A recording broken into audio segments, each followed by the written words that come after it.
shoot, that be shoot, that be shoot, that be shoot, that be shoot, that be shoot, be that be.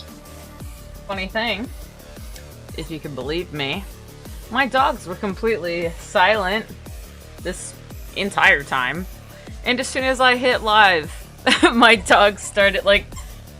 Can y'all hear that? She wants to squeeze her toy now. Right now. That's alright.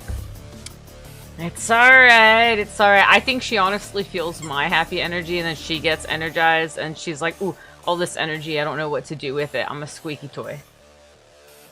I get it. I get it. How are y'all doing? Welcome, welcome to a Mental Health Monday. Very special stream. Hold a near and dear place in my heart. We haven't done one of these in years, I think. I didn't know how I planned on approaching a Mental Health Monday again. And with TikTok kind of fading away and we're not sure if it's going to stay or whatever, I figured, you know what? I've seen a bunch of videos I thought would be perfect for a Mental Health Monday. And this idea of doing a just chatting, that's kind of cool. So I thought, since I've had a few requests for doing some more just kind of just chatting instead of only gaming, one, I'm down, because gaming actually kind of drains me more than it ever used to, you know. That's why I segment mostly Wednesdays for the game days, except now that we have World of Warcraft. You know, I will be adding a bonus stream day exclusively for World of Warcraft. And then when it comes to adding the extra days, either doing body doubling, that can be kind of taxing because I tend to do a lot of my work really early hours. I'm talking like 2 a.m. US Central to 5 a.m. US Central, and a lot of my work is done like by myself in solitary, like all the, which, oh look, let me move out of the way a little bit. This, I'm showing this off a little bit, y'all. This is what I'm currently working on in the background. It's my new environment. It's going to be an abandoned psych ward. I really love it so far. I drew everything in Procreate and I'm starting to, you can see some things are starting to render out a little bit. The lamp shade, the wheelchair, I wanted to get y'all's chair rendered out for y'all sooner rather than later, especially because I knew we were going to be doing a just chatting today. So that's exciting. Don't worry about the help me written on the wall. I'm safe. Prime toy squeezing time. How dare you stream and complain? I know, yeah. She said, oh, you're excited? I'm excited too! So here's how we're gonna do this. We are going to remain in just chatting, which is so weird for me. I am very used to being like, alright, you guys, let's jump into the game right now. But, yeah, we will probably...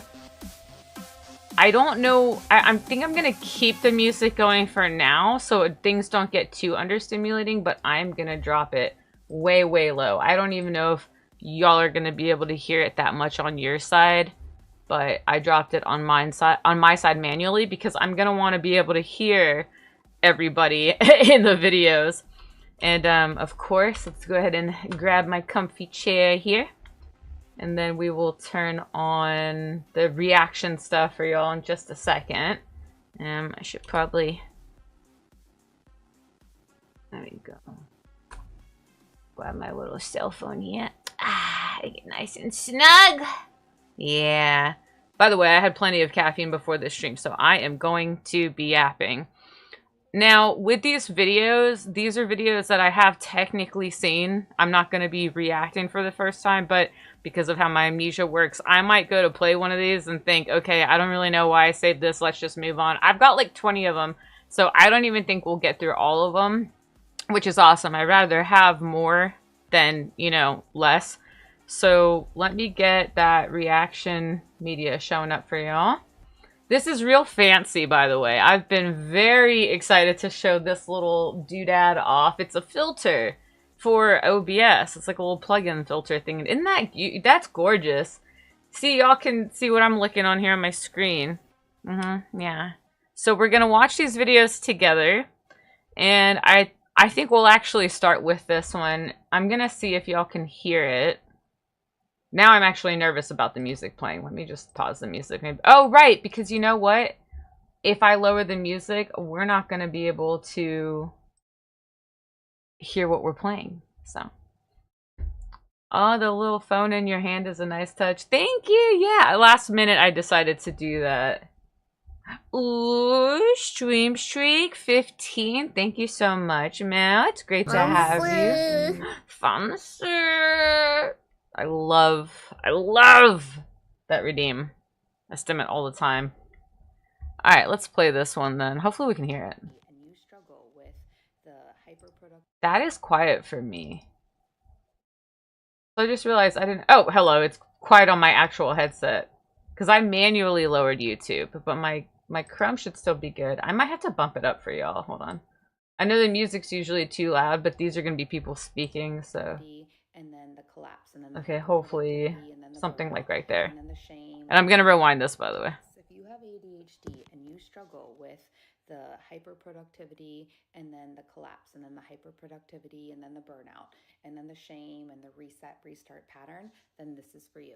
The first step is to actually unblend productivity with consistency. It took me so long to learn this, but once I did, it changed the whole game. You have... Okay, and by the way, this is why it's a Yap situation, because I will be pausing this and talking about it in pieces. It still feels too quiet for me. Okay. Yeah, in fact, I wanted to hear that again anyway, so we'll go back. Yes, if you have ADHD and let me pull it up like way up here to where I am. And then oh yeah, you're right. That is not coming up much higher, is it? And then I want to hear her more than that. Why is it so quiet? I might have to... I can't believe it, but I might have to boost my Chrome sound a little bit. Let's try maybe like a 1.0 boost. See if that sounds better. Shame and the reset restart pattern. I think that's a little bit better. The first step is to actually unblend productivity with consistency. It took me so long. Hey, God. I did it. Okay, that part right there. The blending productivity with consistency thing. Now, a lot of the mental health discussion I'm going to be is going to be from my very biased perspective, which is why I like doing this with all of y'all, because I, for example, I don't have ADHD. I have OCD and I have autism, and it just so happens my blend, a lot of my friends do have ADHD, and I really don't think I do, because I see the struggles that they go through, and luckily, because of how my OCD works, I tend to like work well with them. Now, this specific video is about ADHD, and so that pertains to me, because when she's talking about removing the idea of productivity from consistency, here's how I see that. When I was in my 20s, I got really into self-help stuff, and some of my favorite self-help stuff has eventually it's continued being used, like older things such as Dale Carnegie, Zig Ziglar, that kind of stuff has all continued being used, rewritten, regurgitated, etc. We've got books and rows and books of rows and rows and libraries full of self-help books, right? But something you're going to notice right away, and this is why it was dangerous for me, and I did fall into the hole, and that's why I talk about this now. A lot of that information is very simple, but it's been telephone gamed so much that we get to a point where in the millennial time, when social media first started taking off, everybody started to want to market everything they do. And we have a word for it, which is, yeah, you can chat. I really like the phone. Oh, I'm glad you like it. Thank you. Yeah. It was a last moment thing, and I thought, well, I'll put my little logo on the back and kind of be done with it. But I'm glad I can hold it in my handsy because I got my little toggle. But yeah, the idea of breaking, because for me, when I got into hustle culture and everything like that, and I wanted to, I'm going to be a full-time artist, and I'm going to work all the time, and I'm never going to take breaks, and I'm going to be amazing and whatever, right? All that stuff, and I was posting all the time, and I was looking up algorithms. Yeah, that can be useful knowledge, right? The idea of staying consistent and keeping that intertwined with your productivity, but it can be scary and dangerous, especially for somebody like me, because I will think very logically about that, and I will think that that means that the only way to be productive is to always show up. just because people say one of the things to getting things done is to show up, I'm telling you right now, they're not saying to show up 24/7, 365 days a year. I promise you. I took it that way, though.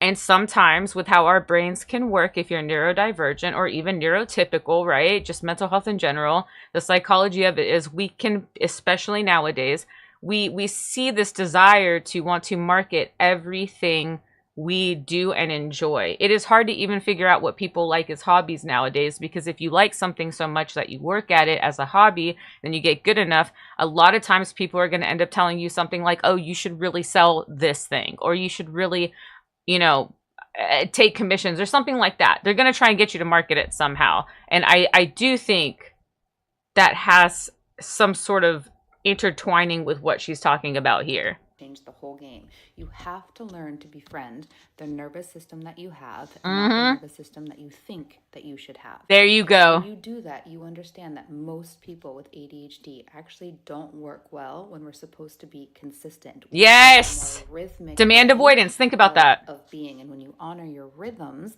then everything changes. It's Yep. like on here, I will have bursts of creativity. When hungry, days or eat. weeks When where sleepy, it's just sleep. channeling through me and I mean, have to granted, post, you have and the then privilege. If you're at your job or whatever, I understand you can't do that. But for me, it will never work for me if I try to put myself in a box Yep. that is meant for neurotypical humans. But here are all of my tips to help you increase. For example, I would like to say I'm a full-time graphics artist, but I don't fit a 9 to 5.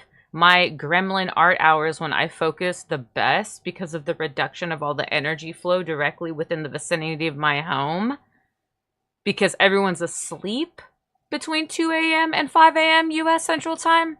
I get so much done. You know why? I hate to say it, because I cannot go to Discord. I can't go live. I could do these things. In fact, we're going to be doing some, where I'll be live with y'all for body doubling, but I won't actually be here on the stream talking actively. I'll just be your partner in crime, and we can get some more stuff done together. I'm really looking forward to that, because I'm going to create some reacts where basically y'all will be able to chat, do certain things that will then like trigger certain cool little reactions from my Vtuber or something. It'll be fun. It'll be really interactive, I promise. But y'all will know I'm here. I'll just be here working, probably not sitting at my computer type of thing. Andy Warhol was right about fame. Ooh, you got to tell me more about that. All right, let me keep playing this. Productivity. Most of us don't actually have a motivation problem. We have an initiation problem. It is very true hard for us to initiate tasks. Task transferring is hard. Get yourself to initiate, then that's half the battle. Mm-hmm. Body-based initiations are key. So I'm going to stand up and I'm going to unload the dishwasher. I'm going to stand up and also, if y'all have ever had the luxury of reading the book Habit Stacking, I think it even goes free on Kindle sometimes. Very worth it. You can blend some of the stuff from that into what she's talking about, which is the idea that you have a trigger that makes you want to perform a certain thing, and that's when you should do another thing. For example, in the morning, when I'm really bad at drinking water, okay? But I'm never gonna go without filling my dog's water bowls. So I have actively told myself when because my motivation, the thing that I naturally do is clearly I'm going to habitually clean my dog's water bowls and refresh it every morning. When I do that, I now say, oh, by the way, if they're thirsty for water, you might need a little bit of water too. However, my goal is to only take a single sip of water. And I'm pretty sure she's going to actually talk about something similar in a second. I'm going to open my computer and I'm going to send one email. There you go. The body, one thing. Movement, and that will help you to stop staying stuck and staying frozen. Time containers over to-do lists. So a lot of people will say, just dump everything out of your brain, put everything on a to-do list, and that has a time and a place, but often we get overwhelmed, and overwhelm yes, we do. is key for ADHD, because overwhelm is what puts us into task paralysis where we can't do anything. Also, by the way, I'm going to be pausing a lot and yapping a lot. This is going to be what it's like. This is another place where we can mention that something called the Eisenhower matrix is very useful for this. If you're the type of person with a productivity management issue, if you will, then learn about brain dumps and mind maps. Those two things will help you easily fill up an Eisenhower matrix. And an Eisenhower matrix allows us to prioritize a specific task based on 4 different things, which is, let me look it up really quick before I go saying the wrong thing. Eisenhower matrix. So it's a quadrant, right? And you essentially cross those quadrants off with urgent and important, not important but urgent. Then you've got not urgent yet important, and then you've got not urgent, not important. And then there's like a way that you handle those specific things. I'm not even gonna bother trying to say it to y'all because I'm one of those people, I gotta see it. Oh, actually, you know what I'll do? Bro, why am I like in a rush right now? When I'm in a rush right now, I can just show y'all what I'm talking about. I have to remember, this is cool. This is my first time like exclusively doing a just chatting. I'm not rushing to play a game or anything. I'm just getting to yap with y'all, which I was going to call it Ash Yaps, but this is specifically a Mental Health Monday. Okay, so here's what I'm talking about. This is an Eisenhower matrix. Say you're like me and you have a bunch of goals and a bunch of dreams. You want to save the world from hunger, but at the same time, you're barely capable of getting up and brushing your teeth in the morning. Okay, it's that kind of thing. So this will help you prioritize these tasks that stay burdened. They like become a thing in your mind. When you replay things you need to do in your head, I promise you now, it is more draining than just doing the thing. So many of us know this already, right? Oh my goodness, I worried about doing that for a year. It took me 15 minutes to get over with, and I wish I would have just done it earlier. That kind of thing. Eisenhower matrix will help with that because you can take something that's repetitively bugging you in your head, put it in these boxes, and then as you can see, if it's urgent and important, you're going to want to try and do it today. That's going to be something you'd probably want to put on your daily to-do list, right? You should all, like, I personally like having a top 3 priority, and then the rest can just be to-do items. And all those to-do items can get shoveled off to this thing, an Eisenhower matrix. Or you could also do bullet journaling, which is like a whole different, whatever. If it's urgent and not important, that's something you can delegate. For example, it's really urgent that I get some video editing done, but it's not really important that I do it. So I technically should delegate it and probably get like a video editor, right? That's a really easy way to categorize stuff like that. If it's not urgent and it's important, you want to schedule a time for doing it. So maybe you got to pay your taxes, but doing it right now in time would be earlier than you have to. Well, then you're going to want to schedule that. That's important. And then not urgent and not important means you've sat on this thing for so long, just get rid of it. Throw it away. Just don't do that no more. All right, let's keep going. So my biggest recommendation is to just make time blocks. I have a time timer. It's in my Amazon storefront. I love using this. Yeah, time blocking is awesome. An hour, 25 minutes. It still stresses me out though. I don't know. It's visual, so you're not glued to your phone. I have that when I do a task, and I will do 30-minute blocks, 90-minute blocks, 60-minute blocks. Pomodoro timers can be kind of cool for this too. Less on task completion and more just on creativity, right? So it's not that you have to get every single thing on that list done. It's just, I'm going to work on this for X amount of time. So for example, that's a hard one for me. Texting. I will set that timer for 10 minutes and I will respond to 10 minutes of texting, and then I'm done for the day. So the key here is in these time blocks, it's what you're working on, not what you're finishing. You don't have that's a big one. It's what you're working on, not what you're finishing. Minimal viable progress. So super large tasks. A lot of us are actually hyper intelligent, but we have a deep, deep fear and struggle with breaking down really big tasks into smaller tasks. And so that is really important. And that's going to be what helps keep you out of freeze and stuck and task paralysis. True. So like I'm going to open my computer. I'm going to send one email. I'm going to open the document, label the document, and I'm going to work on it for just 10 minutes. That's one sentence. You don't even have to. Okay, so for me, when she said 10 minutes, hey, guess what my brain did? That's what my brain did, because I'm like, 10 minutes. 10 minutes for me is still a lot. That's a hard ask, truly. And it matters on the time of the day. And what the task is. I mean, there's, oh goodness, yeah. So for me specifically, That's why I like more of the method of breaking it into bite-sized chunks, which is where Little Ash Things came from. It's all the little things in life that make a bigger impact on us, right?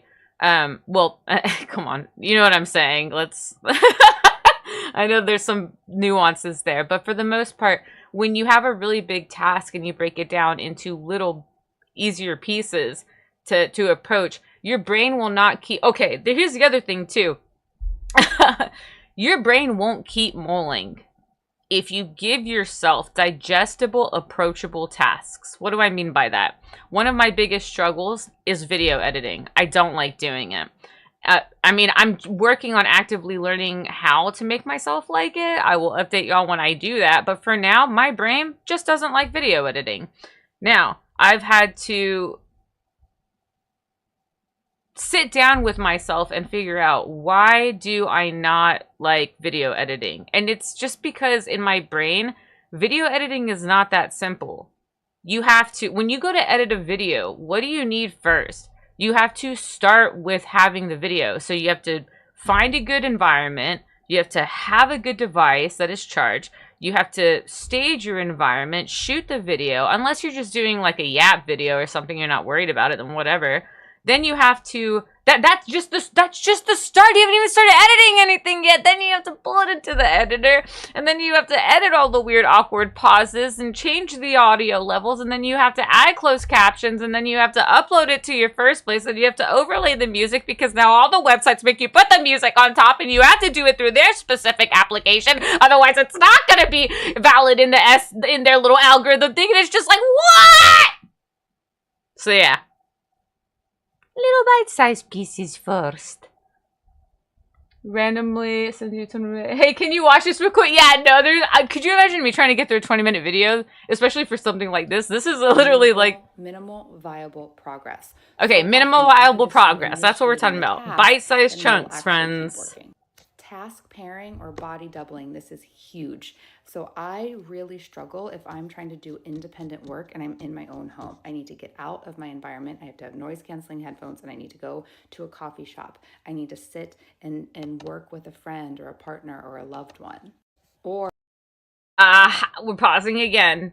Environment affects certain like, how do I explain this quickly? Man, I ain't trying to be quick. Let me just hold on a second here. I really like feng shui.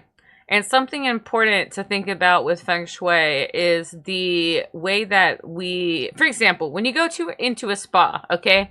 We're going to a spa really quick, you and us. We're on an adventure. I've paid for your all-day spa, okay? And we walk into the building. And this is a good experience, okay? Now that you're picturing this good experience in your head, what does it look like? Is it a dirty environment where you feel like you can't touch any surfaces? Do you want it to be really clean and beautiful and pristine? Do you want glass countertops, granite countertops? What color do you want the walls to be, right? What ambiance do you want to hear? What kind of music do you want playing? You're not going to want to hear, I mean, like, I love heavy metal as much as the next person, right?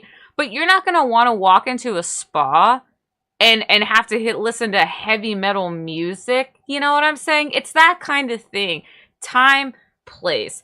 If you set yourself an environment that immediately triggers your brain into, oh, this is when I do this thing, that you are cooking with grease at that point, friends. You are really doing good, because then you can actually like work off of those specific habit sets. For example, right now, I'm making myself not be at my computer a lot because it initiates me to habitually want to mess with Discord and open up movies and da-da-da-da. I've been learning more to sit just in my bed with my iPad and put the phone away unless I'm referencing pictures. It's hard. It's an active thing I'm working on, but since the iPad, for me right now, is what triggers my brain to go, this is when I draw. That's better versus if I try to sit at my computer and pull out my drawing tablet, no. I mean, if I'm polishing work, yeah, because that's a different task, but otherwise, no. Ooh, crazy! Welcome to the Voices in My Head. It's so great to have you with us. All right, let's see how much longer it takes us to get to this one. I'm loving this. I needed this, you guys. Really dislike with something that I like. So I'll listen to an audiobook as I clean my home.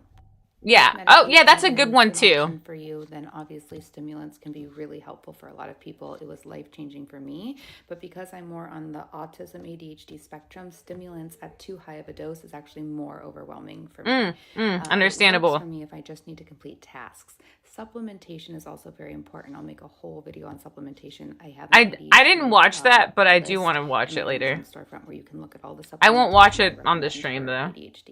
And then planned recovery. So doing your block of, like, let's say 90 minutes. I tend to work in 90-minute blocks, and then I will give myself X amount of time of planned recovery. Okay, this is a big one. Big one. Let's go back. We're going to play that again. I hear voices in my head. They talk to me. I feel you.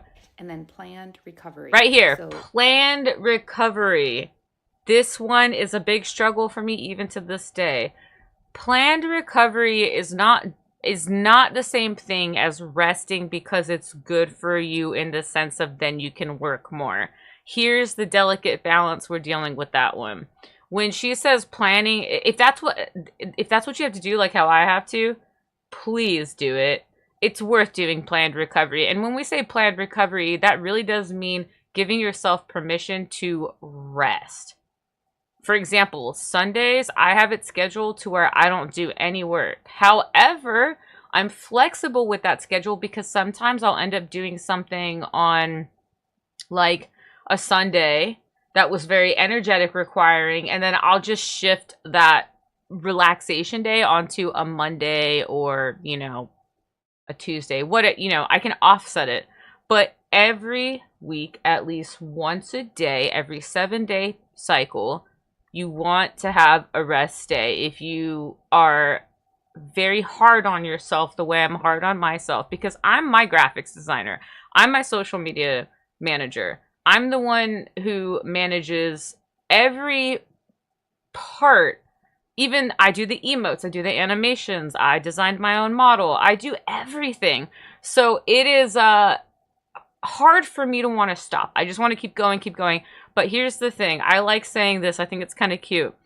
Even the best loaves of bread need to rest before they can rise. Yeah? We love our bread here.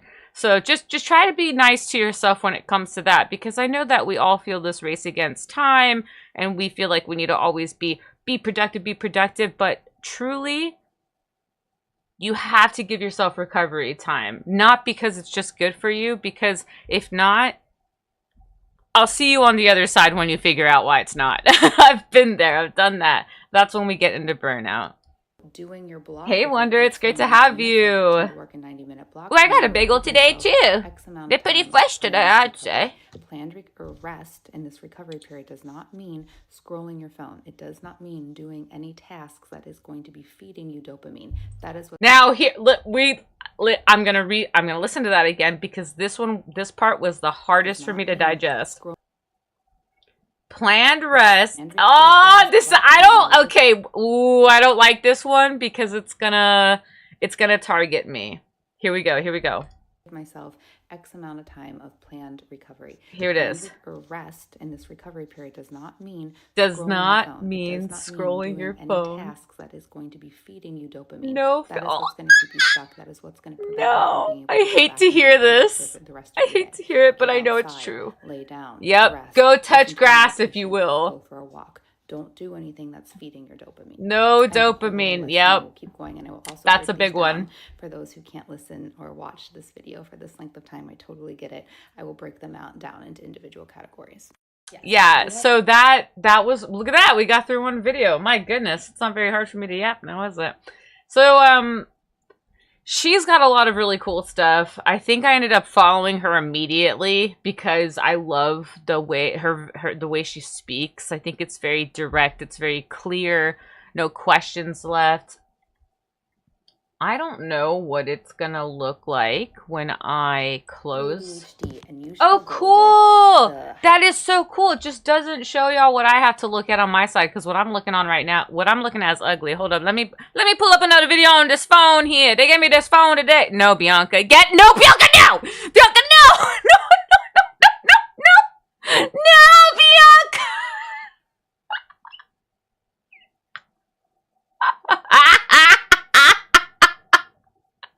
Well, that was hilarious. Oh my goodness. Maybe the one who would be responsible for that. Yeah, I think that okay, let me tell you what I think would happen if they had the audacity of adding the hopes, okay, of adding a mental health channel. I think it would be people coming into chats and just thinking it's event space.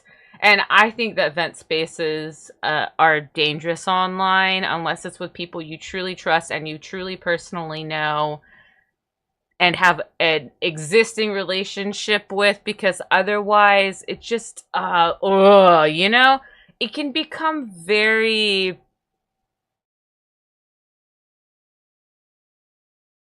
It can become ammunition, there we go, that's what my brain was trying to say, against you. And, you know, when you leave a certain chapter of your life, if you've gone out of your way to document that online, it is harder to get away from those chapters of your life. So I do think that certain mental spaces we can be in is best fitted for maybe a personal journal versus using online spaces as vent spaces. But I do think that vent spaces do have a place to exist. It just, I wouldn't say like, ooh, out there in the open like that. All right, so let's check out this one. I think you should be ridiculously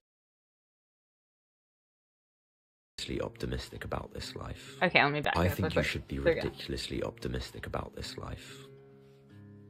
I think you should. Oh, by the way, some of these are not just strict, hardcore psychology, mental health, heavy, deep. Some of them, y'all know me. And if you don't, that's cool. But I like my woo-sayu, you know. I like my law of attraction, the more metaphysical. We're just here to have fun. This is all for entertainment purposes. You know what I'm saying? Bigger than you could ever imagine. I think you should pick goals that scare the life out of you. Yes, sir. That's a good one. And I think you shouldn't listen to anyone that tells you to be realistic. And I know not everyone is going to agree with that. I know a lot of people like to hate on that. As they say, be delulu. Do you want to tell yourself for the... Hi, Vinny. Welcome, welcome. It's so great to see you, and thank you for subscribing for 58 months. You the real one. Yeah, so this is very much a concept of, you guys, dare to dream, you know, all those cliches. Dare to dream, think big, allow yourself to. You wouldn't like to go to a party, I would think, and feel like you gotta minimize yourself or anything. So why not choose to expand and keep expanding, keep growing, be bigger, even if it sounds silly at first. Just try it out, see what happens. And if you don't like it, cool, align with something else. Put yourself down. Do you want to aim small? Yeah. Or do you want to aim as big as you possibly can? Yeah, why not? Literally, why not is a good term. Exactly where you would have been anyway. Yeah. It's like, what's the Chase big list? dreams. The music makes it really emotional, so... Self. But I can't hide the music, it's on his To video. live, in my opinion. Why dream if it isn't bigger than we could ever imagine? Exactly. Yeah, dare to dream. 2026, you're going to achieve things that are so big you didn't even dream them. Yeah. I think you should be so optimistic about what you can do in this life, because you never know. True. You might end up proving yourself right. There you go. I think you should be like, okay, so that one I saved because at the end there when he says, you never know, you might end up proving yourself right. That's important, because how many times have we as people sat down, and maybe you never have, but I know I have more than a handful of times, where you sit down and you're telling yourself something so negative and yucky and small that you then confirm it for yourself. And you're like, oh, heck yeah, ooh, look at me, I proved that I'm miserable. But like, why not try and see if that works on the flip side once in a while? Just for fun. And if you're not ready for that, if you like your misery, hey, trust me, I did it for 29 years. It's kind of addicting, and that's why I make sure not to go back there as much now, right? So, yeah, I really liked that video. I thought it was... I'm going to try and put the ones that I think are really deep in between, like, interweave them with ones that I think are a little bit more fun or whatever, like, more metaphysical. That way it's not just non-stop heavy. You found the co-working and studying category, though. Yeah, I made a YouTube video about when they added the co-working and studying category. There used to not be one, but Twitch finally added one for us, and I think it's really nice. Unrelated, but his facial hair looks like V for Vendetta. Yeah, he's a very nice looking young man. I won't lie. Let me go ahead and expose myself here. When I first rolled across this video, I actually scrolled past very fast because, oh, I'm gonna admit it, I did the thing I wish that human brains didn't do. I judged him based how he looked, and all I saw was pretty man, don't care what he has to say. But listen, let me redeem myself, because immediately I was like, that's not nice, Ash. You should, come on. And I'm glad I went back up and I actually paid attention. I watched it because it's a nice little video. Yeah, even I can do things like this. Is it worth it? Is it worth it? Oh, yeah, it's worth it. If you're strong enough. If you're strong enough. If you're strong enough. Oh man, I love that redeem, dude. Okay, why, no, make smaller. Oh, there we go, that's why. Alright, next video, let's... I don't know, that actually impresses me way more than if you had clicked it on him specifically, because pretty man, LOL. No, yeah. I get a little bit nervous when I see people who are very nice looking on this app, because I have noticed it's not because of them, it's because the type of content that TikTok feeds me based on what it does with people, like what it assumes based on their faces. I'm not even joking, but luckily a lot of these that I have, they're not weird like that. All right, let's see. Let's check out this one. If you're a person with social media, you need to know about the Fiji study. Uh-oh. Why can you guys not see this? I think it's because I refreshed it. Hold on. Let me fix it. Still more there. Oh my god. Are you okay? Wait, are you? Wait, who? Whoa! Hey! Stop it. Brain, don't do that. What am I trying to do? Oh, yes. Okay. Sorry, I had like...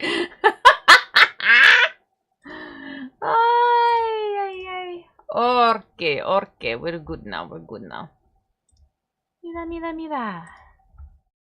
That everyone should know, and they don't teach. I'm gonna restart that. If you're a person with social media, you need to know about the Fiji study. This is something that everyone should know, and they don't teach you these things on purpose.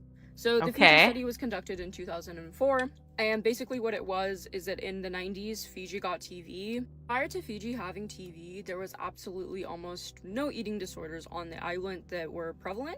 Very, very low case in history. Interesting, But okay. only 38 months after Fiji got TV and media, they saw a dramatic skyrocket in eating disorders. So psychologists were perplexed, and they go around doing surveys. 74% of these girls reported feeling too big or too fat.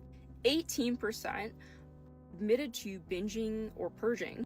And 29.2% of them scored high on eating disorder questionnaires at the time. Now, why should you give a fuck about this? Scariest part about this study is that it wasn't even necessarily the people who owned the TVs. They found that that's interesting, okay. These ideologies were getting spread through the schools. The kids were reporting to each other what they had been seeing on TV. And by the fact that no one had TV except for a few, everyone would talk about it, and these kids would start to develop eating disorders. This is just one example of how powerful and prevalent media is. And that's just for the TV. Okay, and also what's crazy about this, really quick, it's not just the fact that you see something, you talk about it. Back when I was a kid, there's a reason why I saved this, I promise. I know it seems so irrelevant. Back when I was a kid, we had something that they would play with us in first grade called telephone game. And the importance of telephone game is imagine a bunch... You know what? I'm just gonna do this. Because I have the ability to do this, so I'm just gonna do it. And I think this would be fun, because we are having a really good just chatting session here with our Mental Health Monday. What the heck is going on? Is there not, like, regular paint? Why is my Windows being weird? My window is not letting me find paint for some reason. Hey, Kai! Welcome! Dude, it's great to see you. I don't know if you've ever gotten to see a Mental Health Monday before. Also, thank you for resubscribing for 45 months, dude. It means a lot to me. I hope you had a good holidays and a good New Year's Eve and all that kind of stuff. I would have reached out, but, you know, I didn't really celebrate much, so I figured most other people weren't. Dude, what? Okay, I'm trying to find my paint, and my computer's just like, nah. You can't find paint. Like my search index is not working. Is it called something else now? No, my search index is just really being weird right now. What the heck? Can I draw on a sticky note?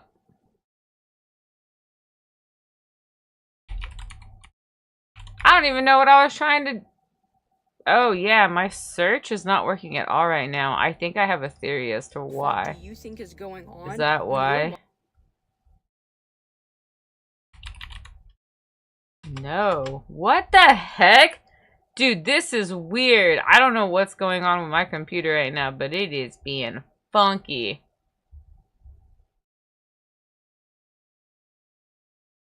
It was great. We decided no gifts in the family this year, so stress-free. That is awesome.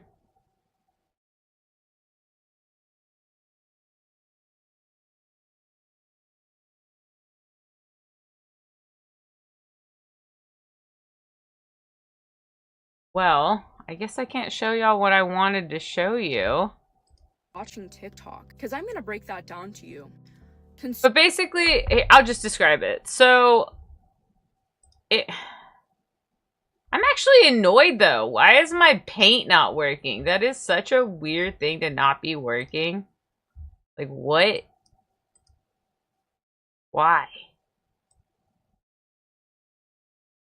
I'm just gonna do this.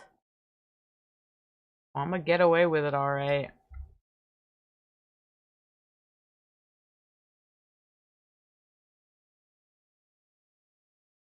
Oh, you got burned out a little bit? Dang it. Not fun.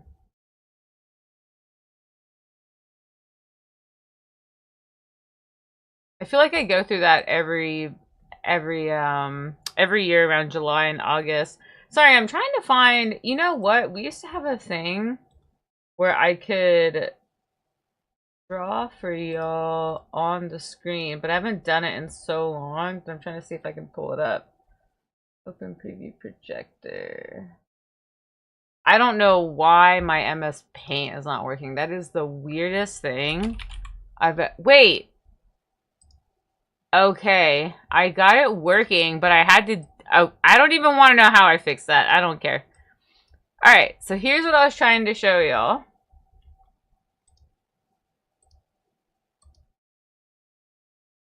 Nothing a couple of days alone couldn't fix. No, truly, I have been isolating, and not even in the bad way. I've just started to feel out my rhythms for when I need to isolate and spend time alone, and it has been very helpful for me.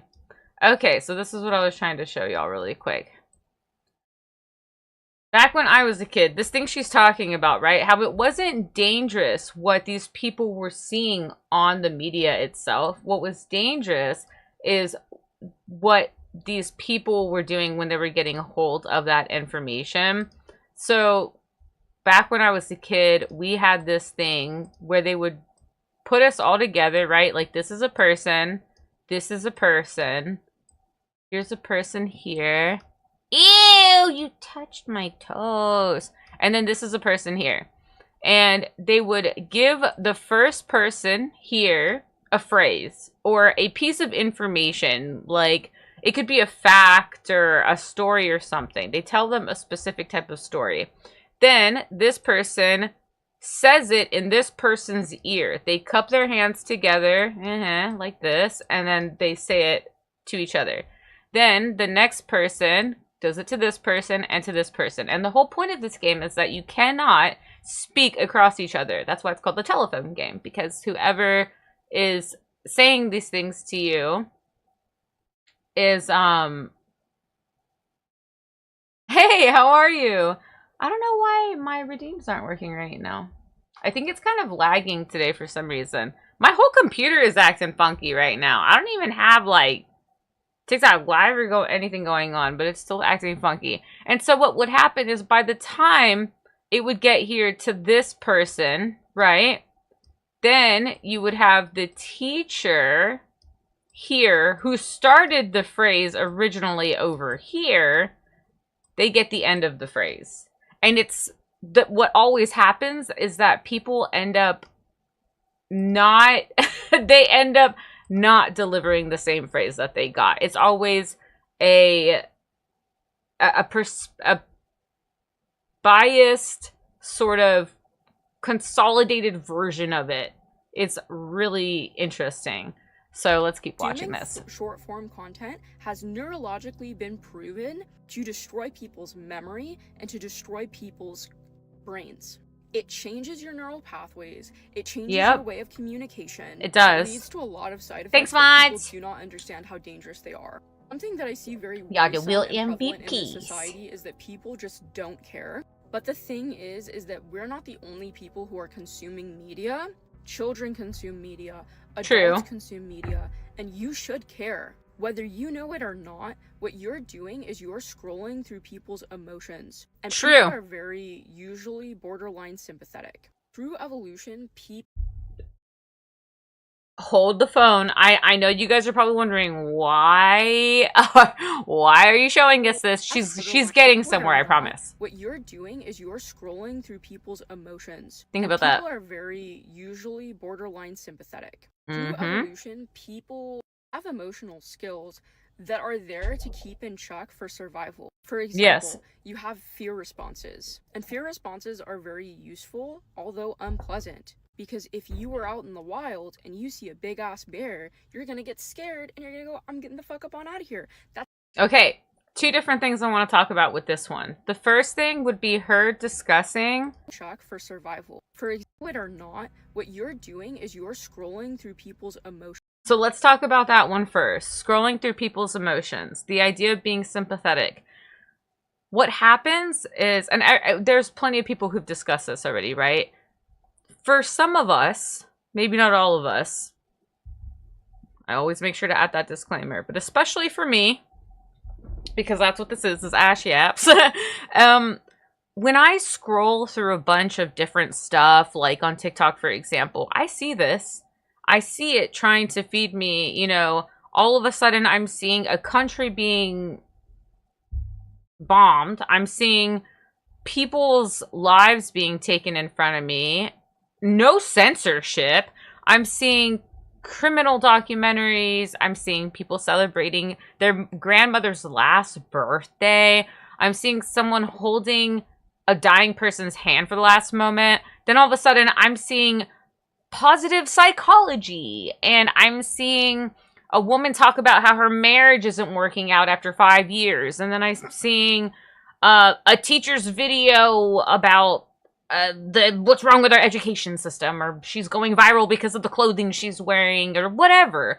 And it's so much, so fast. It drains me because I can't help but, like, our brains, especially neurodivergent people, give yourselves a pat on the back if you're here right now, and if you're doing it, if you're rocking it. Even those who aren't with us right now, I would give them a pat on the back, with minus wanting to touch them physically, that kind of thing, or they probably wouldn't want me to touch them. But anyways, I'm saying this because our brains compute so quickly. You have to think, when we scroll through these emotions, we're not just thinking about the basic emotions. It doesn't roll off of our back the way it does a neurotypical person, friends. It resides in us. It stays in us. and it drains you. It does use a sense of your energy. Let me give you an example, okay? I am very limited in how I voice chat with people. It's true, I'll see a devastating video that chokes me up and then I see a hilarious video a couple of videos later. Not natural to feel these emotions in quick succession. Yeah, and especially for 3 hours on end. Because I'm the kind of person that I will accidentally use my TikTok for 3 hours. A lot of us will. That's what this is what she's talking about, kind of, essentially, right? Like, what it's doing to our brains. And the other thing that's interesting about this is it also numbs us to the emotions, right? But the thing is, if you're like me, where you are so hypersensitive, I will get to the point where it affects me so badly. If I can within seconds, I can scroll through such a horrific video that I won't even want to get out of my bed anymore. And I had all this stuff planned for the day that I wanted to do, but instead I drained myself empathizing with social media. People I don't even know. People I'm probably very much not gonna ever meet on top of that. And here's the crazy thing. I'm not willing. This is me exposing myself again. I'm working on this, okay? I will change this. I will fix it. I'm doing it now. I caught myself scrolling through 3 hours of what I call trash talk, which is people talking about their crappy relationships, how it went bad, how it looked when it was going bad, whatever. And I used to call it psychological education for myself. Like, oh, well, Ash, if you teach yourself when things go bad, then you're going to know what the signs are. Cool. Yeah, that's a useful trait to have. I love psychology and I love studying it. But the fact of the matter is, I got to the point where I started to feel as if I'm an echo chamber for these people now. And I wouldn't even be willing to do that for some of my own friends. That's sad. Ooh, rat form. Thank you. I love the rattle form. Got my cell phone. Cha-ching. But yeah, that made me sad because I was like, you're such a butthead. You're sitting here spending 3 hours and then you're so exhausted and overstimulated from listening to strangers on the internet that you can't even set out 30 minutes to text a few of your friends and check in with them or sit down and voice chat and ask how their lives are. I gotta fix that. That's not okay. I'm so glad to hear people saying this. Exactly why I stopped using feeds years ago, but all I would get was blank stares when I explained why feeds are bad. Yeah, because dude, that's like trying to tell someone who's addicted to Diet Coke why Diet Coke is bad for them. They don't care. They're just gonna go, oh, yeah, well, I can't go without it. Heck, there was one video I saw that was crazy. I think I saved it. Wait, I don't want to spoil that one yet. We're gonna watch that one I was about to refer to. But you know what? Check this out. Somehow, we are already at our first hour break. I cannot believe we're doing a Just Chatting stream. It feels fun. So, yep. Okay, so I'm gonna stand up. I'm gonna put on my AFK sticky. I'm gonna go to the bathroom. And I'll see y'all in about 3 minutes, okay?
All right.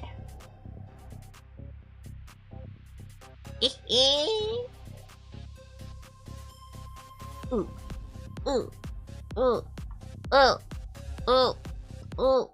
That's what I'm saying now. Let's get back into it. I'm ready. And people are very usually borderline sympathetic. Through evolution, people have emotional skills that are there to keep in check for survival. For example, you have fear responses, and fear responses are very useful, although unpleasant. Because if you are out in the wild and you see a big ass bear, you're gonna get scared and you're gonna go, I'm getting the fuck up on out of here. That's evolution, baby. The problem that I'm starting to see is that people have no skill to emotionally regulate anymore because you're taking in thousands of people's experiences on a daily basis. Whether you're connecting with it or not, you are witnessing it. People are not meant to see everything everywhere at once, especially a lot of these atrocities that are being carried out.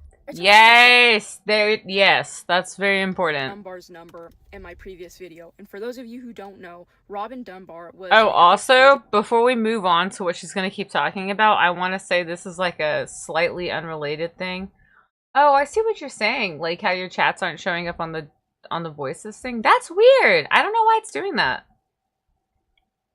I don't believe I have it set to like subscriber only or anything. Everybody should be able to show up there. That's very weird. What did you break? The thing she's talking about where we store the information about things that really scare us or really bad or whatever, that is also really important too, because if y'all have ever noticed, this is sort of like a sidetrack conversation, but if you've ever noticed, most people go out of their way to leave bad reviews about things. That's because we store that information for what we really don't like a lot easier due to our survival instincts. Like, you could see that how that can very distantly have some sort of relation. And that is why I go out of my way to leave positive reviews all the time, because I know that a lot of people go with their primal instinct of being upset about something, staying attached to it, and then reliving that feeling. But you can do the same thing with positive feelings too. So that's what I like to do instead. Who studied history and psychology, and he came up with a theory that you're only supposed to know 150 people in your lifetime. 150 people is crazy. And he in your lifetime, yeah. Historical study, as well as studying cortexes in the brain to see how you're capable of forming connections, meaningful connections. We already see this greatly affect people who work in areas where you're coming into contact with a lot of people. Whether it be something like healthcare, teaching, being in public service. People start to have a harder time remembering people's faces or names, or even have harder memory issues. And there are more and more studies like coming.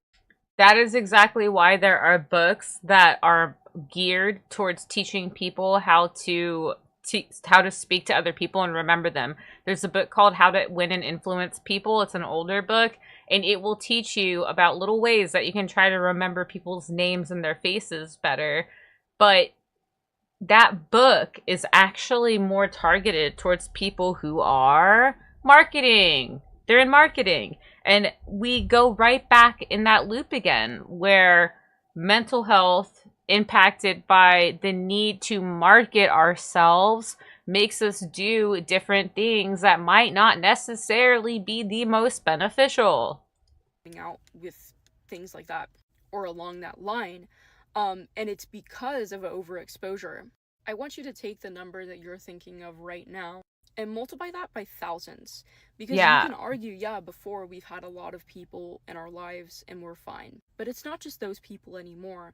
Yeah. The people that you interact with online, a lot of the times, those are still people. That's what I was talking about earlier when it comes to, think about it, you guys. Let's just put this into perspective. And heck, that's even why a long time ago, back in MySpace days, I thought it was like a really cool goal of mine to have over 5,000 friends. And I hit that goal. I even maxed out my friends on Facebook at one point. But I had to go on there and choose to delete them all manually because something in my brain finally switched off where I was like, I don't want to, and this is no disrespect to the people that I knew then, but I would see these snippets of their everyday lives and I would think, I don't feel good when I see this person's posts. Like, I don't care about them. And here's the craziest thing. Facebook, of all places, allows you to hide. I don't like this feature at all. It allows you to hide posts from people who are on your quote-unquote friends list, okay? So that you don't have to see the post from somebody that you don't like, but you want to keep them on your friends list. That's weird. That's weird, okay? I'm sorry. Like, if you don't genuinely care about seeing somebody's wins and like encouraging them through their losses and just being there to support them, even if you're just lurking, you don't interact a bunch, but that is so much better than keeping them on your friends list and hiding their posts just so, just so you can have their life on tap? What is that? That's weird. I specifically remember saying like 10 years ago how fooked everybody was going to be after 10 years of being force-fed desensitization on social media. Yes, and guess what? As somebody who was addicted to technology because I'm a millennial, right? So I was there when technology wasn't really in people's lives, especially not in their pockets the way it is now. A lot of us are, by the way. A lot of us are millennials, I know that, but some of us aren't. And now, I mean, I remember in my late 20s, I got to the point where I realized my total lack of empathy was very much based on, or it was very much impacted by how I was utilizing my addiction to technology and the internet in general, you know, and being an autistic person who, because I'm diagnosed autistic, I regulate with technology. Okay, I always have. A lot of autistic people we regulate with technology, and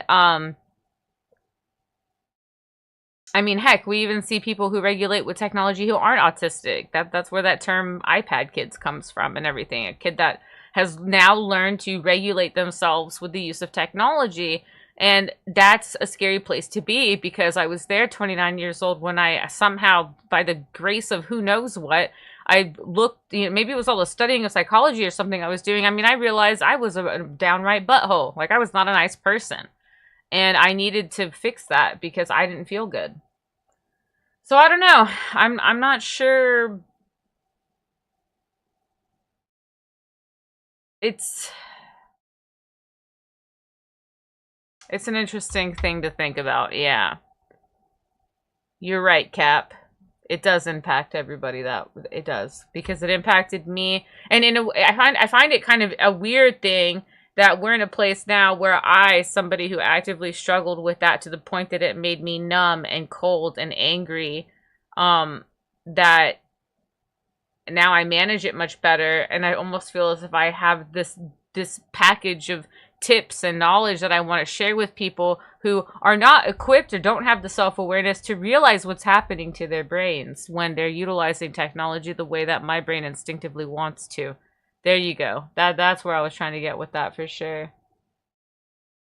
Well, that feature can be used for a good reason. I hid all my friends' posts on FB and only used my feed for a handful of things I followed, like Wire Magazine and Art and Letters Daily. Oh, yeah. I mean, I know what you're saying, but I'm not talking about people that you enjoy. I specifically mentioned utilizing that feature for the sake of keeping people around who you are not trying to support or you don't really actually even enjoy seeing their face pop up on your feed just for the sake of being like, oh yeah, I'm cool with them, even though you know that you don't like them. I mean, that's weird. That energy it does exist in the world. Like, we even have a thing in Mexican Spanish culture called ojo, evil eye, where when somebody sees you and they have all this energetic congestion towards you, like if they think you're really attractive, for example, and they don't tell you, they don't deliver that energy in some form or another, whether it's severing the tie or whatever, like that's just, I don't know. It's unique. I give it that part. I print from a couple thousand down to about 50 at some point. Yeah, I think I'm back down to like 100 or so. I don't add anybody anymore. I always tell people, if you want to keep up with the stuff that doesn't like really involve my personal life and you just want to know what's going on, then yeah, my normal Facebook page, the fan page, is where I update the most. I barely use my personal Facebook. Yes, they may be bots or whatever, but I only have a personal Facebook so I can have a business page. Throw in your 2 cents or to have these conversations sometimes. It's still interaction, even though it's a different kind of interaction. And I want you guys to truly consider just how this can change your emotion. How can this change your ability to regulate yourself? But also, think about the fact that for the first time in history that we are aware of, some people on this app are witnessing thousands of things a day. Yeah, People a day. have no time to process anymore. They just keep scrolling and scrolling and scrolling. Yeah. Your brain naturally will make you forget. So it's like WALL-E, bro. Do y'all remember what WALL-E looked like? A time where this will be. We gotta watch that one again. It already is unsustainable. It's just it is worse and worse. And something that I do. And here's the crazy thing to think about as well. If people are so complacent with this type of lifestyle, we're gonna continue seeing people who don't realize what's going on in their direct, even local vicinity until it really, really happens. To see where they're going with making technology mandatory, and it absolutely will happen if we keep going down the path we're going down. Think about it now. You barely can get a job without having some sort of technology, whether it be a phone or whether it be some sort of computer. These are things that you should start to worry about, especially having to do online applications in your life. You need to be extremely careful who you interact with, because these days you truly do not know. And you can take it whatever I say with a grain of salt, because I'm just a bitch on the internet. A grain of but as salt. someone who's been studying, sensation perception, human factors, I study AI systems, I study all types of fun stuff. I've been seeing a lot of these things develop full time. I've been reading a lot of this research, and I even have a soon proposal coming up. Interesting. I'm thinking about my own research questions. And I'm starting to get a little alarmed because people are not really sitting down and thinking about these things or talking about these things. Yeah, welcome to the past 6 years of my life. I've been pretty alarmed for a moment. And that is something that is 100% cultivated by online communities. Because the problem is that we don't have community anymore. Think about the internet before, if you were around, think about the internet before like the early 2000s. You would go to a page and you would have a very interactive line.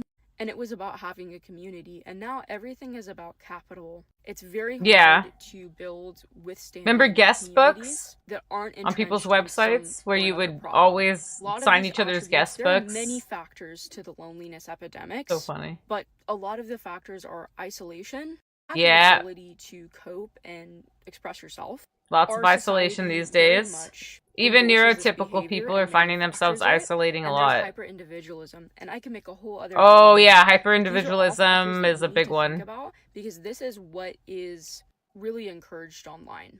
Hyper-individualism, especially. And the more and more you start to see these things for what they are, the more damaging they are. And I really hate to break it to you, because a lot of people. The hyper-individualism, by the way, is why we're seeing a lot of what many people would describe as self-entitled behaviors.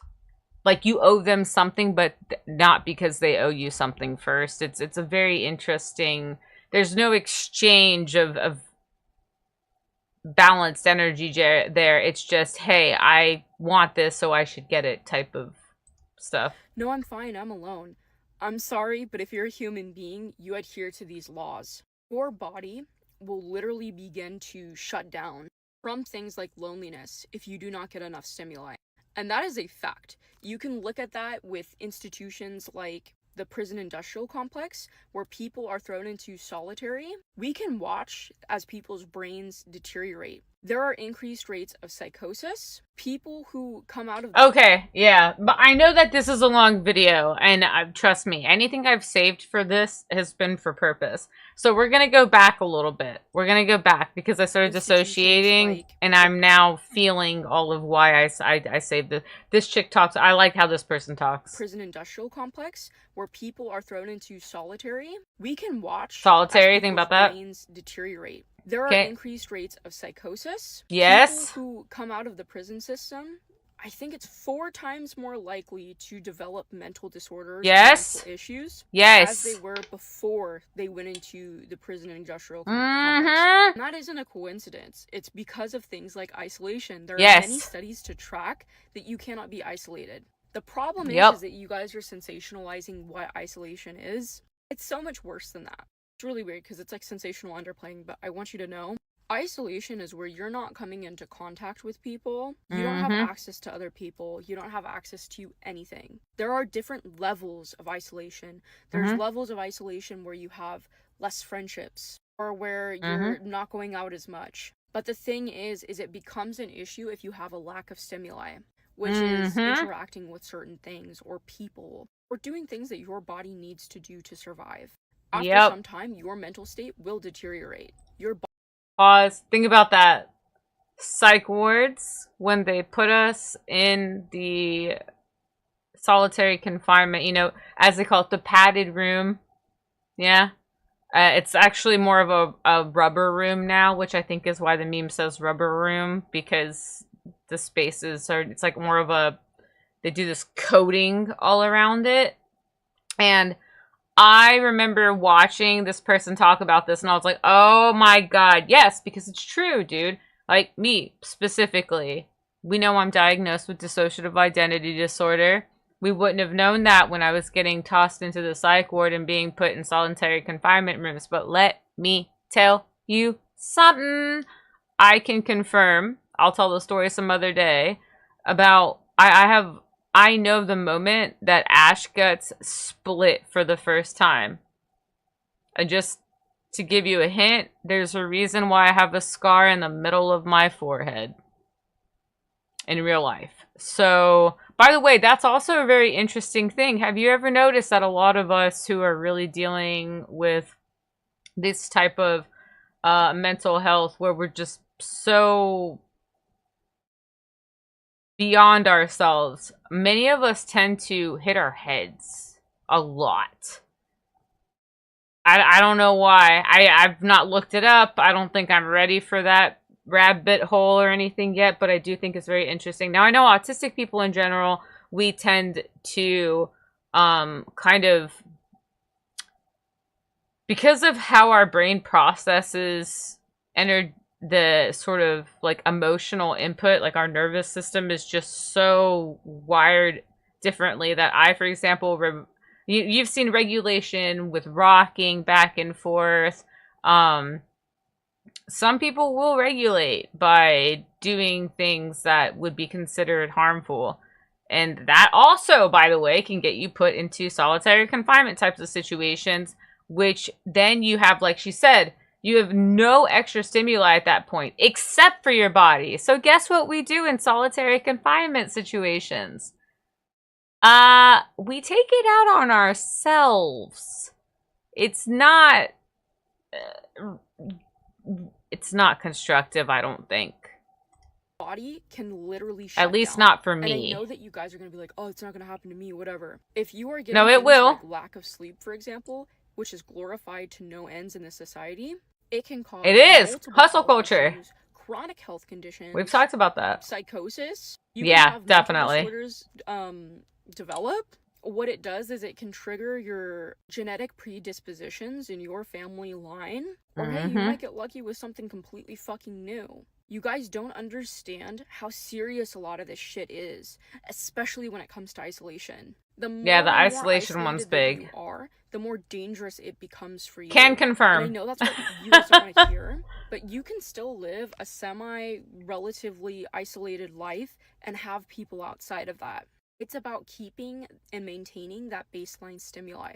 I also want to mention while we're here, if you are too traumatized, which this society really likes to talk about a lot, Yeah. your body can literally shut down as well. People have lost the function of limbs temporarily and have all many types of problems from issues like this. So please take yourself seriously, and please We take see a your lot of time young and people attention experiencing seriously. things like heart Our attention attacks, which, by the literally way, shapes our reality.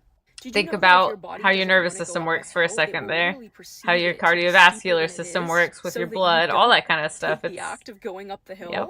Please be careful. We are a Who you spend your time homeopathic with. system, these little Media is bodies a of lot more ours. deep than you think it is. It shapes you. Yep. Music, movies, all of it. Yep. Even social media, especially. Please be careful.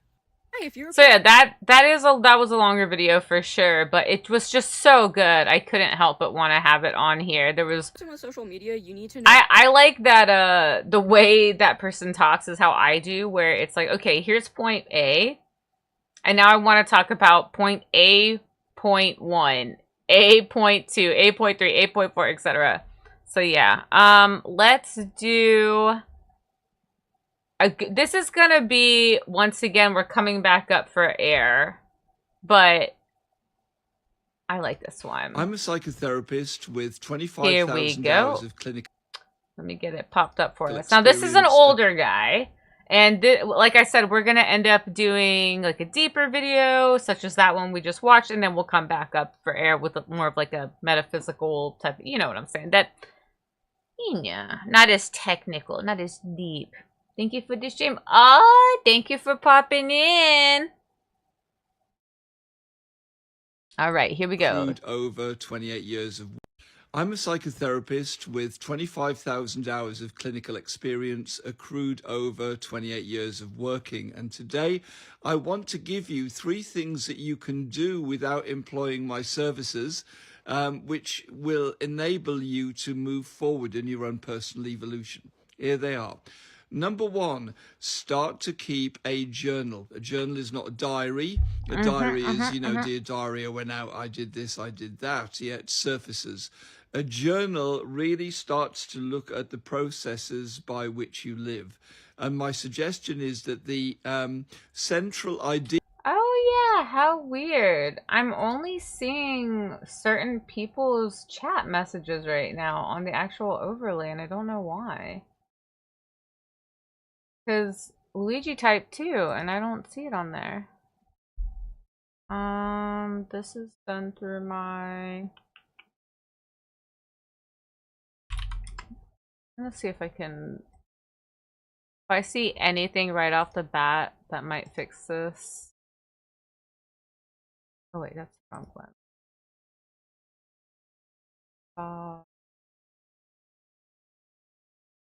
That would be easy to set up because configurations. Yeah, see, it looks totally fine. I don't know why some people's messages are showing up and some aren't. That makes me sad. Ash, don't judge a book by its cover. Me, I really like that guy's sweater. Oh wait, he's saying things. Oh my goodness. Yeah, and I don't. Excuse me. On the configurations, I don't see.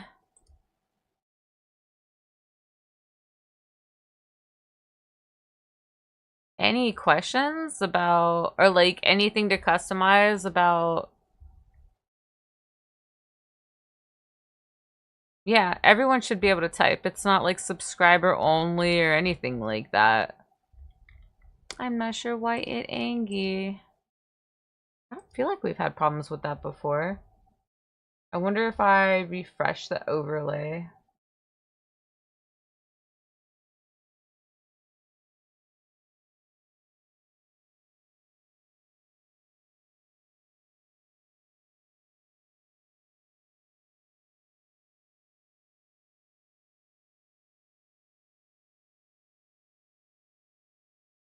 Yeah, Shady's messages pop up just fine.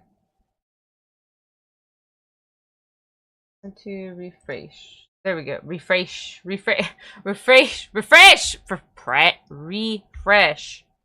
Son of a biscuit.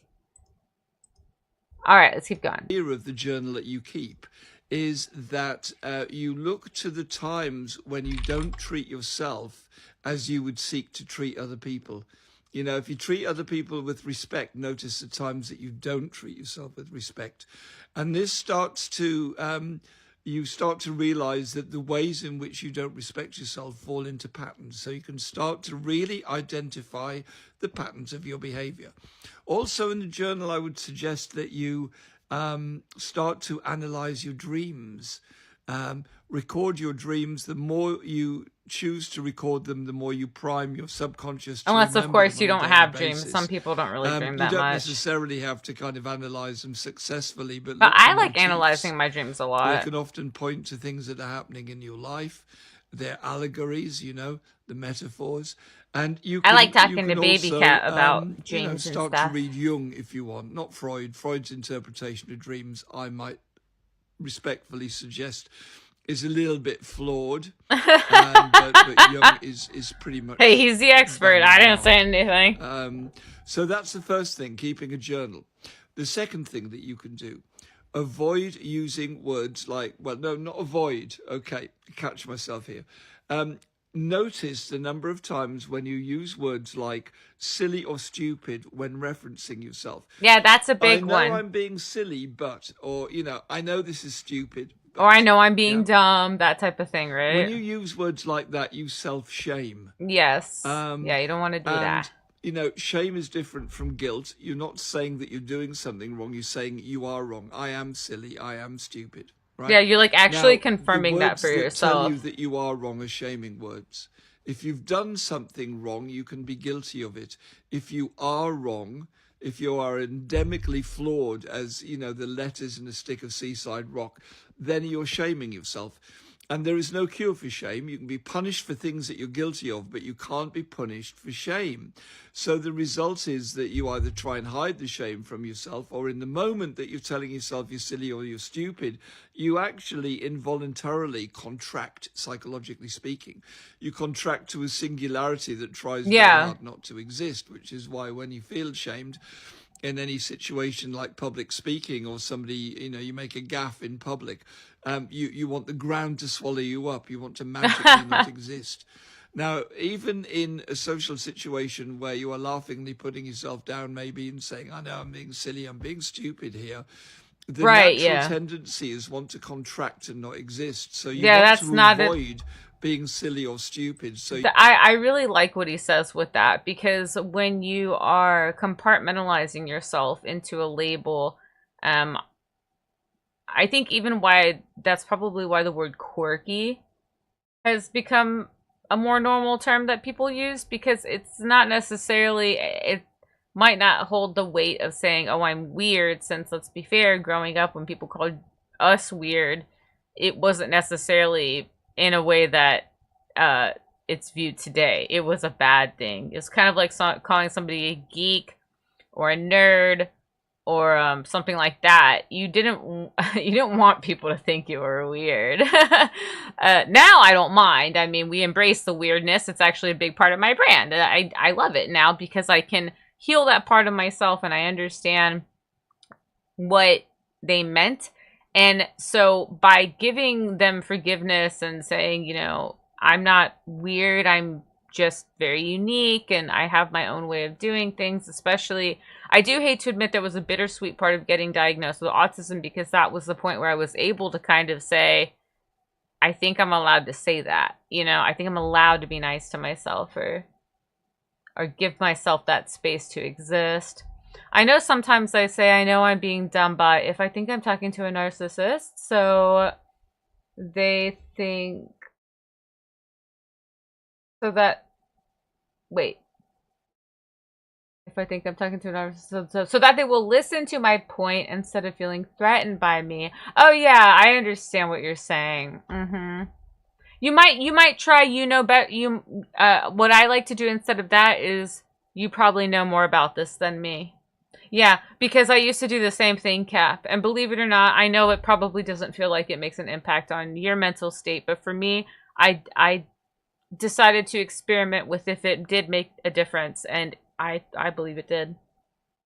I prefer saying, you probably know more about this than me, honestly, or I'm sure you're more qualified to speak about this, or yeah, something like that. Offset it to where they know more without minimizing myself. And that's what he's talking about, by the way. He says when you're saying these things about yourself, it's because you're minimizing yourself. And since you're saying it was a way of backing down, kind of, and letting them have the bigger hand there, that, yeah, I mean, maybe it could be similar. Manipulation powers. Hi, Bitter Fox. I wanted to say hello. Welcome to the Asylum. We're having a Mental Health Monday. I believe that some of y'all have never gotten to pop in for one of my Mental Health Mondays, and I've been planning this one for a while. It is so nice to get to hang out with y'all and do this. I'm really enjoying myself. Quite surprised, by the way, that I'm able to do the just chatting thing. Oh, I like that. No one replies to me. Oh, now I can see what you're saying. I didn't understand why you kept asking about it before, and then I realized, yeah, your messages aren't showing up. But what's odd is, at first I thought somehow it wasn't showing your messages because of a subscription thing, and then I thought, no, I have it set up to where everybody can talk. I like trains. I actually do like trains as well. I've gone to one of the train conventions that we had in town before, and it was really fun. Yeah, see, some people are showing up like they're shady. I don't know if Bitter Fox is showing up because he hasn't typed, so, but, I mean, we've got our lurkers, and I don't know, I didn't notice that the chat box is being funky. I did try to reset it. I'm sorry. I'm sorry. You do your best to avoid that form of behavior. Now, when you do that, because earlier the person speaking that wasn't showing up was a subscriber, so as to why you're saying the silly or the stupid thing in the first place. Yeah, and, which Cap, you already said you know why you say it. You can investigate more about what makes you tick. If you shame yourself and use those words, then you're not curious about the things, because the shame and curiosity are mutually exclusive, right? You can't want not to exist and simultaneously be curious about it. So, true. When you are saying things like, I'm being silly or I'm being stupid, notice them. You can even put them in the journal, as I said in true. stage number 1. Yeah, what kind of... Okay, so I can kind of say, because this is why I love adding my commentary on this kind of thing, is when he says that, that means that you can almost zoom the scope out and say, you don't even have to be calling yourself silly or stupid. Think about things that make you feel as if you need to reduce yourself. I know for a lot of us that can be social gatherings. You may feel the desire to hang out with a group of people, and then you find yourself in that group of people, realizing that you might be quite retracted. Stepping back, maybe you're holding your shoulders up to your ears, or you don't feel like you're allowed to move your body freely, so you're very, I like to call it, I'm all clammed up here, I'm all tightened up. And that's not a bad thing. I mean, anxiety can cause that, and nervousness can cause, body language is beautiful. I think that was one of my special interests growing up, for sure. Wasn't even directly psychology, but body language itself, because I don't need to know much about what someone's thinking if I'm able to read their body language. And by the way, that is a very common thing for autistic people, because when we study things like psychology or body language, it's our way of trying to figure out, trying to understand how to navigate this world.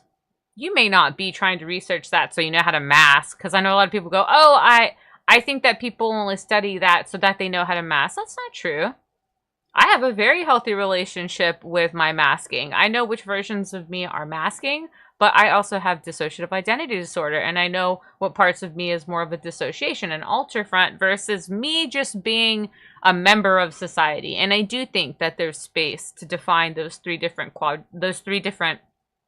parts of the cake, almost like, some really nice Neapolitan ice cream, you know what I'm saying? Is cultivate a meditative practice of loving kindness. There's a meditation known as the Metta Bhavana. I've been using this one since 1983. And what you do is, you sit down and you repeat over and over with.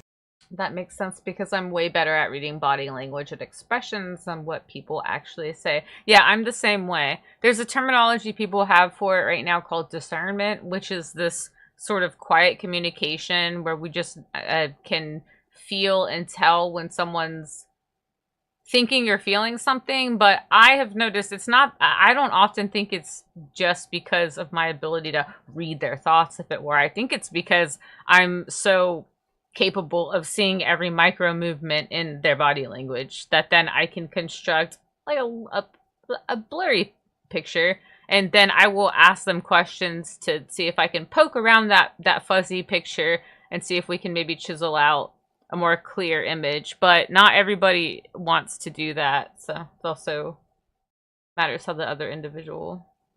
I just read minds. I know, right? Heartfelt intention. May I be filled with loving kindness. May I be well. May I be peaceful and at ease. May I be truly happy. And you say it with conviction. And okay, I'm gonna actually pause this part because, believe it or not, I have something to say about like every part of these videos. That's why I saved them specifically. When he's talking about meditating in terms of loving kindness, I would love to show you guys, if I can find it. I don't want to play it. I just want to show you what it looks like here because we're taking our time. We got the just chatting vibes going. It's so weird being like this comfortable with that. There's part of my brain that keeps thinking like, oh yeah, I'm supposed to be rushing. We're supposed to be doing something else.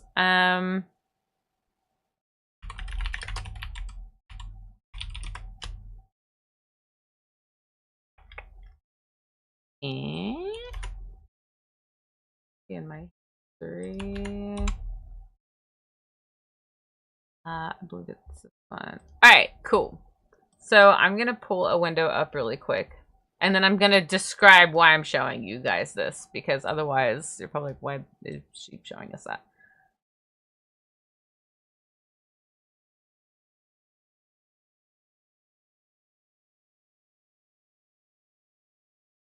This is show and tell moments. All right. So this is what I wanted to show y'all. This is a meditation that I've been doing, I'd say for about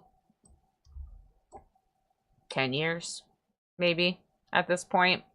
This meditation used to be part of Calm's free daily challenge. You could do it any single day of the week. You could just choose. It's a 10-minute meditation, which is, I think, the perfect amount for somebody who normally, like me, I have trouble sitting down. I'm sorry, I just do. I don't like sitting still. But 10 minutes is good. I mean, I've meditated for 3 hours. Or was it 2 hours? 2, 3, somewhere. I've meditated for over an hour before. I'll just say over an hour, right?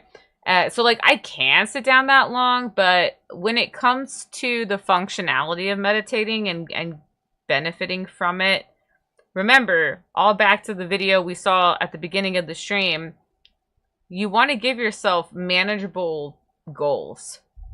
So 10 minutes, that's pretty easy. Now, what I wanted to show y'all this for is because the craziest thing about meditating when it comes to loving kindness and stuff like that is the fact that when you meditate on loving kindness, it is not just something that you're meditating on for yourself. It's about exerting loving kindness to everything and everyone around you. And this specific meditation I'm showing y'all, I do not recommend you look up this meditation unless you have the heart of a bull, okay? Because if you make it through this meditation with full commitment, a full 10-minute commitment, and I'm not selling anything, by the way, not sponsored. It's just this used to be a free meditation. It's not on their app anymore, so I use it through their YouTube because I'm not going to pay for their app. I'm sorry, I'm not. If you can get through this without crying, good for you. Good for you. And let me know what that feels like. Because every single time I've done this meditation, I have bawled like a baby. Not because of any point until right at the end. Right at the end, they're going to walk you through a moment where they want you to spread loving kindness, not just to the things that you can easily love and be kind to, but to someone in your life who has done you harm or has made you feel badly. And I can't choose who that person is for you, but just picture that in your mind for a moment. Who is somebody that you can picture right now who has made you feel badly or has done you wrong?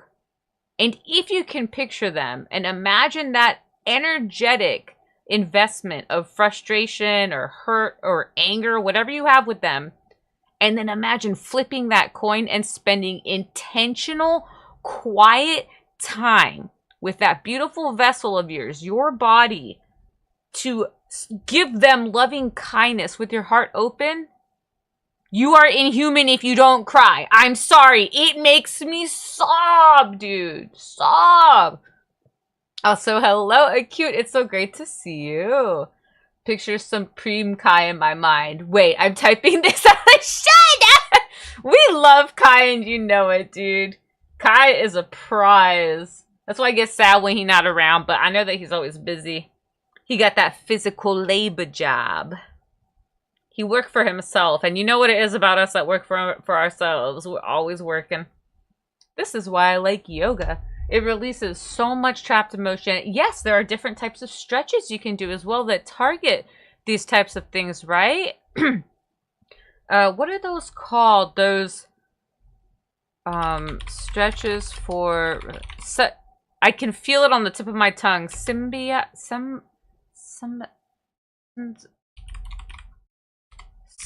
Somatic stretches. Words. I got there.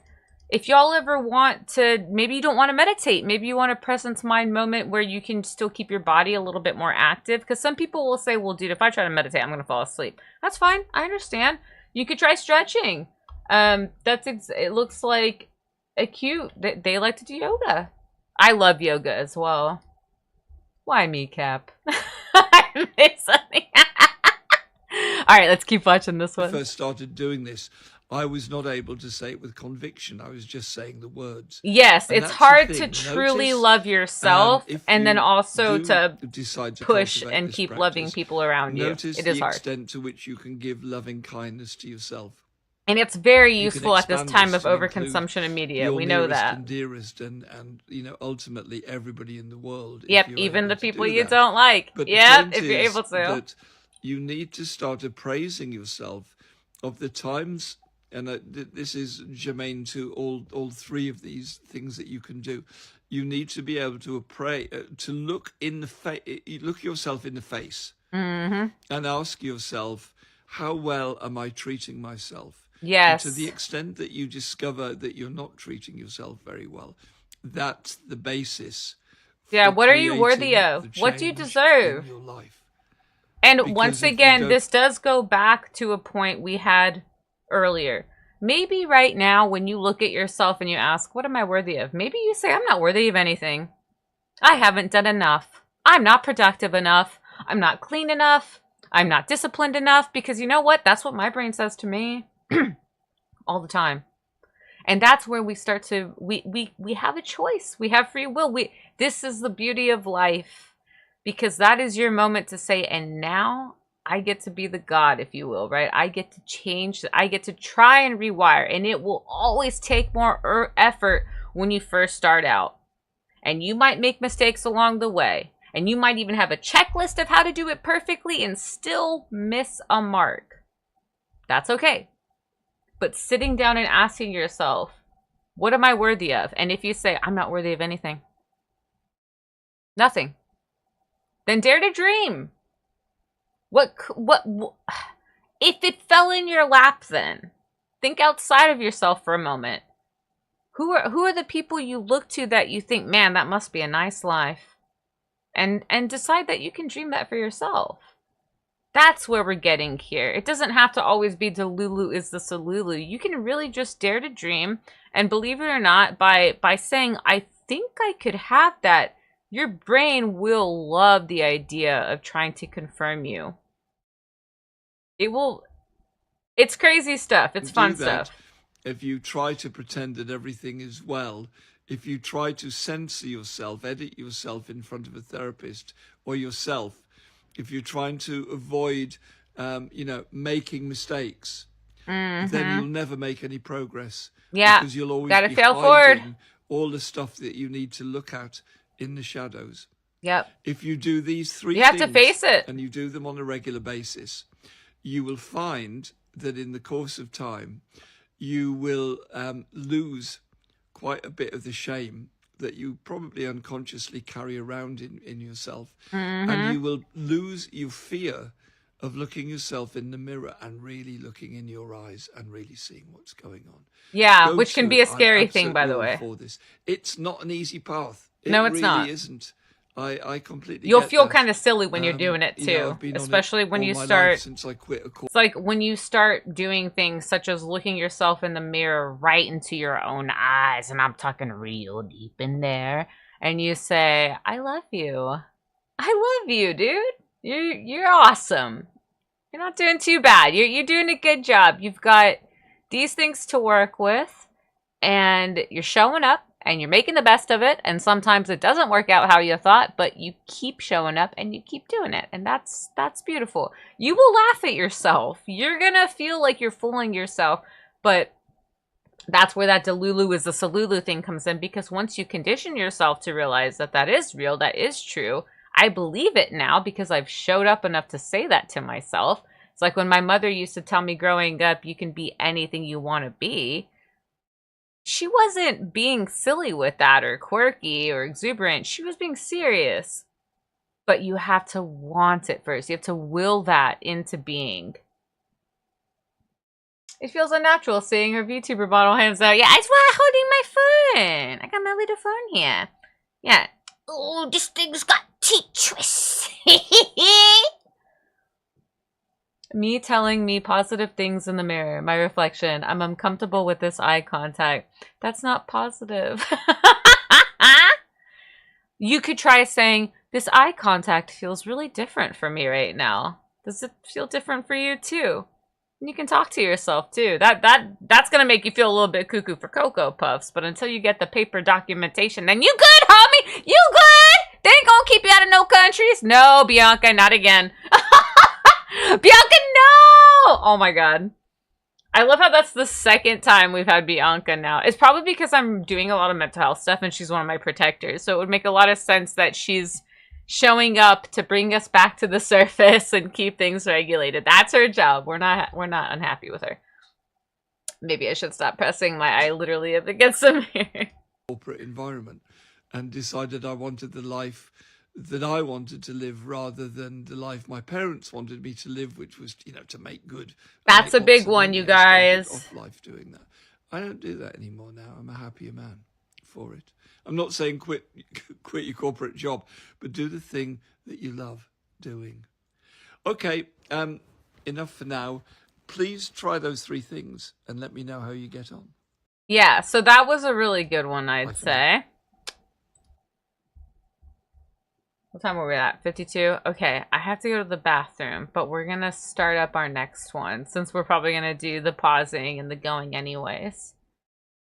Wow, we've already been doing this for... Wow, just chatting for 2 hours? Talk about an accomplishment. Also, how do you guys like the psych ward so far?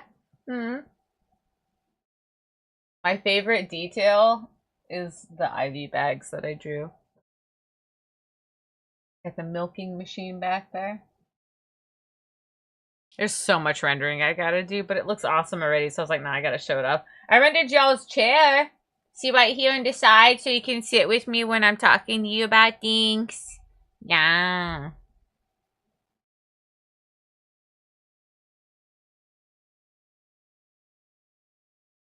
Let's see. I don't...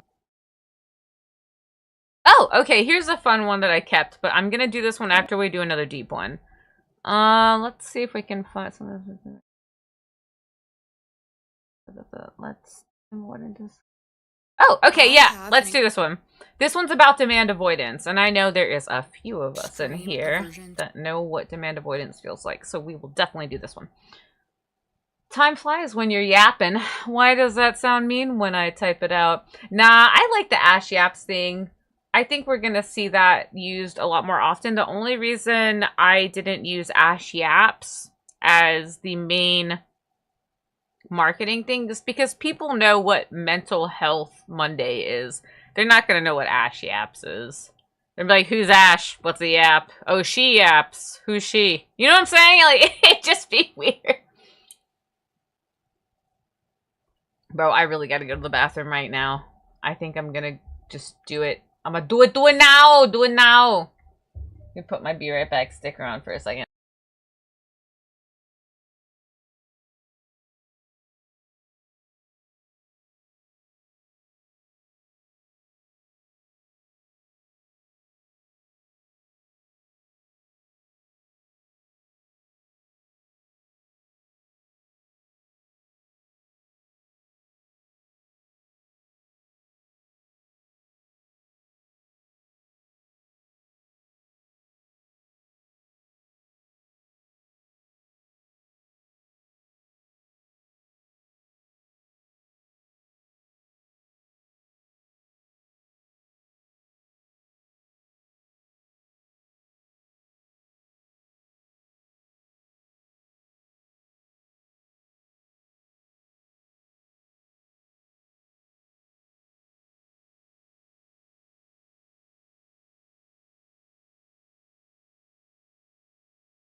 Oh, wow, hello! Whoops, that's not what I wanted to do.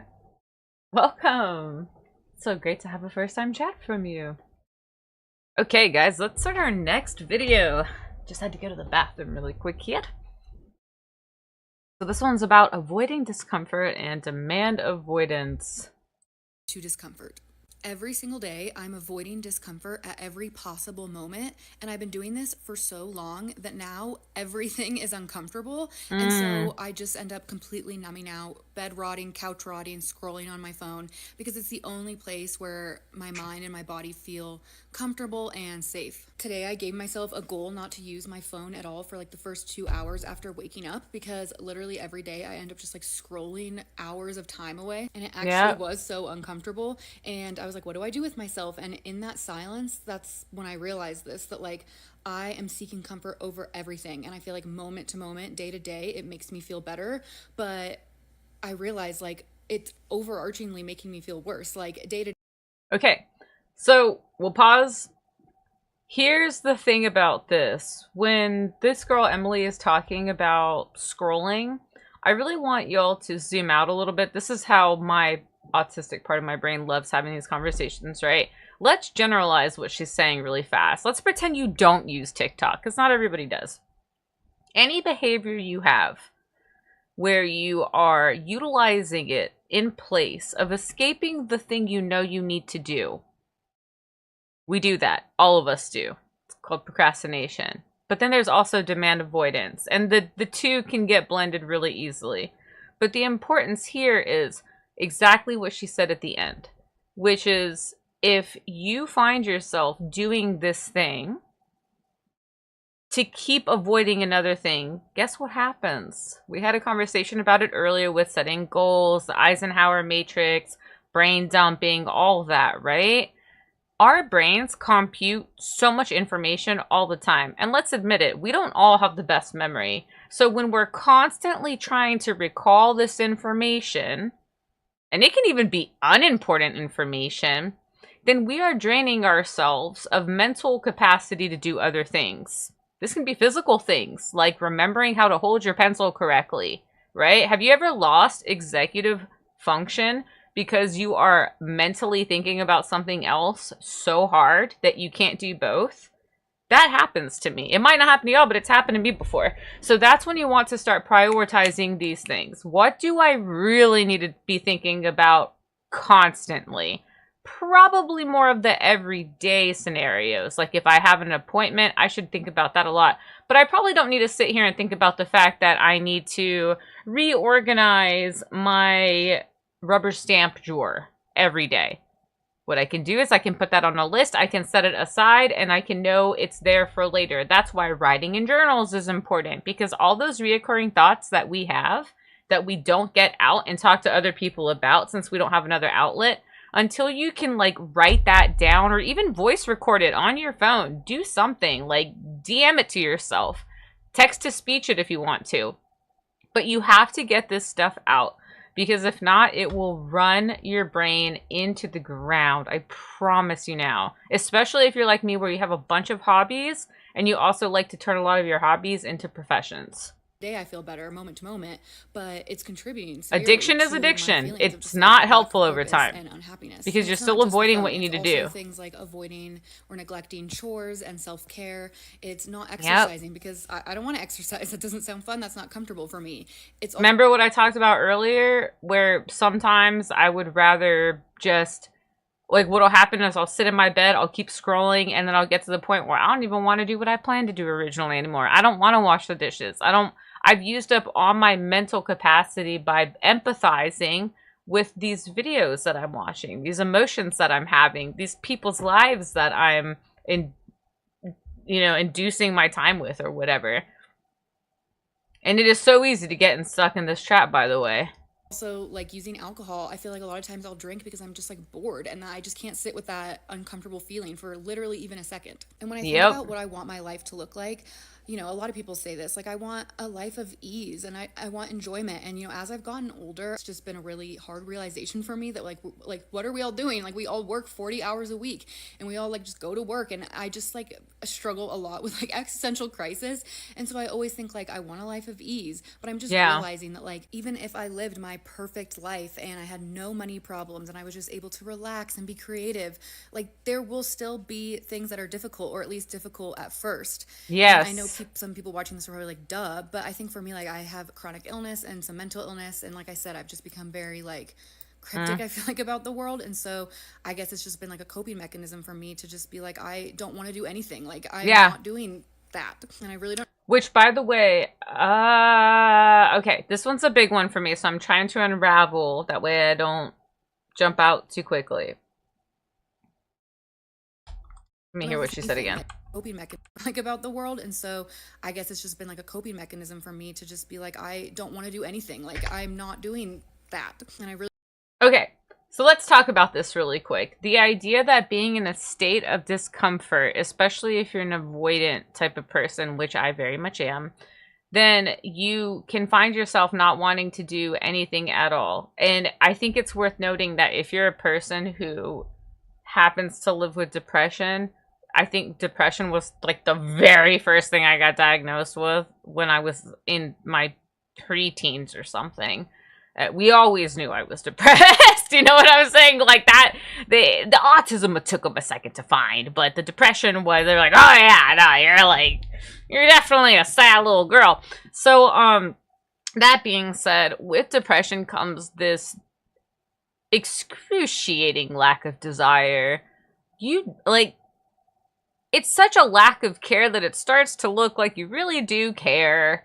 Like, you're trying to be edgy about it. You want everyone's acclamation and their attention and their approval to say, oh yeah, you really are a depressing mess. You're like, no, it's not that. It just is what it is. Anyways, we also revisited another previous video, time and place. I've learned how to manage it now. It's not like that's my humor all the time or I talk about it all the time. It's not the forefront of my content at all.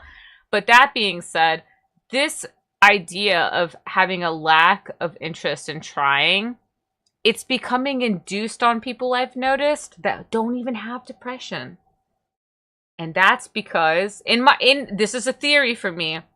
I think that's because it all comes back to technology, dude, which I love. I'm not dissing technology, but people are constantly inherently comparing their lives, I do it myself, to other people on the internet. And when you do that, you will become depressed. Because you're gonna realize that you exist in a realm where, like, none of this matters, right? There's two ways you can say none of this matters. You can either say none of this matters, or like none of this matters. And if you choose to be on the side where it's like, yeah, none of this matters, like, I'm just gonna keep doing my thing, then I don't think you find yourself quite in that more judgmental state where you don't want to try anything. It really is a balance of, if you have anxiety, oh yeah, no, wait a second, I lied earlier. I'm sorry. I was diagnosed with infantile anxiety disorder. So technically the very first thing, like when I shot out my mama, that they knew I had going on was anxiety. Then there was depression in my preteens. So like those are the two things. And the problem with anxiety is that we worry about things that have yet to happen. We worry about things that have already happened. We're worrying about things that are happening now, all at the same time. So if you're worrying about things that haven't happened yet, you are going to naturally get kind of anxious and start to... Have you ever noticed that you make more mistakes when you overthink things? Like when the pressure is on and when you know, like, I'm supposed to be performing correctly, like, I can sketch real nice, but when people start looking over my shoulder, I'm like, oh God, where is the pencil eraser? I don't know what paper is. Like, that kind of thing. Yeah, you just lose it all. You lose it all because you know that somebody's perceiving you and then you feel like you have to perform a certain way. That is hard to do. Then you're scrolling through your phone and you're seeing everybody else who is also performing a certain way, but that's not disclosed. They're not telling you that. It's edited, it's filtered, it's reformatted, even yapping sessions. People will usually reformat those in some way. Even I do it because you don't want too much dead time in there since nobody has an attention span anymore because we're always scrolling our phones. Humans thrive for hundreds of thousands of years in tiny communities. I think anything past that and they gradually start to go insane. Modern civilization just hasn't acknowledged that yet. Yes, you know what? I saw a video today about... Oh.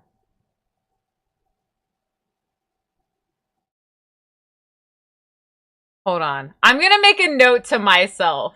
That way I don't lose. I knew I was going to have to open a notepad today, bro. Okay.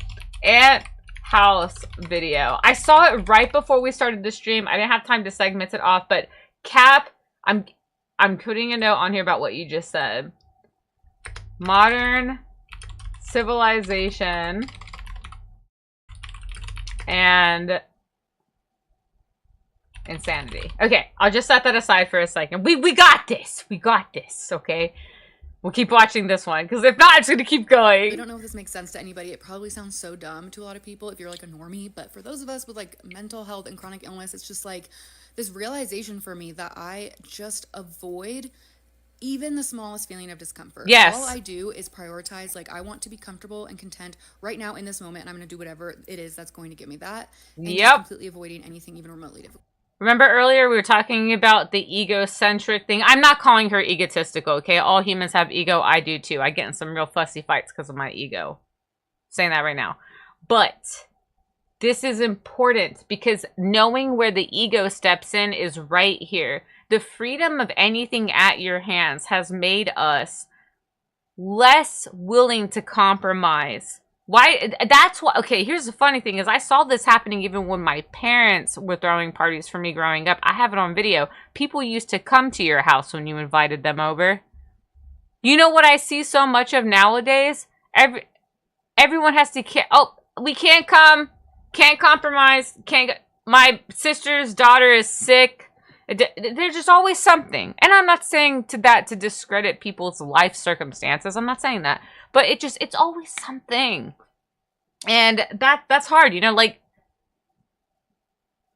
it makes people not want to reach out as much. And then it creates that loop. That's why when I create events, like when we do the yearly seasonal event where I do the videos and stuff, hey, there's years where nobody can show up. And I don't take it personal. I'm there because I want to be there. And that's exactly what it's always about. Do things because you want to do them. Do them in exchange for assuming that you'll never get anything back. Do it for yourself.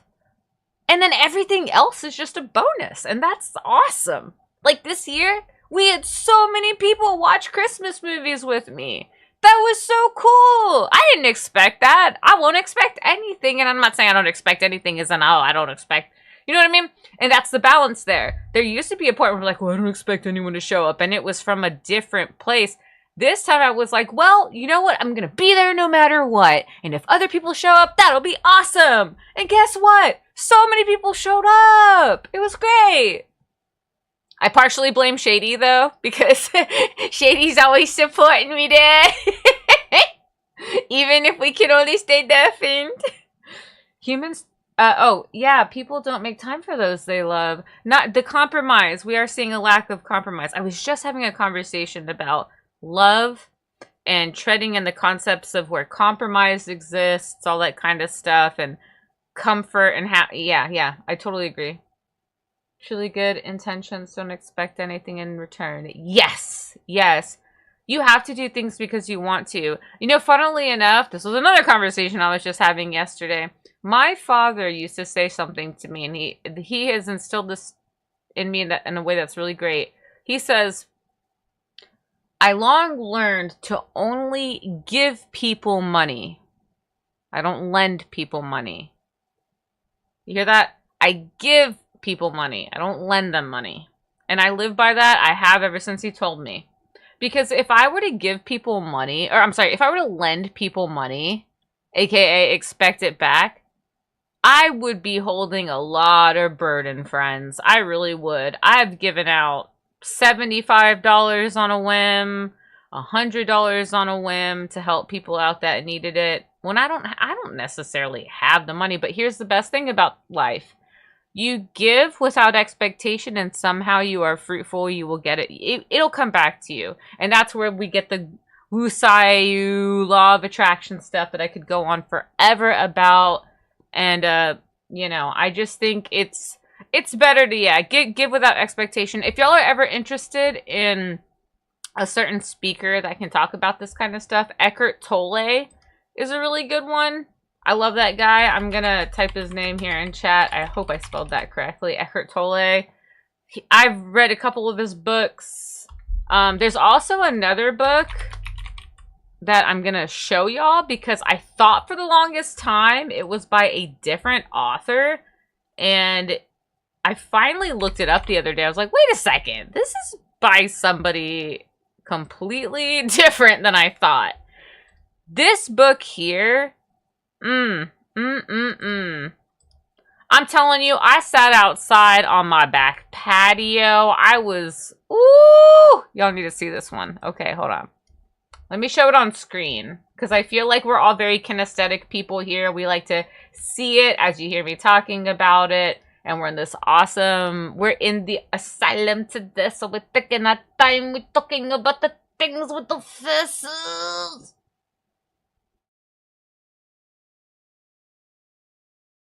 Here it is. There you go. This is by Michael A. Singer. As you can see, it's a #1 New York Times bestseller. And I know that some people, like me, when I see that label on a book, I go, I'm either going to completely agree with this book being amazing, or I am going to not like it at all. You know what I mean? All things in extremes become their opposite. I am so glad I bought this book. I love it. I need to honestly buy a digital version of it because I'd probably reread it today. I should. I will. Yes. But if y'all are interested, that's a really good one. The Untethered Soul, The Journey Beyond Yourself. It is just one of those books where I couldn't put it down. I think I destroyed it in like 3 days. And I felt like I was giving a compendium at that point. I was like, level up.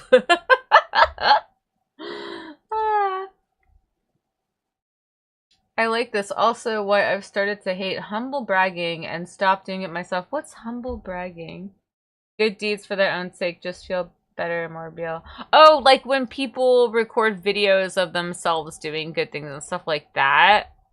I mean, yeah, well, in terms of the video thing, I think it's kind of, I prefer the videos because I think it encourages other people in some way or another to go out there and do positive stuff since they're going to feel like they're creating content, so that gets their ego involved. But that aside, I know what you're talking about with the humble bragging thing, yeah. I've gotten to that point too when it comes to my design work. Like, of course I want to go into every community I know and be like, hey, look guys, I made new stickers, I made new emotes, I made new this, I made new that, but not everybody is trying to, I really don't mean this badly, but not everybody is on the same path I am to constantly try and be better, create more, do more. They just want to be. And shoving it in their faces, whilst to me, I don't feel like I'm shoving it in their faces. It's more of a, I just want to show and tell and be excited. It's kind of like too much for some folks. I don't know if video counts. I guess they could. We're just in conversations. Yeah. All right, let's go. And I know I just have to rewire my brain. Like, I saw this thing once, I think on TikTok, about imagining your brain pathway is like, or your brain is like a field of grass, and the habits that you do every single day, it's like you're walking the same path through that grass, and so the grass is like smushed down. But when you decide to I was just talking about paths. you're taking a new path, and the grass is really tall, yes. and so you're obviously gonna have some like resistance, and it's not pushed down yet until you've walked. Ooh, hold on. Okay, let's hear that again. Grass, and so the grass is like smushed. It's going to give me that, and just completely avoid. Let's think about this, right? Carving out new paths, the idea that when you first try something, you're not going to be the best at it. Take my background right now. It's not perfect. It's not done, but I'm showing it off how it is. You know why? Because I made it exist, and I'm going to make it exist better. But you got to start somewhere. And that's kind of what she's saying here. You've got to, it's going to have some resistance at first. You know, it may not be exactly how you thought it would be the first time around. Anything even remotely difficult. And I know I just have to rewire my brain. Like, I saw this thing once, I think on TikTok, about imagining your brain pathway is like, or your brain is like a field of grass, and the habits that you do every single day. The winkles! Through that grass, and so the grass is like smushed down. The winkles! To build a new habit, you're taking a new path, and the grass is really tall, and so you're obviously going to have some like resistance, and it's not pushed down yet until you've walked it like over and over again. So I know that like things are going to be difficult, and like I said, it feels like right now like everything's difficult, but I know that once I like rewire those pathways, day-to-day things, they won't all be so difficult. Like it won't all be like this. Anyway, that's just my ramblings for today. So see, the reason I remember why I saved this video too, I like the way she described that because it doesn't sound convoluted or too technical. I have an extreme aversion to she's just talking how she feels, and it's very relative to a number of different mental health concepts for sure. I think if somebody from 50 years ago saw how people often converse these days, they would just think people sound blowhards or whatever. So, yeah, I could see that.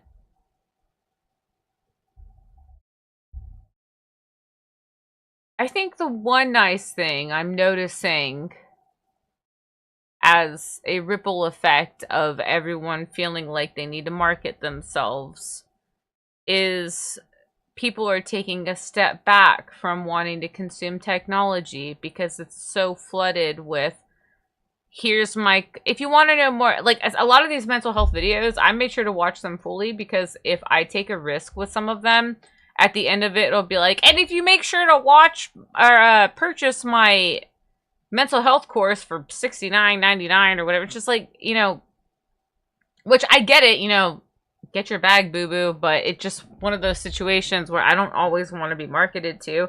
It's making people want to use this less because we're seeing the universe forgetting and remembering itself. Mainstream TV came out, immediately had tons of commercials in it. Magazines right now, if you go buy a magazine, a large portion of it is advertisements because that's what pays for the magazine to get to you, even when you're paying for that magazine subscription itself. Same thing happened with cable TV. The advertisements are supposed to pay for the shows themselves, whatever. But broadcasting and all that in general has crumbled to a different type of structure. It's become this malignant thing like Netflix and Hulu and streaming services. So we don't even have advertisements the way we used to. A bunch of us who are trying to market our stuff, we have to have advertisements because we're the entertainment now. It is a necessary evil, unfortunately. I get it from the business perspective, but what's great is since we're frustrated with seeing this repeated pattern as a society, we feel that point where we're like, you know what? I don't even want to mess with my phone. I don't want to watch TV. I don't want to listen to the radio. I don't want to do anything. Y'all want to go for a picnic? Y'all want to go paint some canvases? Y'all want to go downtown? Something like that. Y'all want to go eat some food? This type of thing. So hopefully we see the continued uprising of people wanting to do more hands-on crafts and stuff as well. That's something I noticed right away, especially with the rise of AIs. People feel like they can't trust stuff that's not imperfect in a certain way. Imperfectly imperfect versus perfectly imperfect. I never thought about that connection you're making, but you're absolutely right. It has influenced the way people think, even when they're not staring at an advertisement. Yes, we're weary of people's honesty. You know, when someone's trying to appeal to our natural desires, we get a little bit anxious about it. Take me, for example, when I had a bunch of friends that would try to tell me, oh, Ash, have you seen this insert thing? I think you would really enjoy insert thing. You should really consume insert thing. I naturally felt a desire to pull away. I need more information. You're a little too excited to say that to me, even if you're not being sponsored by them. I don't know if I trust you, because I don't know if I trust how you trust them. See what I'm saying? Yeah. It's a gotta see it, feel it for myself type of situation, surely. So, I don't know. Okay, oh! I don't know if I'm ready for this one. We'll do this one and then we'll do another lighthearted one. It's because they have this freaking... No, I'm gonna mute the music on this one, because that's what's gonna make me emotional about it. This person's not even talking. Alright, so we're just gonna watch the video. I know this is really hard to read, so I'm gonna read it for y'all. It says, setting up my vintage Pyrex in my cabinets for daily use because lavender soap. So she's washing everything up. She's putting everything in her cabinet.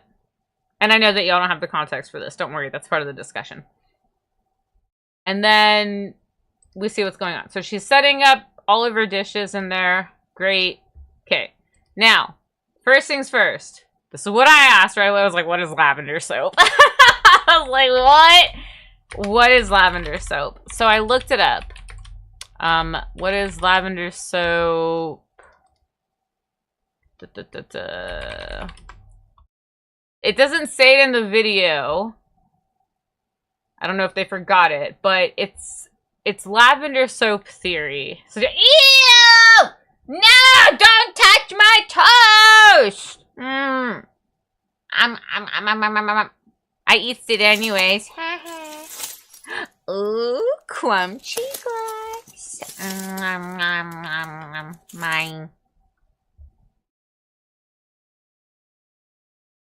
So, here it is.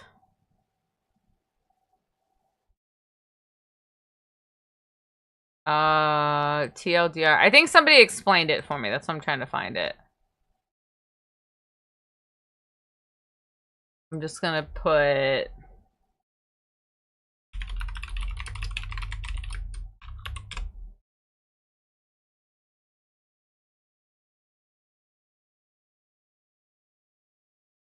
Wait, the theory is rooted in a specific scene from Assassin's Blade, a prequel to the Throne of Glass series? Have y'all heard about this? I feel like a bunch of... Wait, what? Oh, I'm over here thinking of Assassin's Creed. My bad, my bad. Gamer in me kicked in for a second there.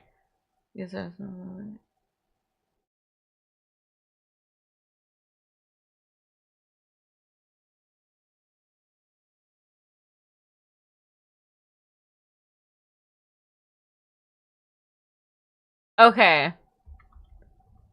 So, I promise this is going to make sense. This specific conversation is about OCD. And it's more so about my problems with OCD, or like the struggles I've had with it. So this video where she's setting up... I'm going to try not to get emotional. I don't know why I'm getting emotional. We risked this. We knew it could possibly happen. She's setting up her vintage Pyrex glasses for daily use because of lavender soap theory. So if I read the descriptions that I'm seeing, it essentially says that the theory is rooted in a specific scene from The Assassin's Blade, where the protagonist refuses to let her partner use her expensive lavender soap, thinking she will have plenty of future opportunities to share such small luxuries with him. Tragically, he dies on a dangerous mission shortly after, and her last memory of him regarding the soap is her refusal. So I want to talk about that. Once again, we're going to just pull the lens back a little bit. I'm not going to talk about this in terms of lavender soap, but I do want to talk about this in terms of art supplies. And luxury items, when you have OCD and you prevent yourself from enjoying the very items that you have the luxury of possessing. For example, I have these really gorgeous Copic markers. And luckily these Copic markers... No, I'm not going to use Copic markers. I'm going to actually... Dang, I can't use that either. I'm trying to think of something that I'm not able to, like, bring back from the dead once it's dead. Pens. Okay, pens. I like how... Art supplies. I knew it was going to be with art supplies. So, I used to have these really nice quill pens with these little ink refills that you could get for them. This little plastic tube. You'd puncture the tube, you hook it into the pen, it leaks into the reservoir. You can use the ink through the actual, what are they called? Oh my goodness. Quill pen? Ink pen. Why can I not think of the name of them right now?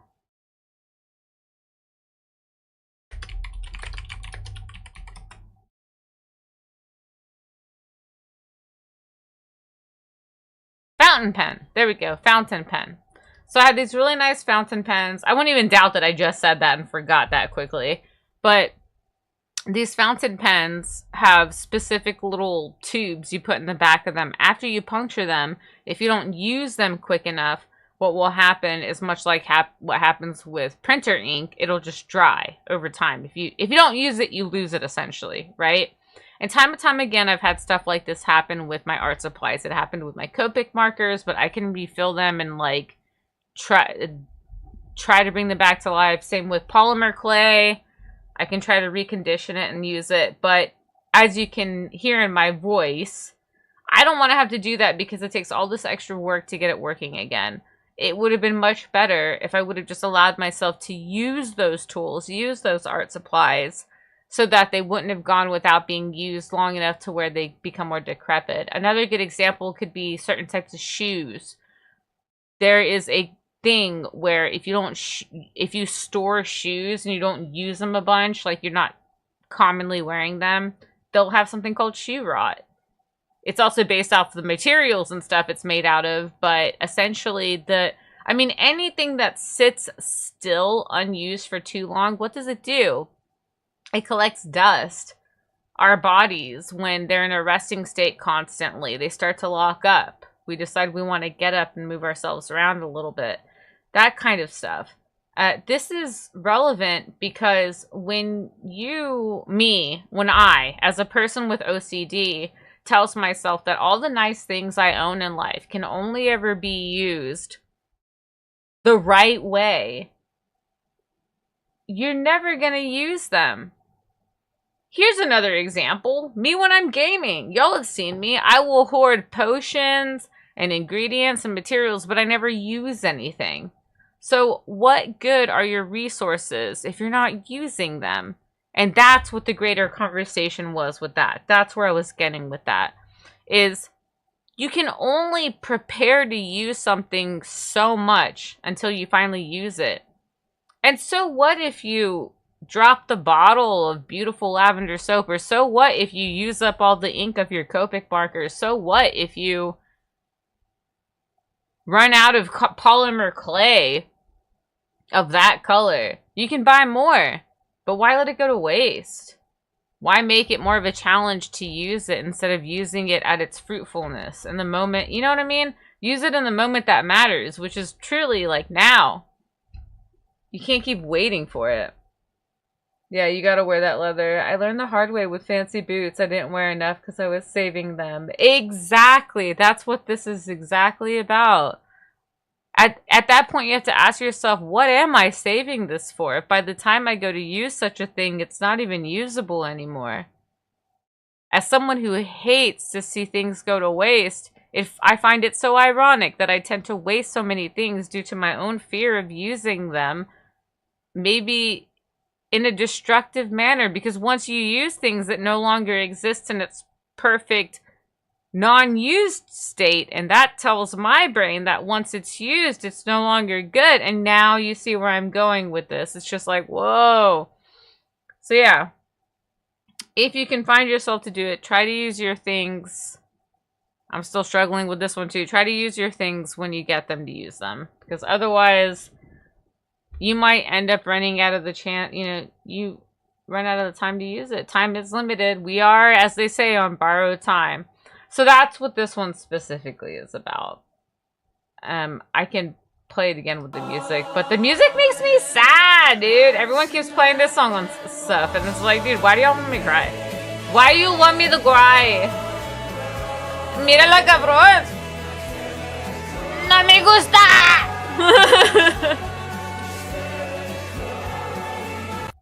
Yeah, that's a really good song, though. All right, next one. Wow, already 2.5 hours? How did we do this? Oh my goodness. Okay. Have the stress piece. We saw this guy earlier. Let's watch him again. You know, we were just talking about overthinking, and I think this one, to look for the good. Let's listen to this one. If you are going to overthink, then you should overthink the positives. Oh, I just realized why y'all can't hear it very loudly. You should overthink about the best outcome. You wait. I'm going to restart that, I promise. Life could be. Yeah, because this is definitely relative to the conversation we were having earlier. I read something that said, if you are going to overthink, then you should overthink the positives. Yeah. You should overthink about the best outcome. You should think about how good this life could be. There you go! And how amazing it would be if everything worked out. Yeah, because why not, dude? Why not? That's how our mind works. The opposite to that. It does. Remember, think back to the video we saw earlier. It is programmed in our primal instinct to latch on to the things that put us in danger, make us scared, right? Because we need that later for survival. So we know, don't do that no more. Oop, I put hand on stove very hot. No touch stove when hot, because if hot, burn. However, this is a challenge to that. Like, yes, me know stove burn when hot, but you can add a positive narrative on that. We think about the worst case scenario. Why overthink? We overthink about just that stuff we've made in the past. Yep. And we overthink about the stresses that may come in the future. But what if we flip that? Yes, sir. I think that's my goal in 2026. To overthink the positives. I think we could do that this year. That's a good goal. And I know some people won't agree with that. And some people will say that's not possible. But I'm willing. I'm going to pop it. I'm going to pause it right here because this is where something called cognitive behavioral therapy can come in. I learned about cognitive behavioral therapy back when I was about 29, 30. It was around the time when I got sick of being angry, essentially. I lived out in Portland, and luckily, a friend of mine, he ended up buying that, showing me a book called Cognitive Behavioral Therapy for Dummies. And I had never heard of that before, but I read the description on the back of the book, and I went, my God, this is perfect. I want to read this. I still own the book. It's on my bookshelf right now, actually. And what cognitive behavioral therapy is about, it's not about necessarily just masking things. It's not about avoiding things. It's about facing what you're feeling, whether it's a good or a bad feeling, in this case, probably usually bad, and you're reframing your mind. Eventually it will rewire, but at the beginning you're going to feel like you're just reframing because you're going to feel like you're kind of fooling yourself. So, for example, say that you want to go out for a new job, and look at that. You pull up your news articles, and there is somebody looking to fill a position that you want, your dream job. It's right there. It's only a 5-minute drive away. You can't wait. You're excited, but oh God, what if other people apply to that job? What if other people more qualified than you are directly near you and they apply for that job? So you get scared and you say, well, maybe I'm not good enough. And you decide not to try at all. But why though? But why? And that's where cognitive behavioral therapy can come in. Reframing your mind, overthinking the good things as he's saying. It is as simple as saying it out loud. I started doing it many years ago because I have a lot of negative self-talk, especially if I have my bad alters front. So if they start telling me really nasty things, you know what I do? I take what they're saying and I vocally say the opposite, more of like a positively reworded version of what they say out loud 3 times, because you got, like, my OCD, if you don't know, it attaches to number 3. Number 3 is like my favorite number, and any variation of number 3s. So, if I say to myself, I cannot believe I just dropped that jar on the ground. It shattered everywhere. I knew I would do that. I'm so stupid. I do stuff like that all the time. I'm so clumsy, right? If I say that, because it came out and I felt that way, you know, there's no second guessing what I've just said initially. But then I go, no. You dropped the jar because you were rushing. You just gotta slow it down a little bit. And hey, maybe you broke the jar, but that's all right. It's pretty affordable to get a new jar. Maybe you didn't need that one anymore. Maybe that jar served its duty. And so we're done now. Let's clean up this mess. We're gonna be fine. And hey, things happen. It's not a big deal. At least you can clean it up. You have the luxury of a broom and a trash can. And heck, you broke that jar in your house. Some people don't have a home. You pull it back. You realize what you can be grateful for, and you just change that mindset. Hi, Emily. Thank you for the follow. Hey! My overlays aren't working, just how shadies were messing up the other day, too. with the sound alerts for some reason, and I don't know why. Or is it just delayed? Because it's supposed to show up.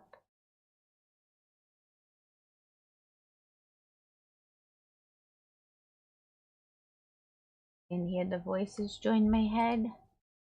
Why? No. Oh. Okay, well the test works. There we go. I'm sorry, Emily! Hi! Thank you for the follow. Yeah, it's acting kind of funky today. All my overlays are acting funky. I don't think I updated anything. And I'm not even live in the other place, so there's really no reason for it to be acting like that. Alright, let's keep going! We're having fun! We're having a lot of fun today with the Mental Health Monday. Got some deep concepts going. But yeah, essentially, the final thoughts that I was getting at was similar to what he's saying. You can think the bad things. I mean, we have to, right? That's how our brains feel. But consider trying to overthink positive things. And challenge yourself. If you like words the way I do, see if you can construct a sentence that is a more positive way of saying something that makes you feel drained. For example, I tend to say, I need to do this, right? So let's say I need to update my overlays, right, for the stream. Well, when I say I need to do something, there comes that demand avoidance, there comes that desire to not have to do it. But if I say, hey, I get to update my overlays because I have the knowledge to do it, and I have the programs and application that enable me to do that, and I have the computer that y'all helped me build. Oh, and then I also have electricity that's working well, and I have internet that's functioning properly. Keep pulling it back. Find those things. I get to update my overlays. I don't need to. I get to. It's that kind of thing. Overthink the positive for sure. To think about the best outcome in each scenario in my life. To think about the best in chasing my dream. Think about the best friendships, relationships, places, instead of focusing on the bad ones. I think that might make me a little bit happier. Yeah. Or a whole lot happier. Why not? Why not test it out, you guys? I think it will for you too. Yes, sir. Let's at least be willing to try to overthink the positives. When something negative comes, just let it go. Now, okay, I will pause and say I don't have the ability to just let negative things go, but I do try to view it differently than most people would do, which is I almost process it the way that you would a science experiment. I write it down, and then I start theorizing. Why has this happened this way? And I start looking at it under the microscope. When did it happen this way? What triggers occurred? What did it look at the end of the trigger? That's okay. It's okay to identify your feelings and to look at them. You don't have to run away from them. Trust me, I tried that as a kid, and I ended up with the idea, like, I think in extremes, avoiding negative thoughts is a very dangerous game to play. I'm not saying it doesn't work for people, but do it at your own risk for sure. Switch it to positive. I don't know. You can try to reword it to positive, yes, though. So there, I do have my reservations about, you know, that type of advice, but that's why I love that we can add this context and we're having this awesome chat about it. This next one, let's do... I want to say I had a lighthearted one. Okay, so we're going to do a fun one again. My loves, this is how to... Now, I will mention in this video, I don't really... a timeline shift without... They use this term called my loves a lot, and I don't know if I really like it. So if you can tune it out, everything else that she says is really freaking awesome. The woo-woo and the mystical, and I don't really understand it. This is the neuroscience of how... Remember, we're coming back up for air right now, so this is not going to be as technical. It won't be as deep. This is just That wusa au, if you will. Shift timelines. All right. I want you to imagine that this is your mind, okay? This whole page is a garden. And in this garden, notice that there are fruit trees that are already available. You're not trying to plant a tree. There are fruit trees already here. Each of these fruit trees represents, Okay. I know that what she's saying, but I'm going to give y'all what I take from this because that's why we're doing this. I know she's using the example of trees, but I would like you to imagine that each of these trees actually symbolizes a book, like a book on the shelf of a version of yourself that is ready to be picked, as she says with the fruits, right? So, yes, envision the trees, but at the same time, try to imagine with me that these trees are kind of similar to the book narrative that we've had before, just to make it relative. say, a timeline, okay? Timelines are not necessarily Because the terminology timeline kind of confuses me, so. States of perception. Be sure to follow, check out my other videos. That's why I like when she says that. These are states of perception, so that's what the books are, right? For the purpose of this Meaning video, a perception let's of just say yourself each that of these you can timelines envision, that you is know a what would be state required of perception. you It's how to you be. see the world. So all of these trees are real in your experience.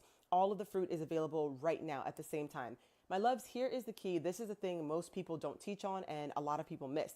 You're not going to experience the whole entire garden. Right. Yes, every timeline is available, but you're not going to experience it all at once. You are going to experience only the tree that you walk up to and start picking from, okay? Let's think of things like birds of a feather flock together. Think about the conversation we had earlier when it comes to your environment and setting yourself up for triggers that make you want to do things that work in alignment with the path you are wanting to carve out. That's what this is really grasping at here. Our brain works in the exact same way. Our assumptions, our reticular activating system, our nervous system, it's going to decide which tree we feel safe enough to approach and eat from. Okay? This is back to the conversation the girl had about wanting to choose what makes you comfortable. Your assumptions. Hi, thank you for the follow. I'm so sad that my sound alert is not working. And you're going to walk up to it and you're going Shady to had the same problem the other day. No. I want more money. I want to find. I want to fix it. I wonder how we can fix this thing.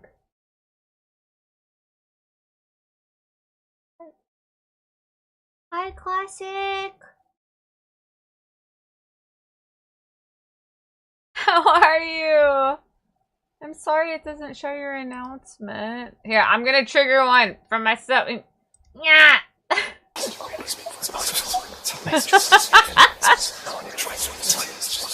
At this point, it just makes sense. There's just more LittleAshThings joining the voices. They're all me, but it's you, but it's I, but it's we. Welcome to the Asylum. It's so great to have you. We're having some fun thoughts about that's awesome. It is. I wish it was working correctly. I don't know why it's so angry right now. All right, here we go. And healthy love. I want the dream job. I want the land. I want the millions. I want all of the things. And here's the thing. You get to ask yourself, does that actually feel safe in your body? Yeah, does it? To heal all of your childhood trauma. No, literally, that's such an important question. Or, yes, important question. Because remember earlier, we see this reoccurring pattern of Delulu is the Salulu. Believe it and you can make it happen. That's not true. Because we discussed the idea of expecting of your nervous system what it's equipped for. It's like, bro, if you're chronically ill, you can read as many self-help books as you want. Your nervous system needs what it needs. This is a great idea of resting in knowing what you're capable of, knowing what you're dreaming of, but then also saying, hey, it's okay if I can't do it all. I still have the beautiful human power of seeing and knowing what would be needed of me. And you can align with what you're capable of aligning with in that specific, as she calls them, timelines. Before you can have the life you desire, my loves, but you do have to be aware. Why? Simply because I'm existing. Stuff came up, so I had to cancel plans with a friend today. Also, I love your model. Thank you. Usually, I have my straitjacket all tucked in like this, but we have a very special Mental Health Monday, so just for today, they allowed me to undo my arms, but it doesn't happen very often, okay? Don't get too used to it. This is dangerous stuff here.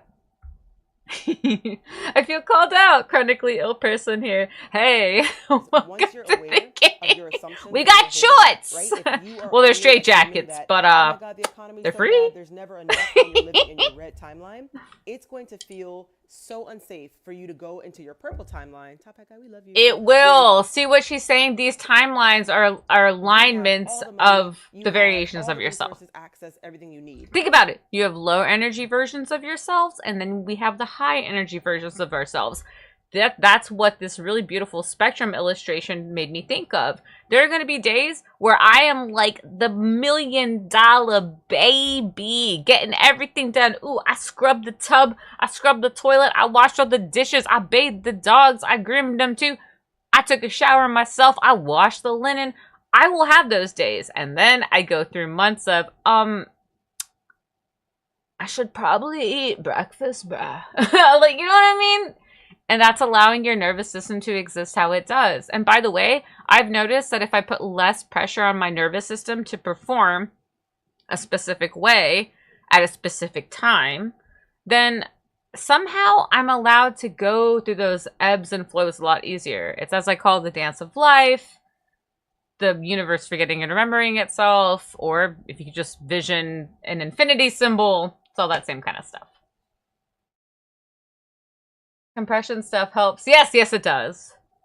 I dished the dogs. I was like, huh? A habit of repeatedly telling yourself, if you grew up in a family that continually told you about limitations, because you're black, it's not going to work out, there's nothing you can do, if you have to work twice as hard for half as much, my loves, if you have grown up hearing that, it's not going to feel safe. You won't feel safe being successful. Your nervous system won't feel safe holding love. You won't feel safe being... We talked about this. Look at, imagine right now, okay, here we are, boom, you guys are in your bathroom, you're looking in the mirror is clean, okay, you can see your face, you're looking at yourself, boom, straight in the eye, here we go, why am I doing boom now, no, please, don't become a thing for me, so you're looking yourself straight in your eyes, and you are saying to yourself, I love you. Does that not feel funny to even picture? It feels funny for me, and I actually do it constantly. So that's kind of what we're talking about here. It will always feel challenging aligning yourself with a version of yourself that you're not used to. All that you can be and having the life and that does require a lot of healthy solitary time, by the way. Somebody watching this right now, you already know the deal. 2026. Bam, bing, bada bang. Look at yourself in the mirror. Ooh, and then you see it and bam. Out of enough. Bam. I have enough money for the month. I have enough. You are meant to move into more than enough. Purple timeline, overflow, right? Abundance. For my Christian girlies, you know the scripture. I've come that you might have life and have it more abundantly. Overflow. So if your nervous system is still okay, I like how that works, but just by subscribing one time. It's unsafe for you to be in the purple timeline, and you're going to self-sabotage every time. That makes me feel like I broke something. How do we fix this? How do we shift this? The first step, I'm just going to give you the first step. It's awareness. You've got to be aware. You've got to own the things that are not working in order to Oh wait, because they worked earlier. And the minute you own that, oh, I've been choosing rotten fruit. I've been choosing to eat from trees and sit at tables that don't actually align with what I desire for my life. The moment you own that, my loves, there's no victim blaming. It's okay. So this is, once again, if you've noticed, there's a theme throughout a lot of these videos when you watch them all individually and put it together. This is discussing the idea of putting yourself, not you yourself, but people in general, in a place where you feel yourself wanting to minimize for the sake of fitting. Putting yourself in a box. Minimalizing your capacity because of what you have been conditioned to believe is the limitations of this societal physical life here. You deserve better. You do. You do if you're stuck in that place, because I know I was stuck in that place for 29 years, and I'm telling you now, why not try otherwise? Why not try believing in yourself? No one else? I mean, a lot of other people aren't going to do it for you. If you do decide that you want to study some celebrities about this, whether or not you like their acting methods, Jim Carrey is one of them. People will like to say, oh, he looks like a crazy person. That's what enlightenment looks like, by the way. To a lot of people, we look like crazy people. You know why we look crazy? Because we're on something. It's life. You know, I don't have to get high off drugs or get high off life. It's that kind of thing. And it's simple. It's so simple. You don't need anything else for it. It's just there, but people look right past it constantly. It's like that game you play with little kids where you pretend you're holding something in your hands. You got two hands right there, you're holding something, and they, oh, which one is it? Which one is it? Ah! And they decide to pick, and then you open up your hand, you've got nothing, and you know what? You don't have anything in the other hand either. Because whatever it is, they already have it. Haha, you got bed on your head. Yes, but you're also crazy. I am?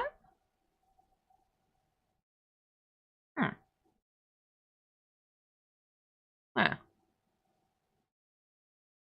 And I could be.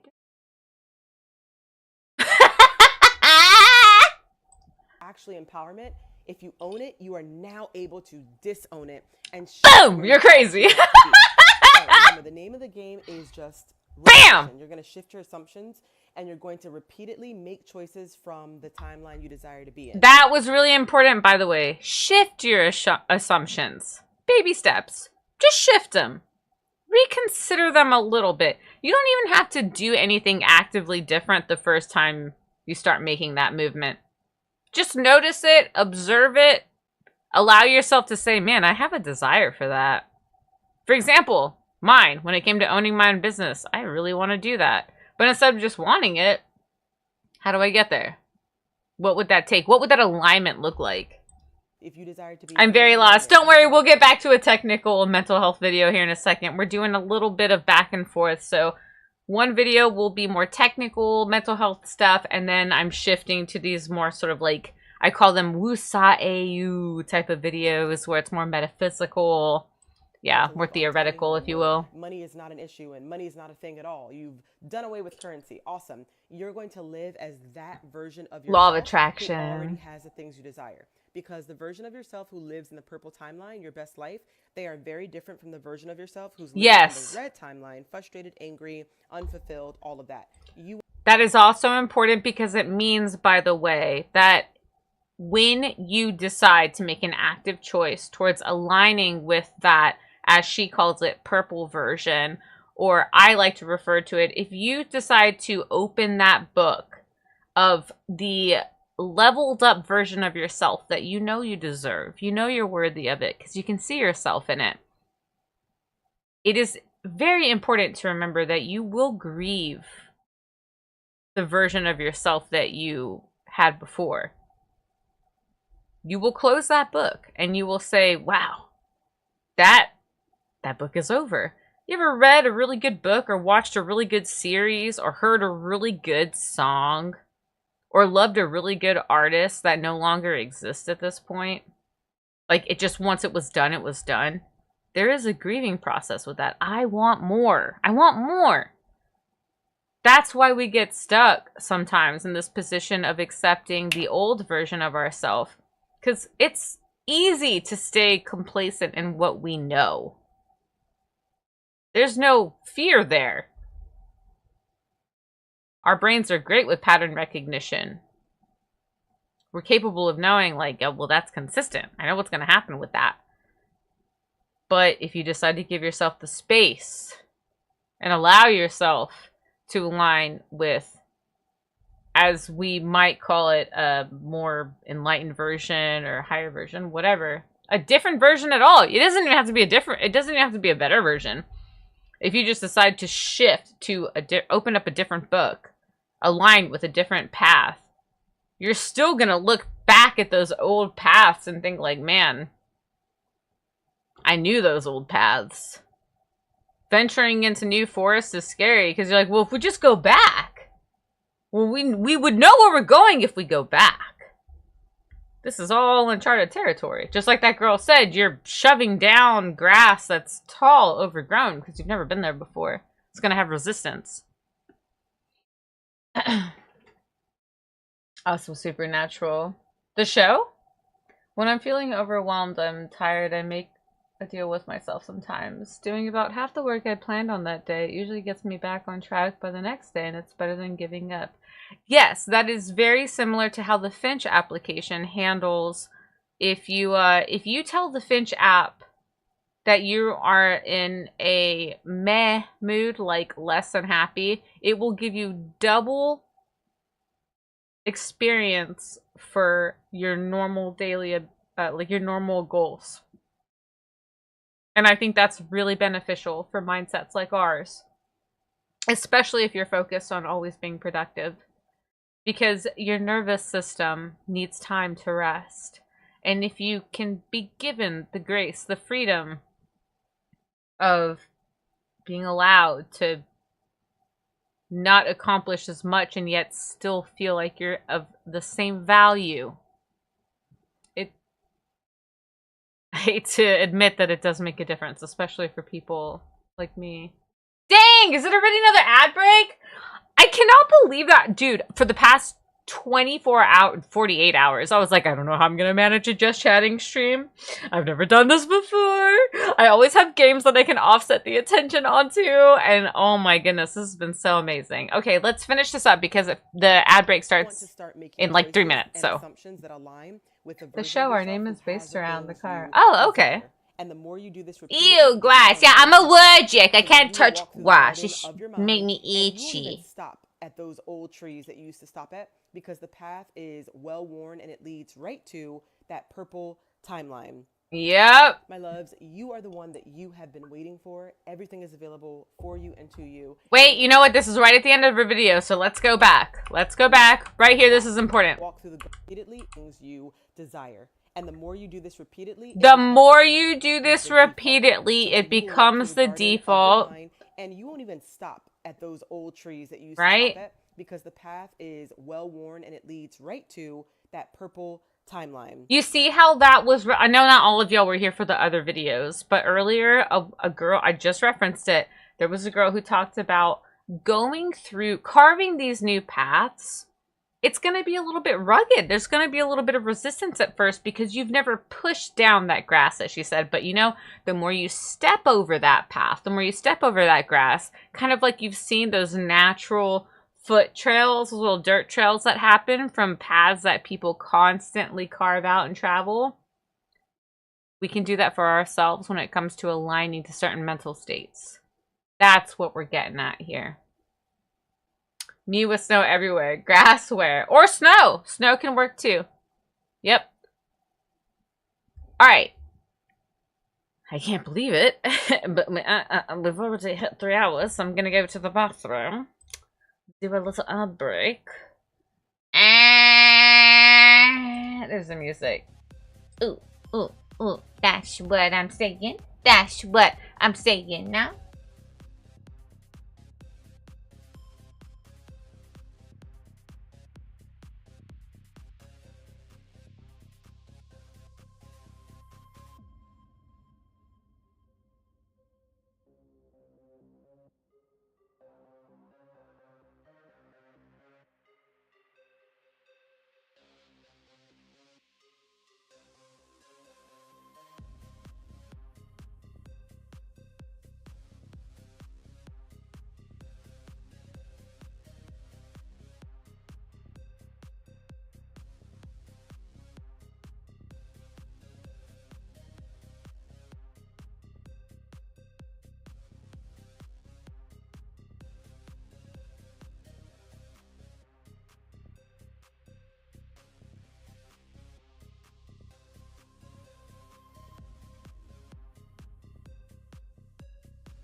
All right, awesome.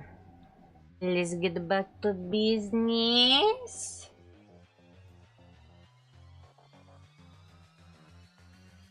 My loves, you are the one that you have been waiting for. Whoa. Everything is Okay. available for you and to you. We already watched that one. I think we do. The most important skill that you can ever learn that they definitely don't teach you in school. I think we'll do this one last. Wait, which one was this one? Extremely secure women, they will. Oh yeah, no, I don't want to do this one. At first I was gonna do this one, but then Welcome back. Thank you. The most important Let's pull this skill one up. that you can ever learn that they definitely don't teach you in school. And I doubt your parents taught you this either. It's not how to make money. And it's not how to stay in a relationship. Mac and It's how to stay in a good cheese! mood when you Ooh, lack but reasons to be in a good spaghetti? mood. The funny thing about feelings and the funny thing about being in a good mood is that they are both entirely up to you. The way that you perceive a situation is the way that you're going to feel about it. If you There can you gain go. something from a situation, if you feel like you're in abundance or it was a positive outcome, you're going to feel pretty good about it. You're going to feel accomplished. You're going to feel in a good mood. If it was negative and you lost something, you're going to feel negative. You're not going to feel very good about it. You're going to feel like you're not in abundance, maybe even in scarcity. The trick is to find something to be grateful for. There you All go. the We time, talked no matter about what that. you've lost. That's why, you know, this is like the perfect video to wrap up the whole mental health conversation, because that is what the whole thing is basically about. That guy looks like Cloud Strife. You should see his You should see the comments on this. That's why I'm glad that I figured out making it show up without all the extra stuff on the side, because the comments are distracting. Got someone who's like, bro's beautiful. Somebody else said, whatever you said, handsome. And he said, guy looks like Cloud Strife. Come on, you guys. Can't you listen to what he has to say, man? It's not about how he looks, it's about what he has to say. It's just about his cover. Oh my god. Good about it. You're gonna feel like you're not in abundance, maybe even in scarcity. The trick is to find something to be grateful for. All the time, no matter what you've lost, in every single situation, find one thing about the situation that you This is the gained, reoccurring a reason thought why it was here. positive, a reason why that needed to happen, and a reason why Both? that Both. situation Both ended is up good. being a Okay, good look, thing Classic for you Impala is and one your of our life, people, and apparently. hopefully your Welcome future to the and asylum, rest of the man. situation takes it away. The most important skill that you can Alright, I think that was a really good ever stuff. learn. Dude, this is crazy. I cannot believe I sat here and talked about mental health for... Is that a joke? When it says 3 hours, it means that I did it for 1 to 2, 2 to 3, right? So 2 hours. I just calculate. I promise I'm not making a joke, because that's how hours work, right? Like 1 to 5 is actually 4 hours. So if it says that I did it for 3 hours and 9 minutes, actually like from 1 to 3, it's 2 hours. Right?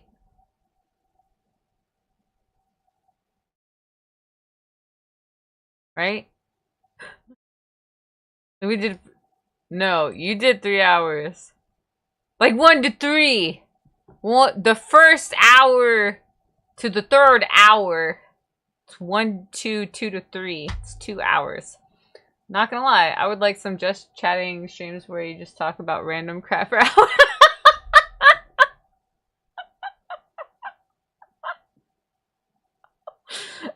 Just go through my favorites. No, hold on. That would be really funny, actually. I want to see if I have a fun... No! I'm actually... Now I'm nervous, because I was like, oh, that'd be so funny if we just chose to open up one of my random, recent likes. And I was like, wait... That could be bad. Because, like, who knows what my alters... Dude, you guys want to play some Kid Picks 3 with me? Oh my god. I've been here 10 minutes and agree. Discord! Oh, yeah! Wait! No, I'm calling out your typo. Discord! I'm about to disorder my life. Much like my mental state. Did I just dad joke layer a mental health joke? Ah, my goodness. It would have even been a solo stream. Your alters would make it a podcast. No, for real. I cannot believe we heard 2 Bianca alter fronts. That was interesting for me. If y'all can clip that, I'd be very interested to hear it later. Speaking of back typos, what are you doing on my back? Bad typo.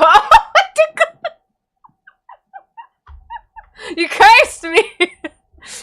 I'm telling you, if there's one thing I can do, I can curse technology, and you can ask Shady. I've even messed up Shady's technical parts of his streams. Isn't that right, Shady? Will the real Shady please stand up? Because literally, I feel so bad.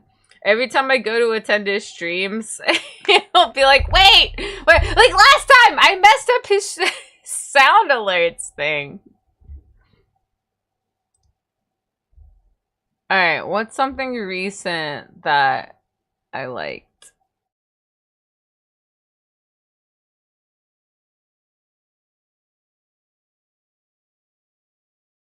Oh no, some of my likes are sad. We're gonna have to make this a whole thing, actually. I'll show you something cute. Hold on.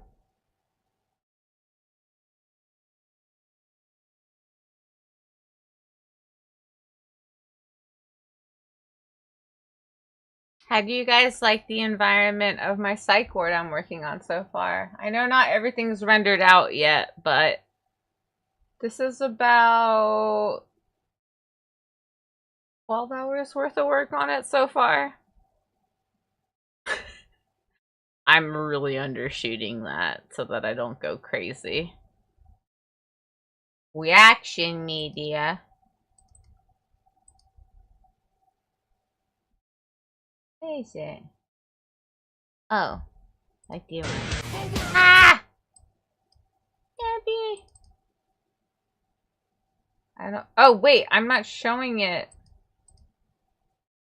I think this is the problem. Is I don't think I have it on. Wait, see. Ah. It's awesome. Thank you.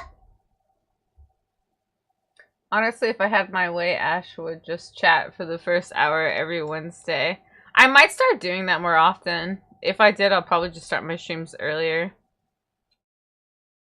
I kind of like starting them earlier. At first, 2 o'clock worked, then that got too late. Now I do 12. No, I do 1 o'clock now, and it really does feel too late. I should just do 12.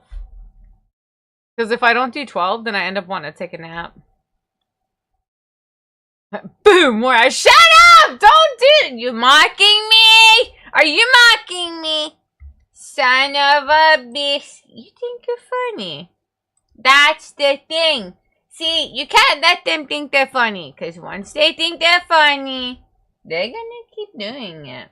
Hey, look. I'm gonna show you guys this one. Check this out.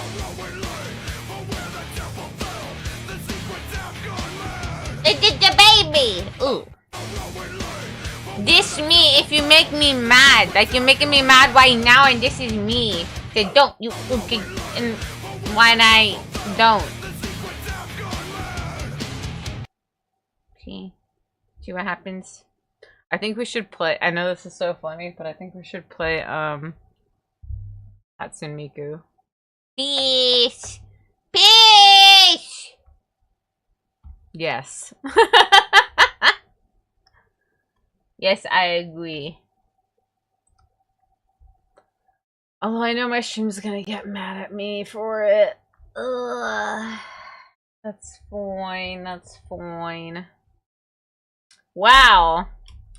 Look at that giant chair, dude. I'm gonna sit in it. Where am I? There I am. Ah! Look at me! This is actually to scale, believe it or not.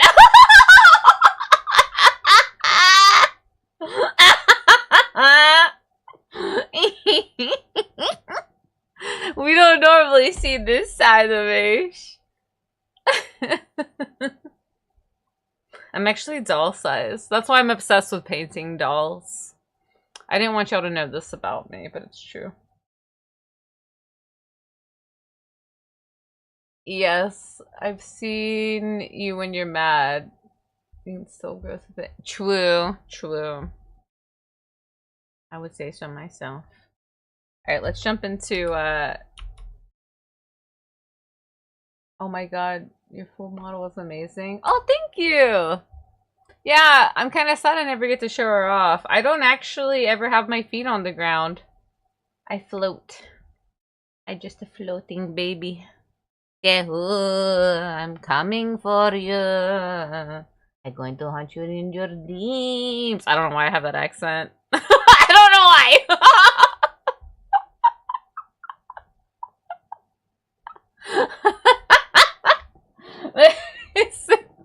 You know, I don't know. I don't know. A brain wrinkle? Hey, why aren't my brain wrinkles working even? Why is everything angry at me today? What did I do? It's so mean. I'm gonna put a little bit of background music on. Oh, no, wait. I know what we're gonna do. I totally forgot. Ooh, ooh, ooh, ooh. We're gonna do a little bit of palette cleansing, as I call it. I'm just gonna game on some Hatsune Miku. I know that it's gonna make me update it, so I'll go ahead and grab my iPad and do all that. It also hates me. I've done like 5 things and only showed 1. Yeah, I know that. That's weird. Like, if I test this, for example. That works. But I also edited a bunch of stuff earlier, so I'm wondering if that's what broke things?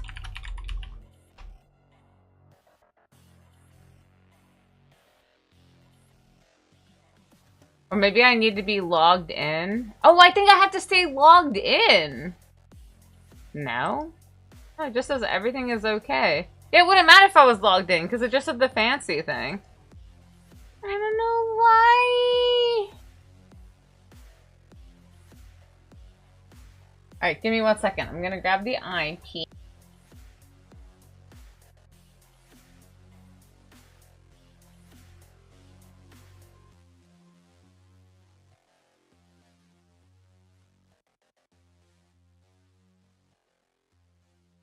I have returned and I have the iPad.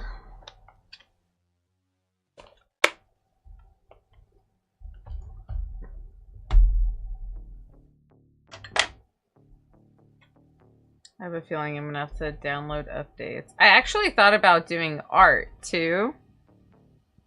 Yeah, see, that worked. I think I'm going to move the brain wrinkle to the sound alerts thing. But what's odd is the sound alerts is what's bugging out when it comes to y'all following and stuff. Actually, I know Impala, this is so strange to ask. Would you mind unfollowing me and refollowing me really quick? No, please nobody else do this because it'll make y'all lose your follow time. But Classic Impala is a new follower, so I was hoping that he wouldn't mind being a little test subject for me.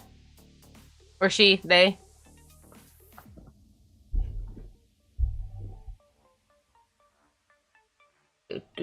So this is what I was working on earlier, by the way, if you guys want a little sneaky peeky of it. It's gonna take a lot of time. You just did? Okay. I'm gonna have to paint in all this area with the bowls, but like, I think that the main, oh, I feel like I'm about to sneeze. That's what I'm waiting for.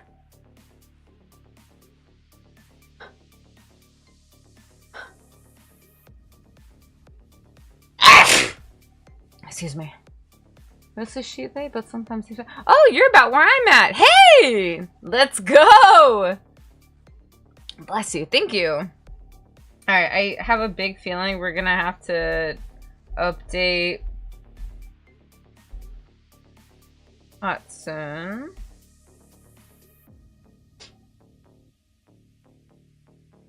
That be shoot, DB, that be shoot, shoot. Oh, That's loud. What in the biscuits? Ay, ay, ay. That's very loud. Oh my goodness, let me stop my music. Better. Whew.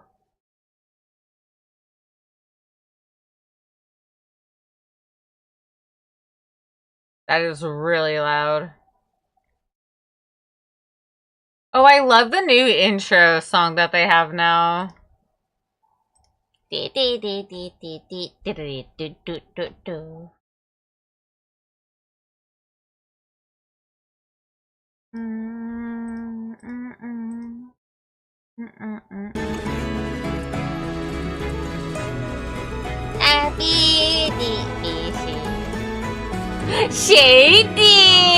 Did we 7 him? I'm about to say, I don't know if Shady is here, but this is one of our OG games, dude.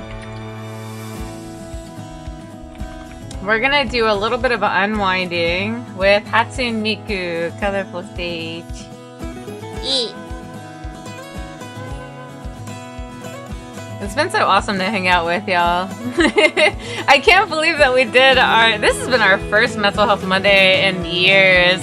I was a little intimidated to do one because I truly didn't think I'd have enough to say, but apparently I underestimated my skills to yap. I'm really glad I decided to try and do it, even if I might have done it badly, right? It gives you a chance to do it well. And I'm sure we're going to do many more of these.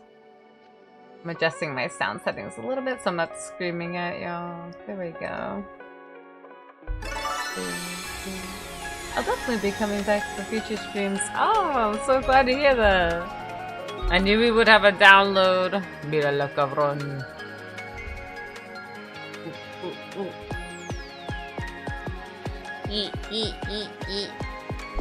Alright, so I actually was doing that exclusively with y'all this whole time. I think I'm gonna go ahead and give me 1 second. Gonna set up some other stuff while this downloads. Download this. Some behind the scenes work here. I don't think I need that.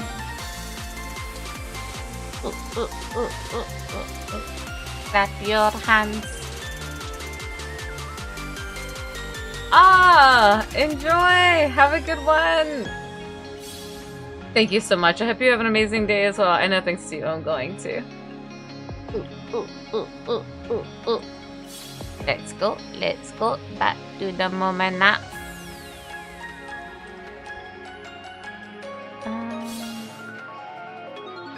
Did I not do? Oh. I didn't even bother doing a preview projector well.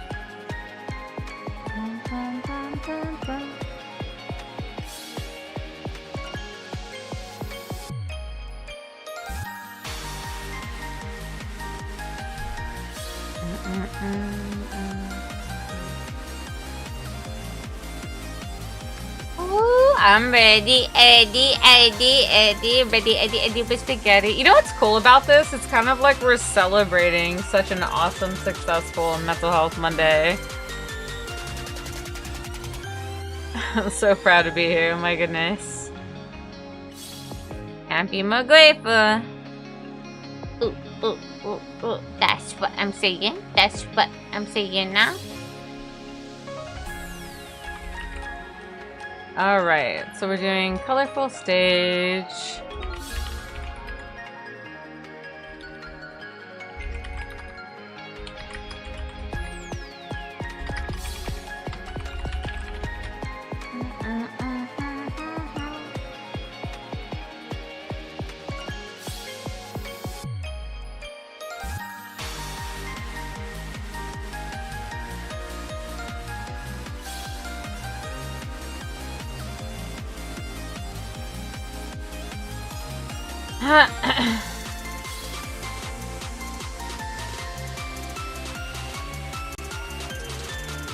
I'm still just downloading this update, by the way. It's not too much longer, though. I could get used to Mental Health Mondays. It's fun to imagine having mental health. Delulu for the Salulu, right? That's what we said.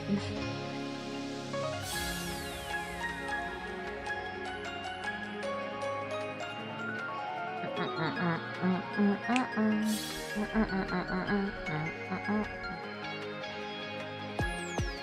actually kind of like that I did the little cell phone thing because now it looks like I'm just playing on my cell phone. It is a mobile game after all.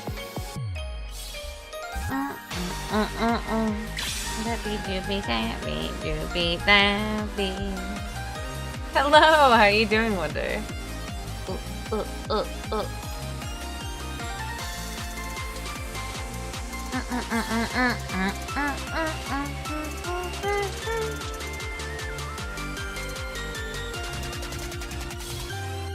I'm gonna lose my mental health if you don't react to my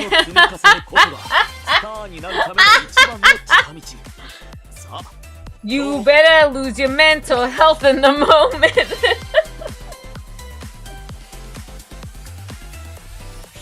I'm about to lose my mental health for real. You know, I think that might have to be a thing, dude. We need to put that on a t-shirt or something. Like, I'm about to lose my mental health. I want it. Dang it! I really do want that on a shirt now. Alright, are we ready? We're ready. Ready with spaghetti.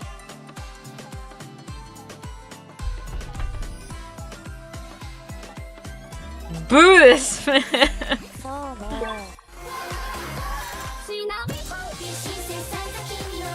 What should we start with? I feel like we're gonna be doing this for at least an hour. I'm giving myself the freedom, so I'm gonna start with whatever I want. Let's start with this one! I don't know what song this is. I feel like I do better with songs that I don't even know what they are. Which is kind of sad. Probably because I don't expect as much. There we are again with the expecting.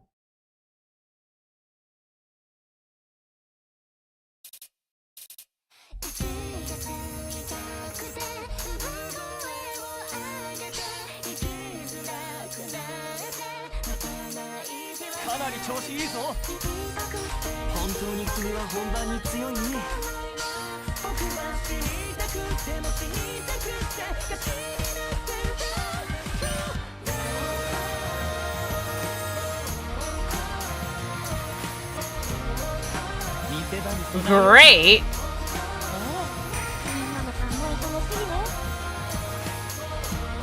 Wait, is this still 10.0? My eyes are not melting enough yet, that's why I feel so slow.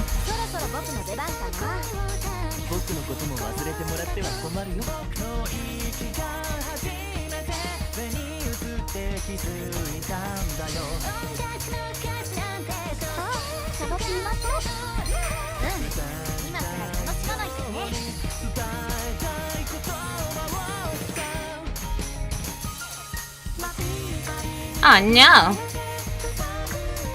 I can do better next time!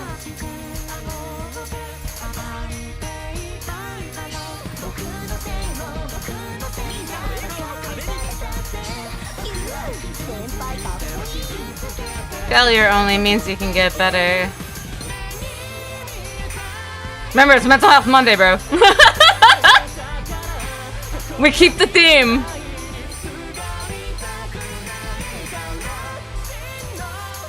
Plays a really failing game of Marvel Rivals. I can't wait to keep playing with my friends!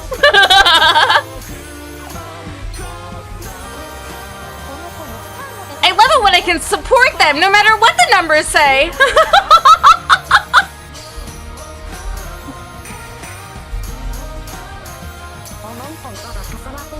It's not about what you can't do, it's about what you have done! I don't know why that was helping me focus better. Does this current identity remember me? No. I'm sorry. Have I met you before? Hi Kyle! Howdy. Welcome. Ooh. Dancing. Oh, I got a new record! I don't know if I've ever even played that game before. Song. I don't think I have. So of course it's gonna be a new record. That's actually a good point. if you've never done it before, it's always going to be a new record. All of our motivational phrases. It's not about what I can do, but what I've done. Yeah, that's what I said. I said bye every time I see you live. Oh, well, thank you for stopping by again. We're actually winding down from 3 hours of talking about mental health videos. It was so fun. Ooh. Got my little cell phone here.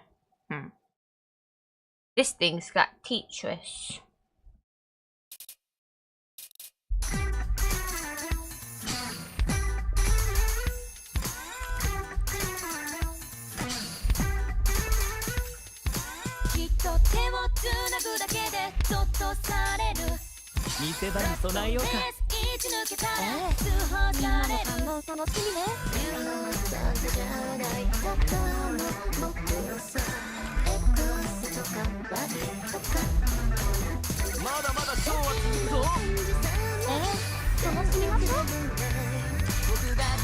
Nah!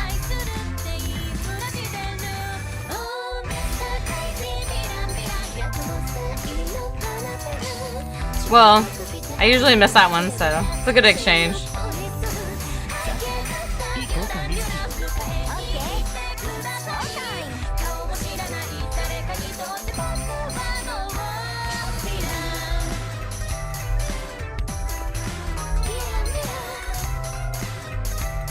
Too early, too late.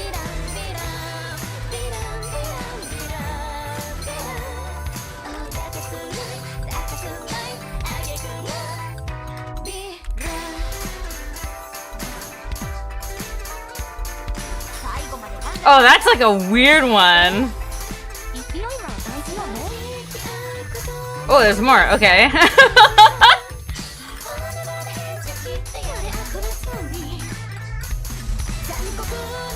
Oh, I like that one.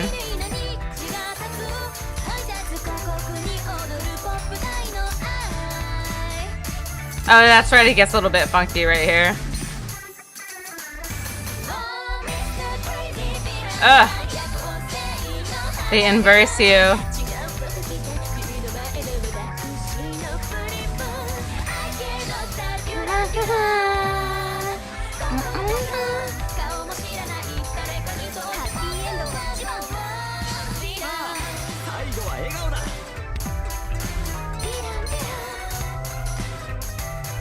That's a weird song. I like playing songs I don't enjoy at first to warm up, and then I play the ones I actually enjoy, because otherwise I assume too much, and then I don't enjoy the songs I love as much, if that makes any sense. Is this a mobile game? Yeah, it is. Just a little free mobile game you can play. It's Hatsune Miku Colorful Face. Oh, thank you for subscribing! Wait, why are my most important notifications not popping up? Are you kidding me? Are you kidding me right now? Oh my god.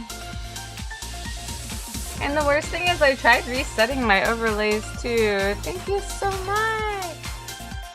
Oh, maybe because it was a gift sub. Well, thank you for gifting that sub, Captain Electric. I appreciate it.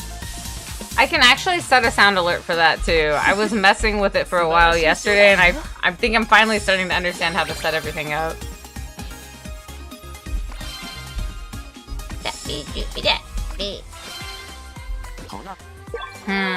Are we ready for one hour? Ooh, did they? Nice. Welcome to the asylum. Hehe, the back rooms, if you will.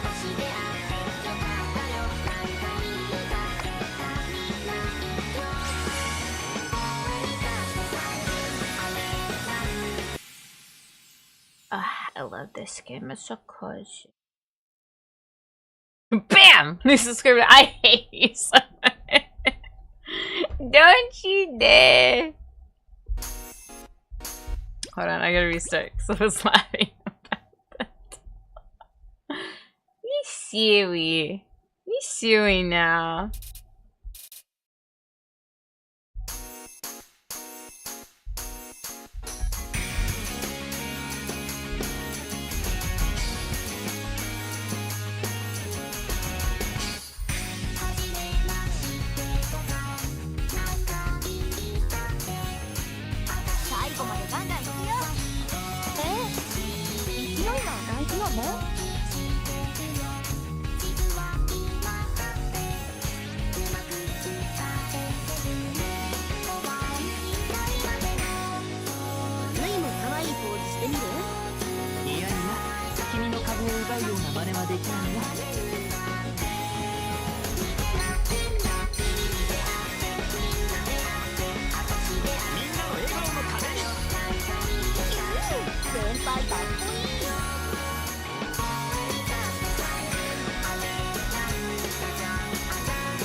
Oh my god, I actually made that! I never do that! Oh god, I don't want to get too excited.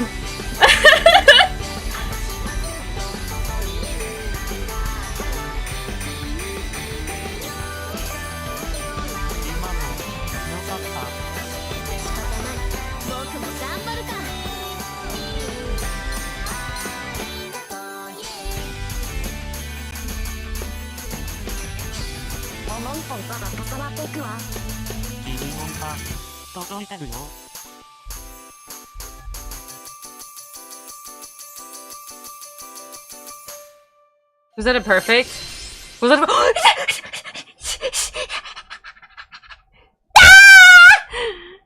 I could feel it, but I didn't want to get too excited because I knew if I got too excited I would probably mess it up. Nice! Full combo. Ooh, a full combo now. A full combo. Ooh, a full combo now. And I recognized the notes that I usually mess up on that one. As soon as I saw them pass, I was like, no, don't get too excited, you'll mess it up. Ooh, ooh. Got the dancing going now. Ooh, I need the sticks. I need the glow sticks there.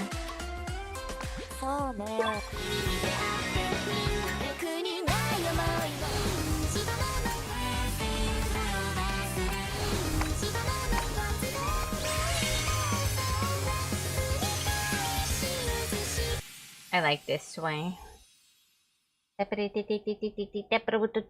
It's so steamy.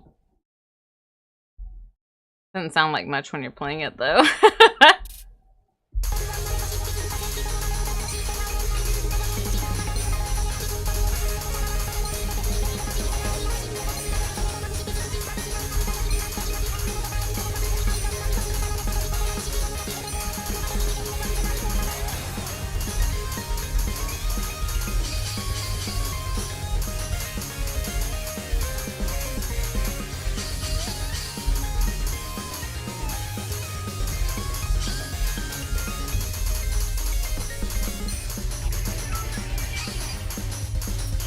Oh my god. I got a bad start on that. I figured I would keep trying to push through. Should I try to do a different one first? This one's really fast. If I do this one first, I might melt my eyes too quickly. Hold on. I'll do that one after I play like 3 more songs. I have to temper which songs I play because otherwise my eyes will start melting way too quickly. Kind of like when you play Guitar Hero too long.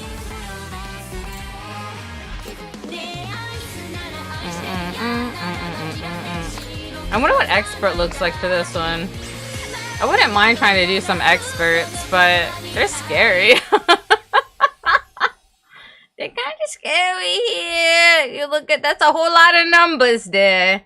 It's a whole lot of numbers. Let's see.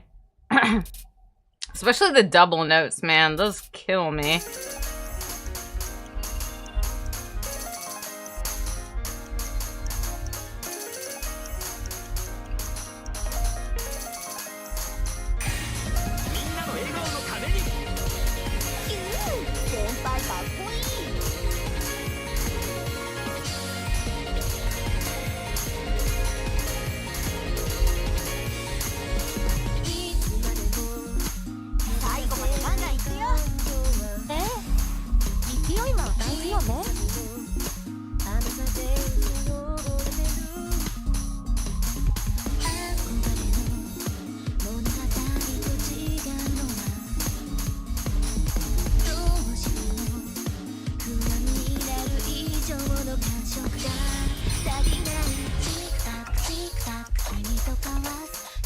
Those are all double notes, by the way. That's why they're so weird.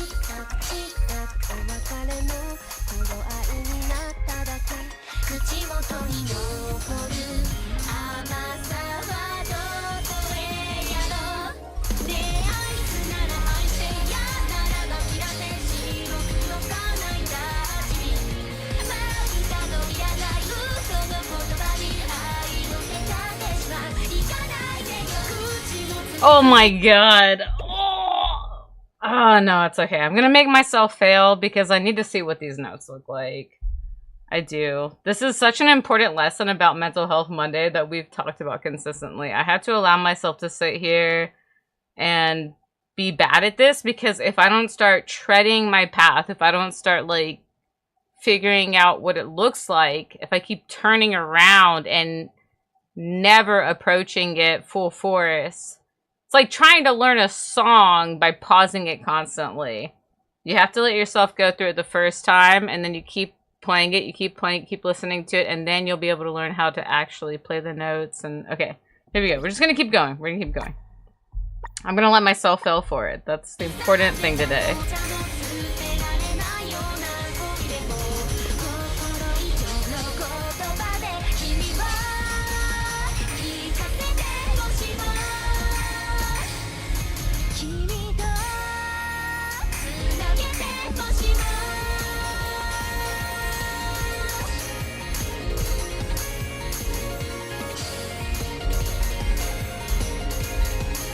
I mean, I used to never be able to even do those notes, so...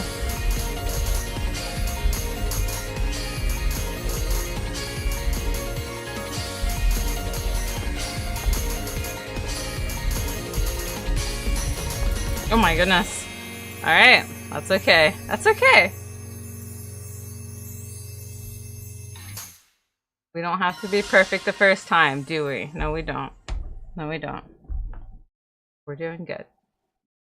Ah, this has been a great stream. My goodness. Okay, I didn't mean for the Mental Health Monday to bleed into my gaming, but here we are. And I got a new record, so technically I did better than I've done before. And that's, hey, there you are, right? The numbers speak for themselves, don't they? Let's keep going. This is a good time. Man, I love getting to hang out with you.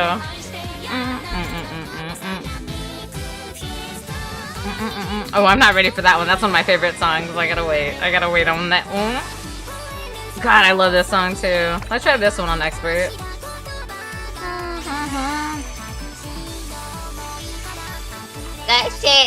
Go shade. It's your birthday in just a few days. Gonna be this Sunday now. Ooh, ooh. Ooh, ooh.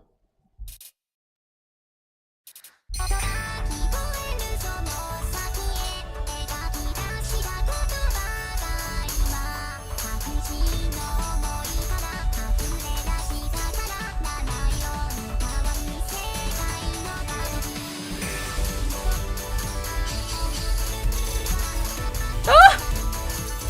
Oh my god, I cannot believe I just made that. Oh, and I did more. Okay. And we're still going. Okay. Oh my god. So brushing my teeth with my non-dominant hand is finally showing up? The way of the Da Vinci himself?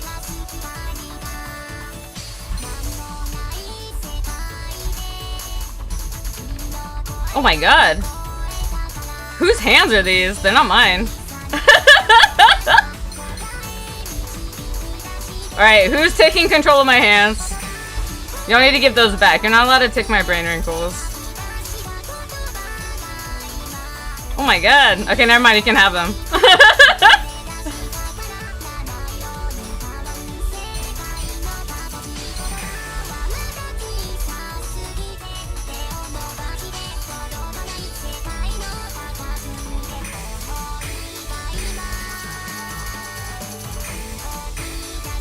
Oh no! Oh!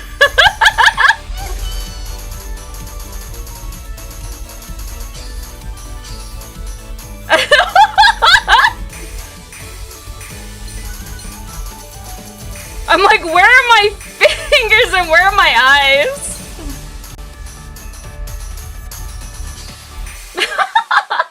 Hi, thank you for the follow. Oh my goodness.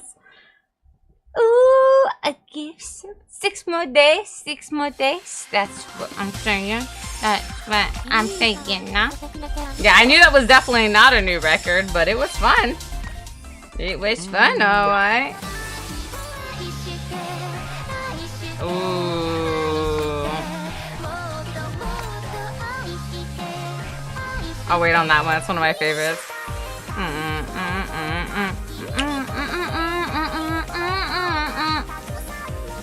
Yeah, let's do this one. Do I want to do expert or hard? I'll try expert.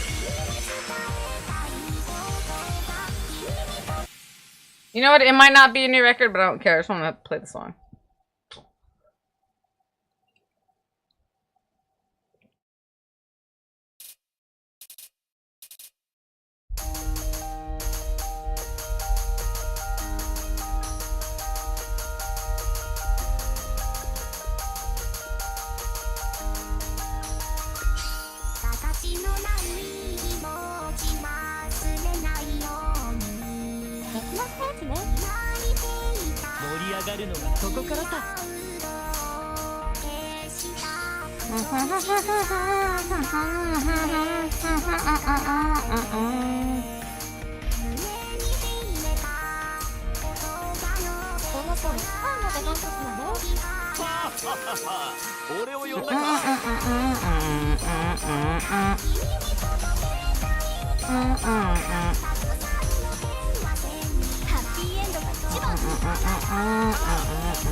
It's like my goal to play this song while living in Japan and speaking Japanese. That's why I'm learning Japanese right now.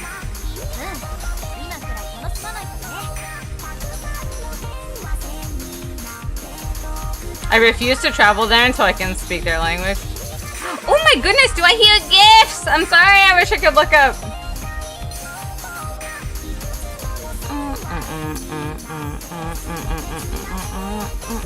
I don't know if I've ever gotten a perfect on expert for this one. Ooh, that's fun! Ooh,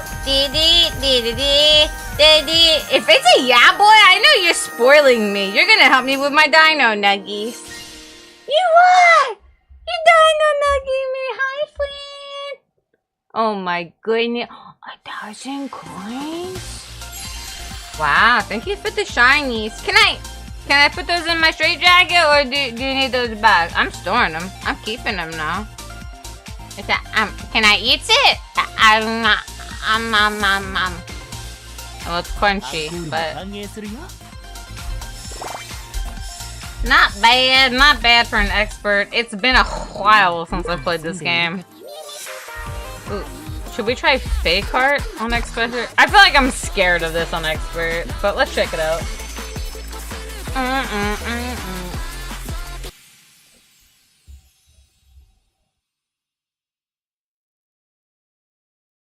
Do da do do da do da do do da do. Here we go.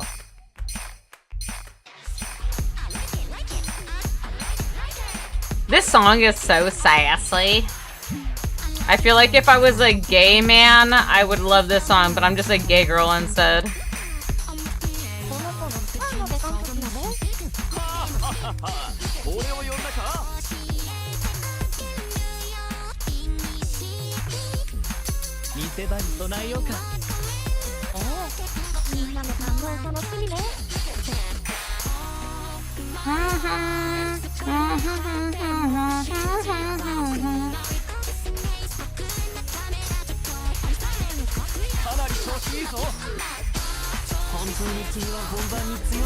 Ooh, that's a tricky one.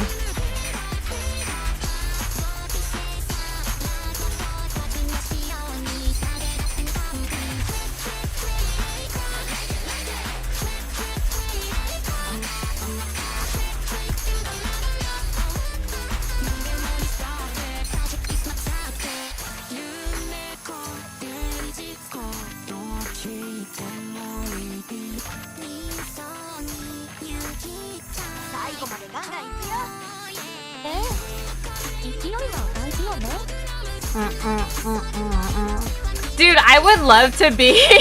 I wish I was into doing the, what's it called, idol thing?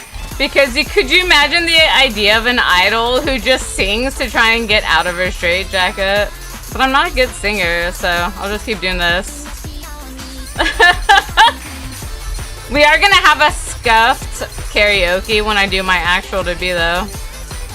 Oh my god, what is that? Oh! I don't think I've ever let myself even fail that song to see what the end looks like. I'm proud of myself. That is interesting looking at the end. I'm gonna be able to clear that soon. Hey, that's okay. I failed it, but at least now I know what the end looks like. And that's still a better record than I had for that song on Expert before, so... Ah, this is a good one too. Dang, now we have to start. I'm gonna do this one. This one's really hard on Expert though. They do a lot of unnecessary double notes.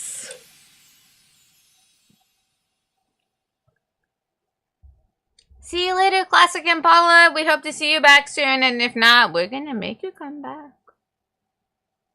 I mean, what? Hold on, what?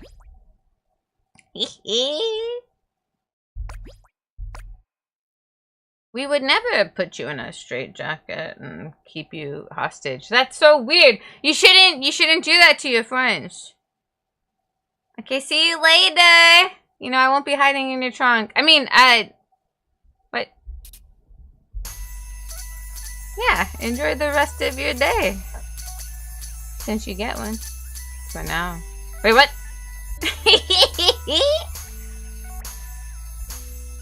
Oh yeah.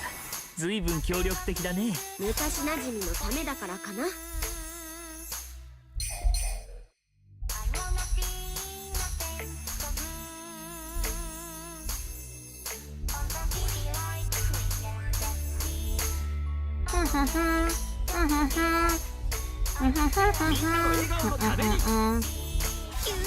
先輩かっこいい。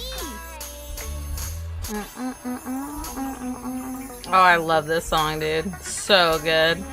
It's how I feel when I'm living life.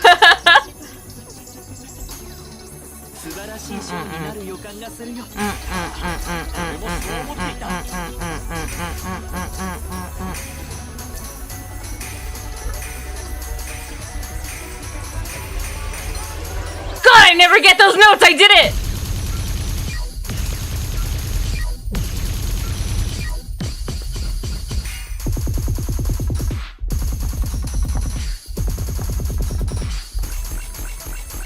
Oh, dude, I got so many notes I never got just now that I don't even know how to function right now. Ah! Just keep going. Oh, I'm so happy. I could fail this song and be happy now. I've never gotten those notes before.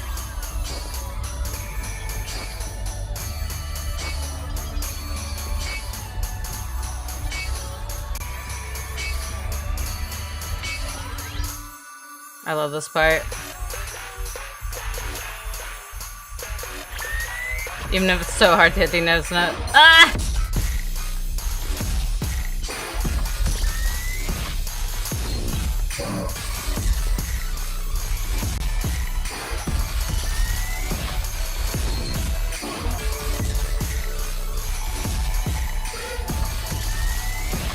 I knew I would get it. I got the third one.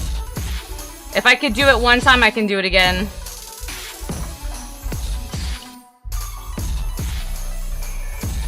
I used to fail this song, dude, on Expert. Are you kidding me? Dude, what? Are you? That was such a success. I cannot believe I cleared that on Expert.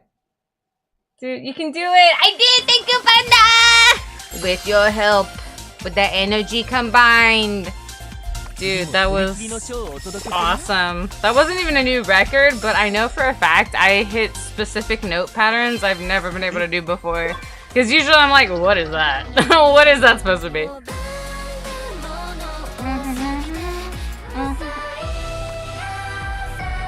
Uh-oh. This is a good one.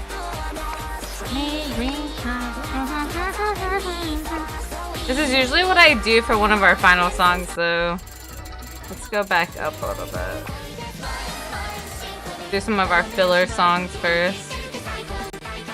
Oh, they gave me a bunch of new songs, I think, for free. I don't recognize these.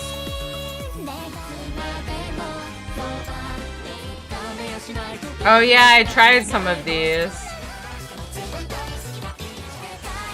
Let's try one song we've never heard before. I don't like Change, but I'll try one.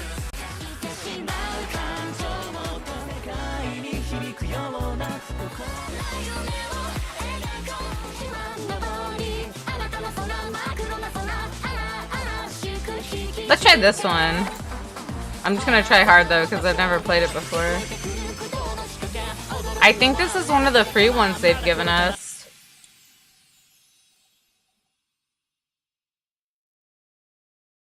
Steak. I like steak.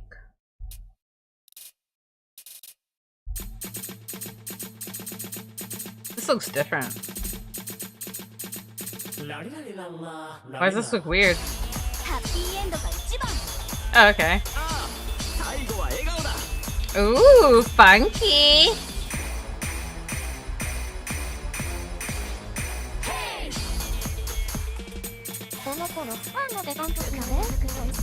Wow, double notes, okay. For a hard, that's pretty intense.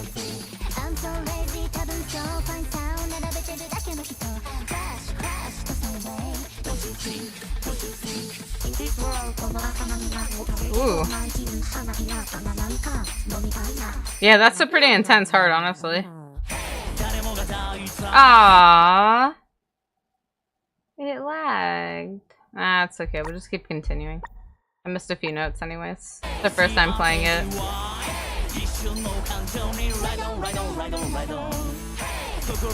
Ooh, I like the blending of notes. It kind of reminds me of... You guys are gonna hate me for saying it. But it kind of reminds me of K-pop Demon Hunters. It's like the combating of the voices. The vocals is really nice.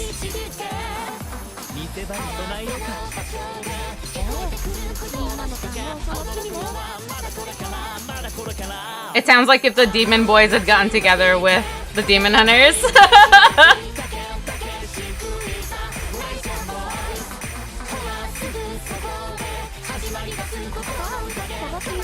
Yeah, it's a pretty funky heart. These are weird, these little notes here. Yeah, I like that song.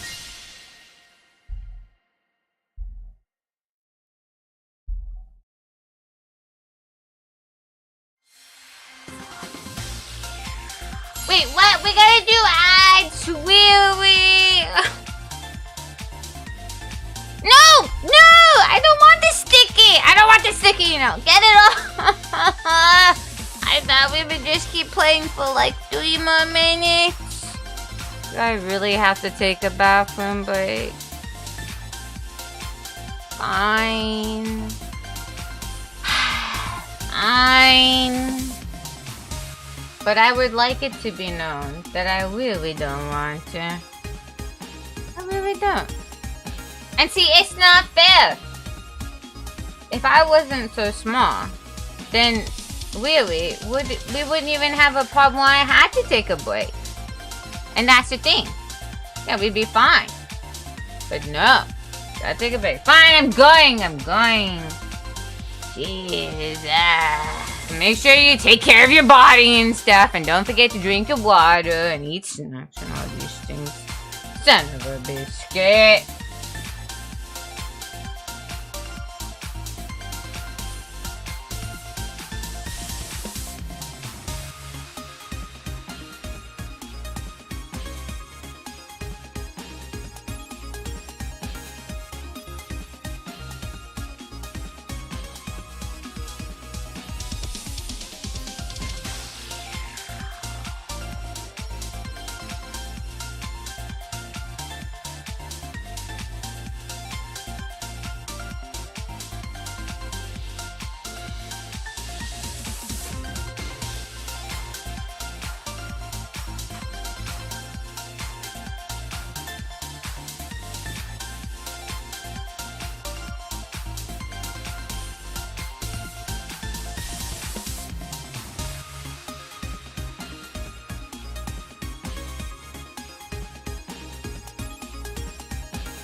Hey, Bucket.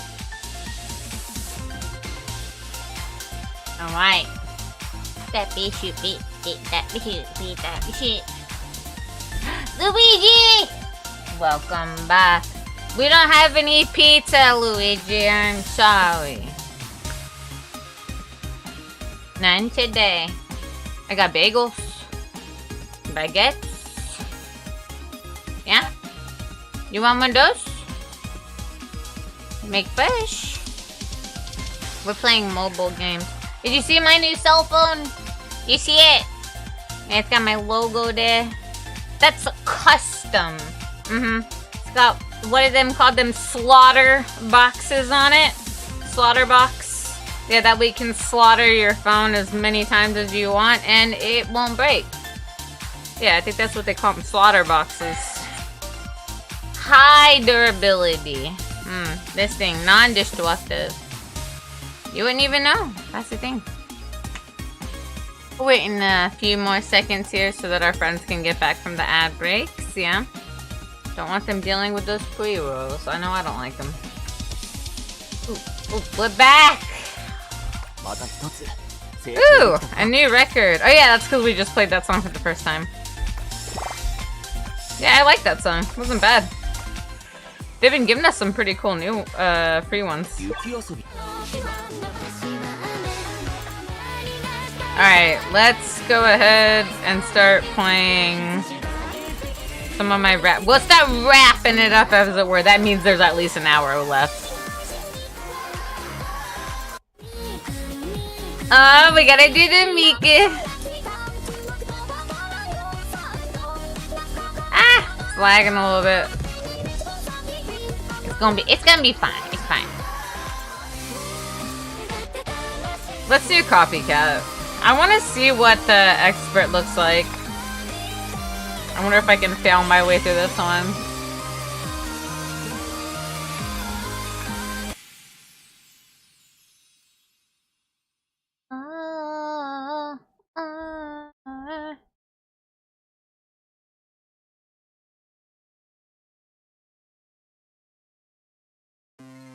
Oh goodness me, hold on.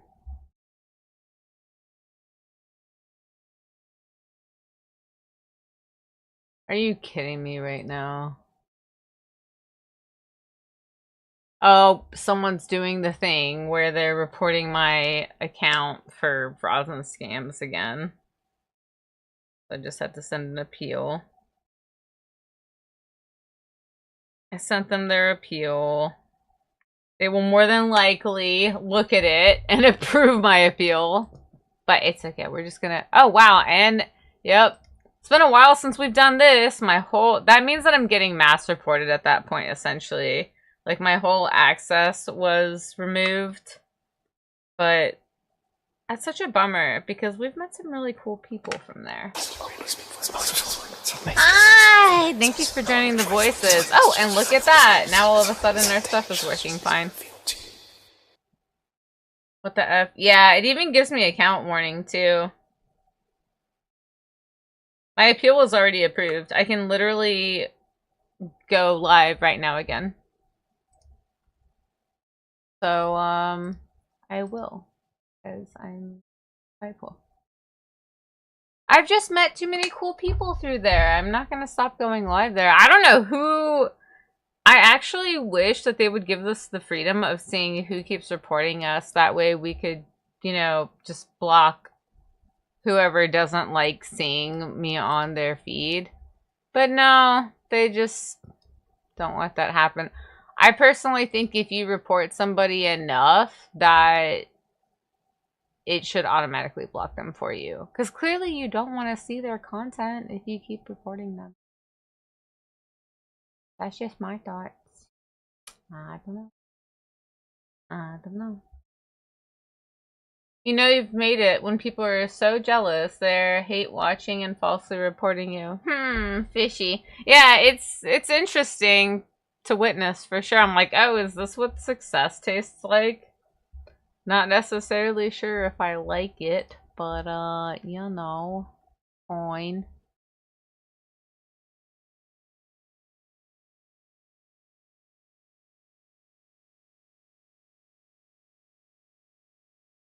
Kinda. Oh, there we go. My computer is acting funky today. General. Okay, hopefully we can. Oop, over here. Also, that's so weird that all of a sudden the voices thing started working normally again. What? Oh wait, I'm gonna restart this for sure.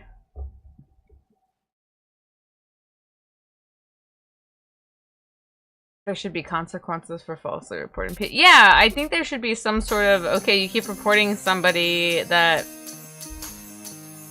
it's proven is not doing anything wrong.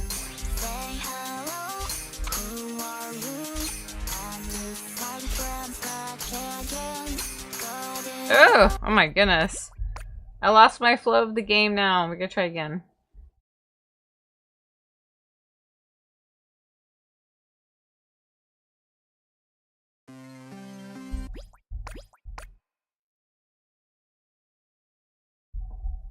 Yeah, that's what I was saying. I think it would just, at that point, it should ask you, okay, you've reported this person a certain number of times. Are you sure you don't want to just block them? Man, I keep missing that note. No, I'm gonna do the thing where I'm becoming obsessed with making perfect scores. We can't do this.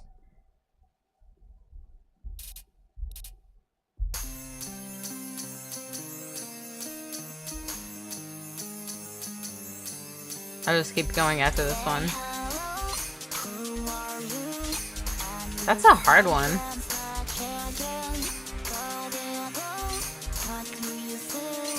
There we go. Ah!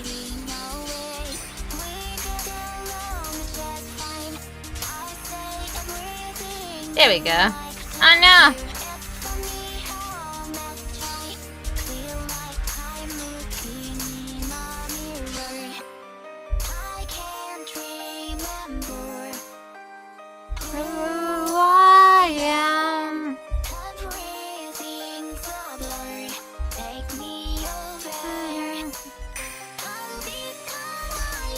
I feel like I lost my flow, man. I had my flow going, and then that happened, and now it's like hard for me to, okay, I'm getting it back. We shake it off. We shake it off.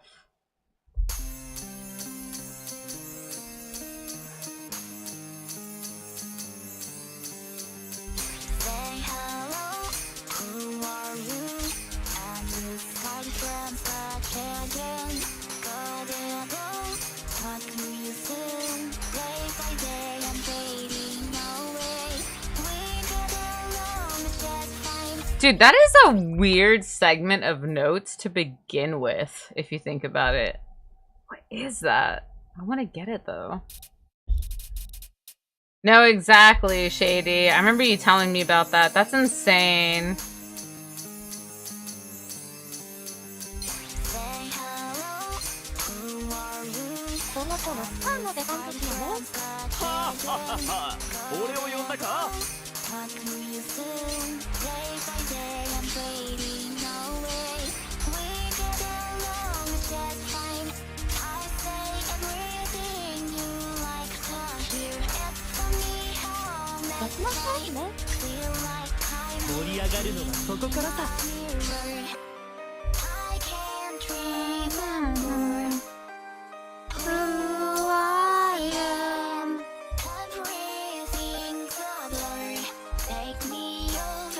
I try so hard not to stim with this game because then I mess up all my notes.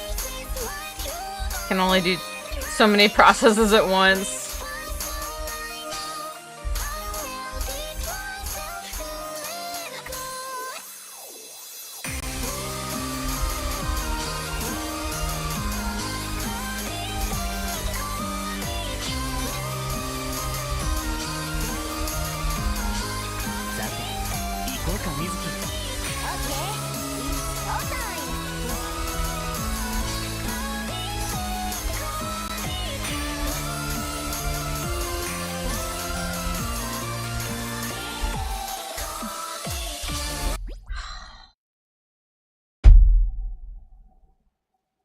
Doesn't help that it keeps lagging.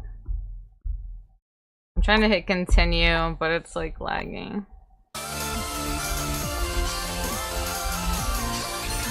I'm just gonna let myself fail because if not, we're gonna keep playing this song over again.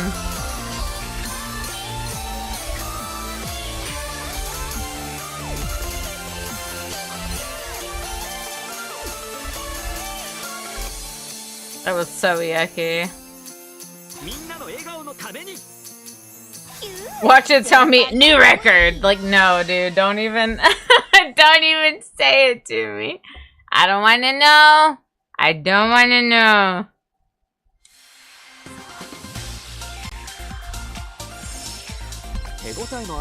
No!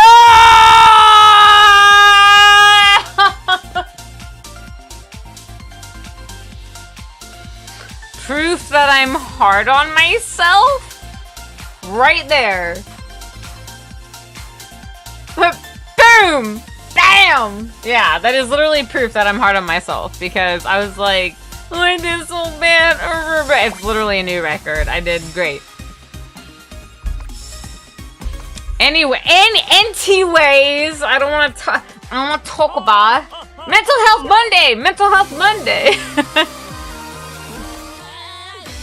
Ooh, sad, why? Alright, we're starting to get towards the wrap-up songs finally. Yeah, let's see how this one looks. You know, that's what I'm gonna do. I'm gonna keep failing through expert variations so I can start stepping up my game. I'm gonna become an expert soon. The only way I can do that is to look at what they look like because they're scary. Screw this infernal. Ooh, Mel. You trying to scare me? You think you're funny. Hi, Azur! Thank you for liking the live, friend. Here we go. If I fail it, that's okay.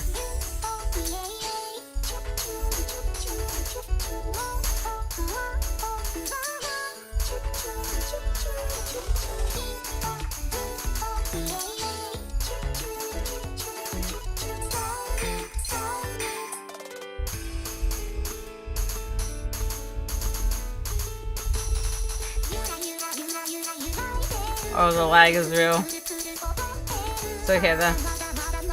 What? I can't wait to see the hard part. We're gonna fail. Let's fail on purpose. Let's fail on purpose just to see what it's about.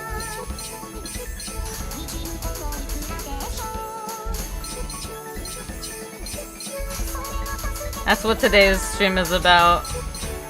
Non-perfection. Mental Health Mondays, boys. Being okay with where we are.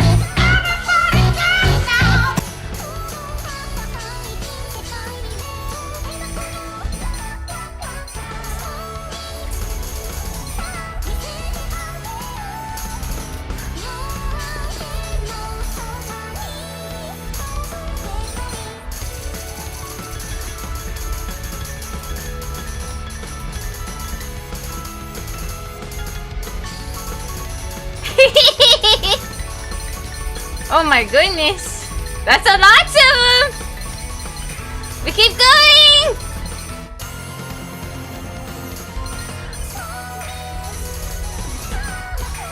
Oh my god, that's so cool. Oh my god! I got them! Oh, that's so cool.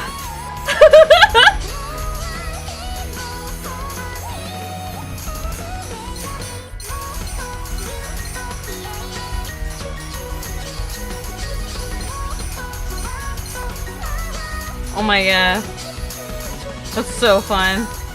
Ooh, there's so many notes! There's so many notes to hit! It's so fun! I love that song.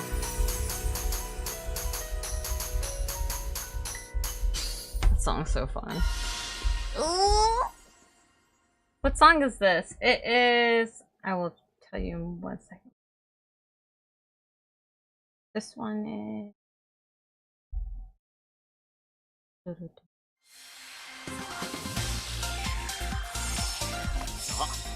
And look at that. Still a new record. That's what it's about today. So the song name is Snow Mix. Marasi. Vocals Hatsumiku.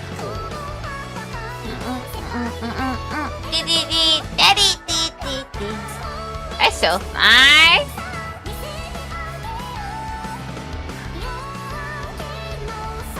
Alright. It's lagging. Sorry. There we go. We'll say it's time for a Shady song. That busy.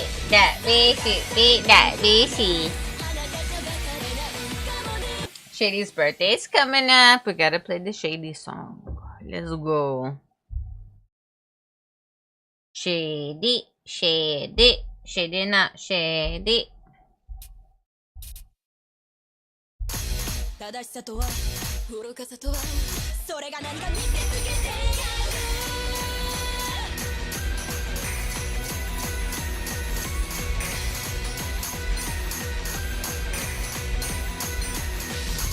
ちっちゃな頃から優等生気づいたら大人になってたナイフのような思考回路持ち合わせるわけもなくでも遊びたり最後まで考えて足りない困っちまうこれは勢いが大事よねあてもなくただ混乱するエイデイそれもそうか最新の流行は当然のはず経済の動向も通勤時て純情な精神で入社しは最新じゃ当然のルールです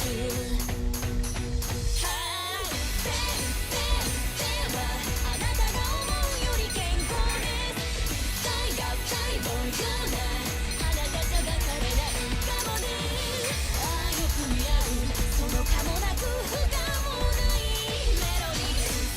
I either keep going too fast or slow.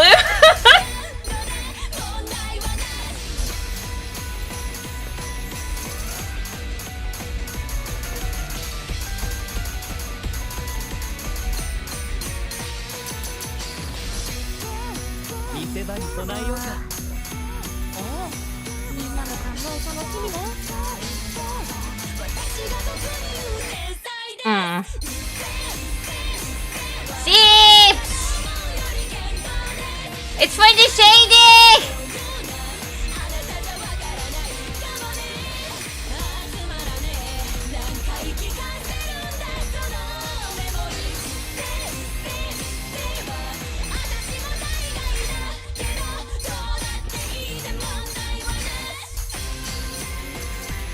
No, there comes the lag again! I don't know why it keeps doing that!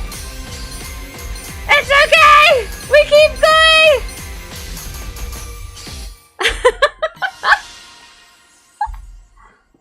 God, I love Adol's voice. Same! Yeah, that's Shady's favorite there.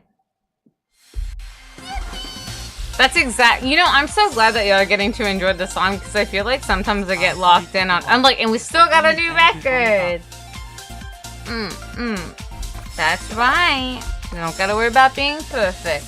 Just finishing is enough. Sometimes better than the last one. It always ruins my full combos. Oh, the lag? Yeah, it's not the best. Also, I'm so glad that y'all like those deeper types of voices. I'm pretty sure I'll start doing some more voice acting this year. And it makes me so happy when people tell me that they like my normal voice. Let's do... This is my favorite song, by the way. That's why I keep holding out on it. Don't worry, I will play it. Let's fail our way through this one. I'm wanting to just look at all the expert variations of the songs. Hey, thank you for the follow. Da, da, da, da, da.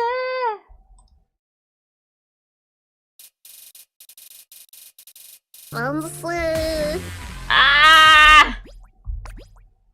That's the only thing that sucks about playing this difficulty is if it lags like that, you lose so many points right away. It's like, hey, wait, hold on, I didn't even get a chance.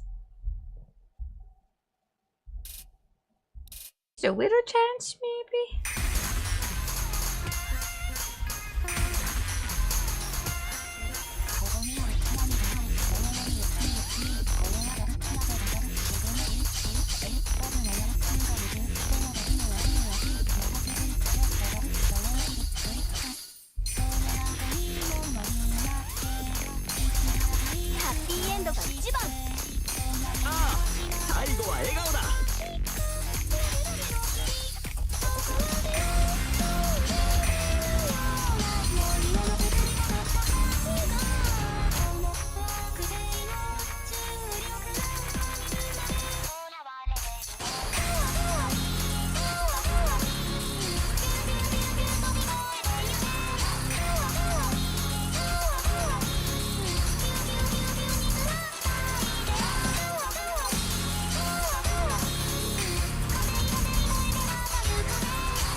Here we go, boys!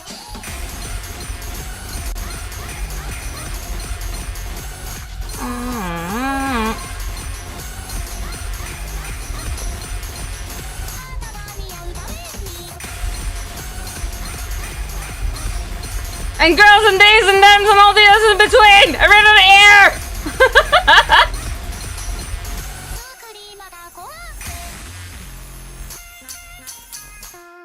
We didn't even fail that one on expert. Look at that. Not bad. Not bad.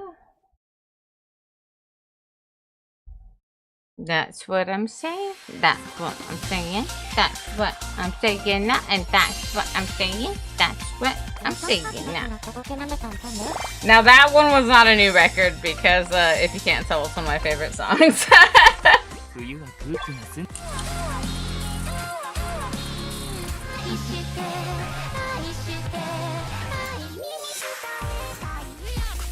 Alright, so we'll do that one.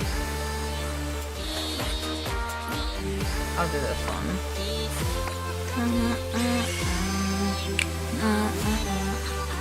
I'm looking at the time. I still got well around 30 minutes. I also loved how sweet and adorable Ada's song was compared to the song. Your song. Oh.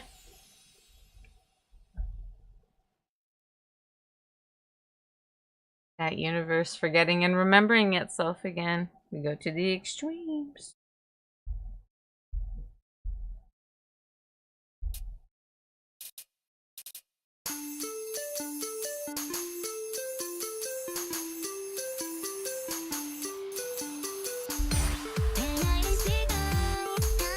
Like, even right now I'm having to offset my timing because my iPad's been lagging.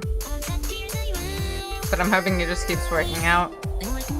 Especially because we're not going for perfects or anything. Hi! Thank you for the gift!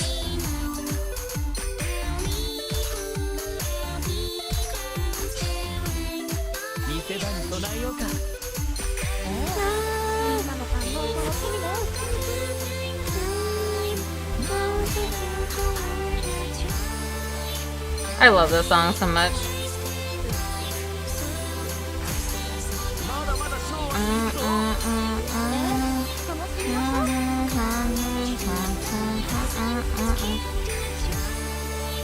I am a wasted Debbie!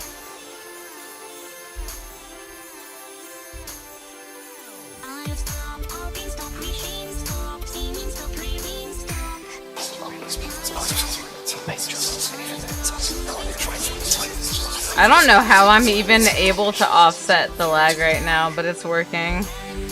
I wonder if y'all can see it visually yourselves. I think it's because my iPad's maybe getting hot. But I haven't been playing that long. So that'd be weird.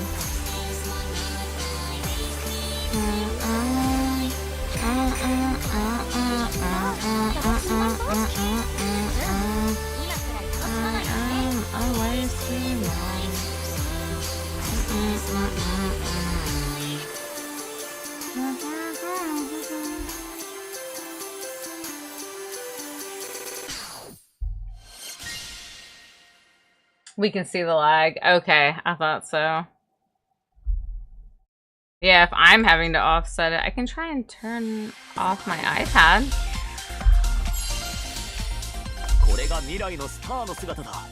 Yeah, like, everything is like right now. I'm gonna try and start the game completely over.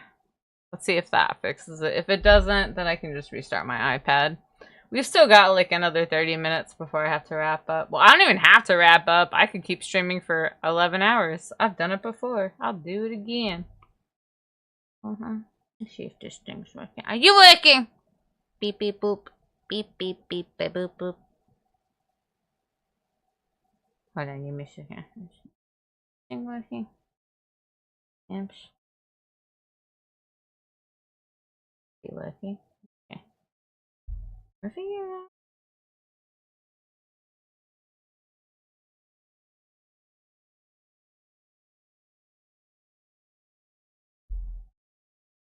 It's just like super wonky, isn't it? Look at that. Oh. I don't even hear the audio anymore. Oh no, my follower's not working again. Why is all the technical stuff being so funky right now? Not again. Okay, yeah. Let's start.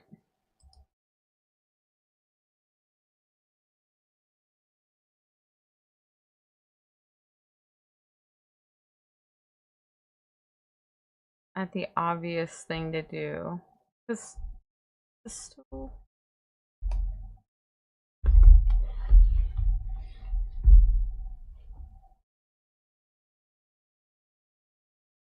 I mean, it seems fine. I might have to restart my... I don't know. That seems to be working fine now, but I just can't hear it. Let me... Hold on. I'm gonna try and close my program. Open it back up again. Whoa. What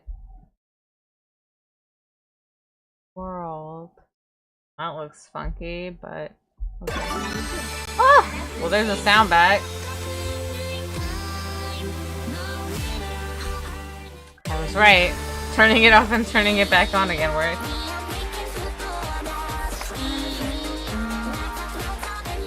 Alright, let's keep wrapping this up.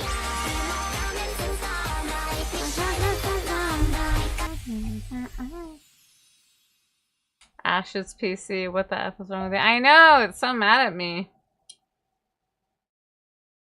And everything was working fine, by the way. It's actually weird playing hard songs after playing expert.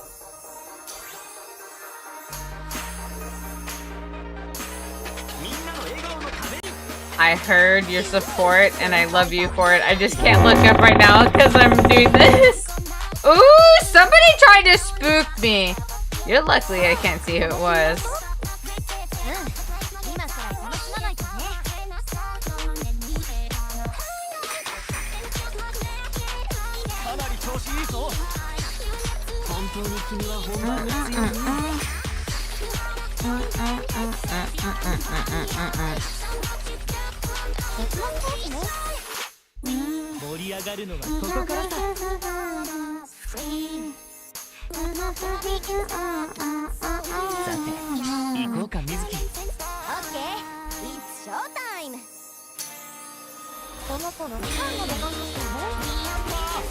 I always get too excited at that note.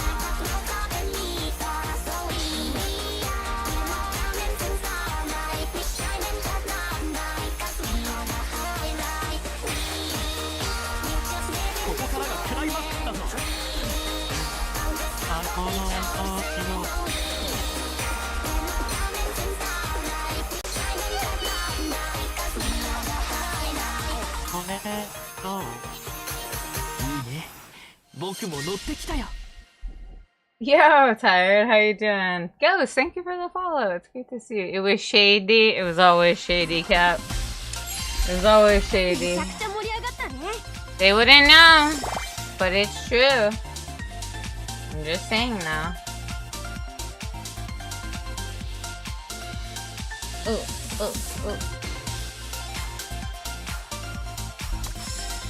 Alright, so we did trust rank up. Also, I have not rolled in forever with this game. I just stack up credits and I keep suffering.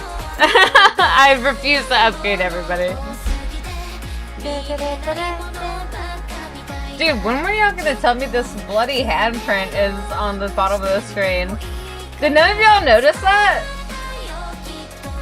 Is that how bad we are in the asylum? Y'all did not see that massive handprint down here?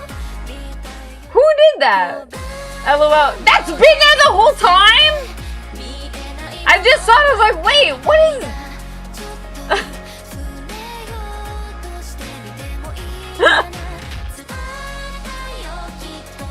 I literally... It belongs there. Dude, when I asked that question, it sounded like I was, aha, you guys, it's a kiki, haha, but no. Literally, when did we do that? That's so funny.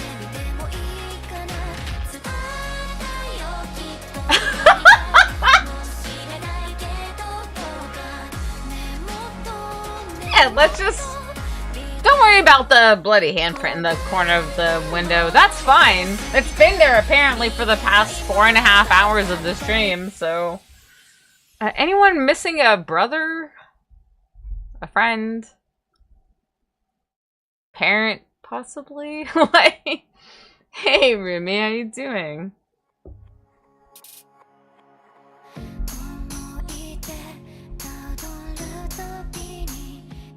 Wait, I think I already played this song. I think I did on Expert.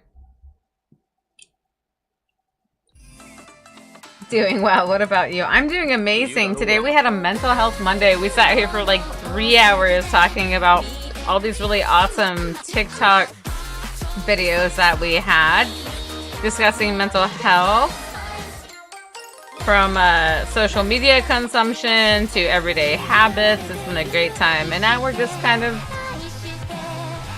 reeling it down. Alright, I guess I'm ready for my song.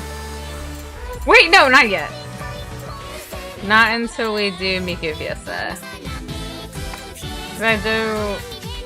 Let's fail through Expert. I want to see what Expert looks like. It's been a while. I haven't played this game in a few months, actually. We used to play it pretty regularly, especially when I got to play with Shady. Ooh, that was fun. Then he kept losing his accounts. So that's kind of funny.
Dude, those little 4-note things were so fun. I kept failing them at the beginning, and then I started hitting them in the middle. Ooh, I can't wait to get better at that song. That's fun. New record, that's what I'm saying. Yeah, you thought you would get me with a door shutting? Are you kidding? See, that's the funny thing. When y'all find me focusing on games, it's a different level of focus when I'm hyper fixating on this game. So I don't even hear it. I'm just like, what?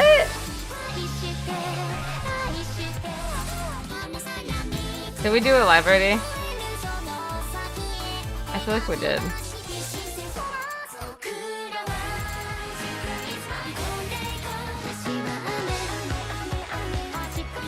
Well, if we did, I think I want to do happy... No, not that one. I'm going to do a live, and then we'll do...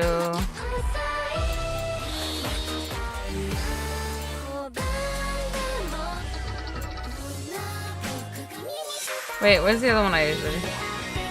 I think it is this one. This is probably the one I was waiting to do. Alright. It's just so hard to leave, y'all. I don't want to accept that this is it. It's fine. I'll be fine. At least we have the Discord. We have the Asylum.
Oh my god!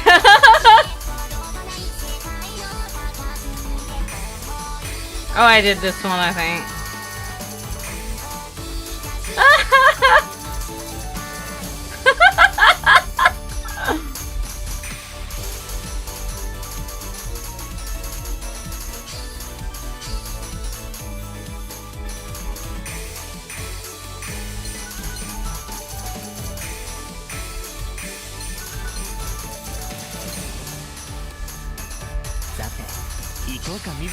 Well, at least I got the last 9 bubbles right.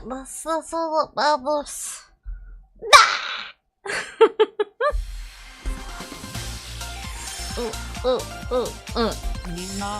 I feel like there's a song we haven't done yet, and it wasn't that one. I still have 18 minutes before I have to leave. Which one is it?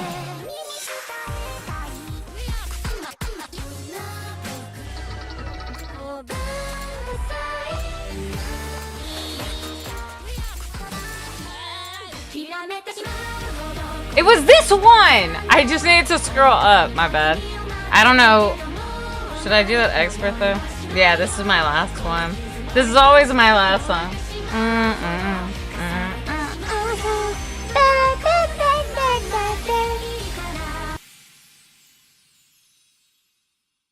It's gonna be so hard to leave, y'all. I don't wanna. But I must be a human. I know.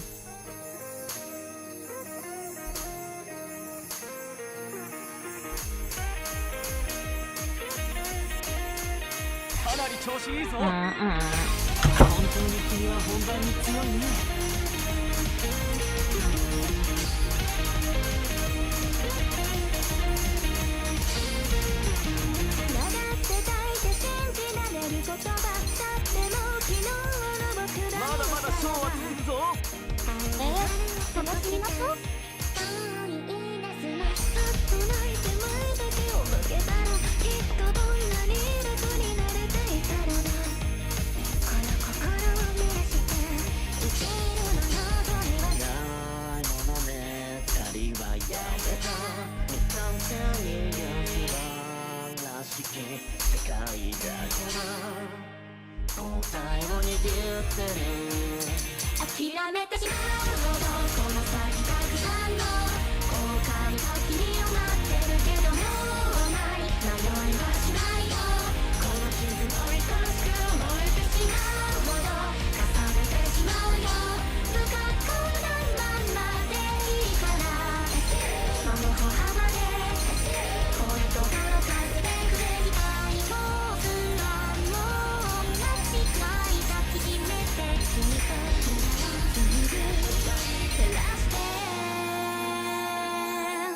Ooh, we survived an expert. Let's go, baby. Let's go.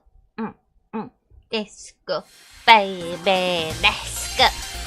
僕たちひょっとして New record!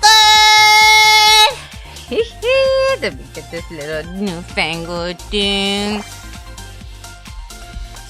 And I knew we could do it, friends. I knew we could do it. That's all I'm saying. That's all I'm saying now. Oh my goodness. Alright. I guess it's time, isn't it?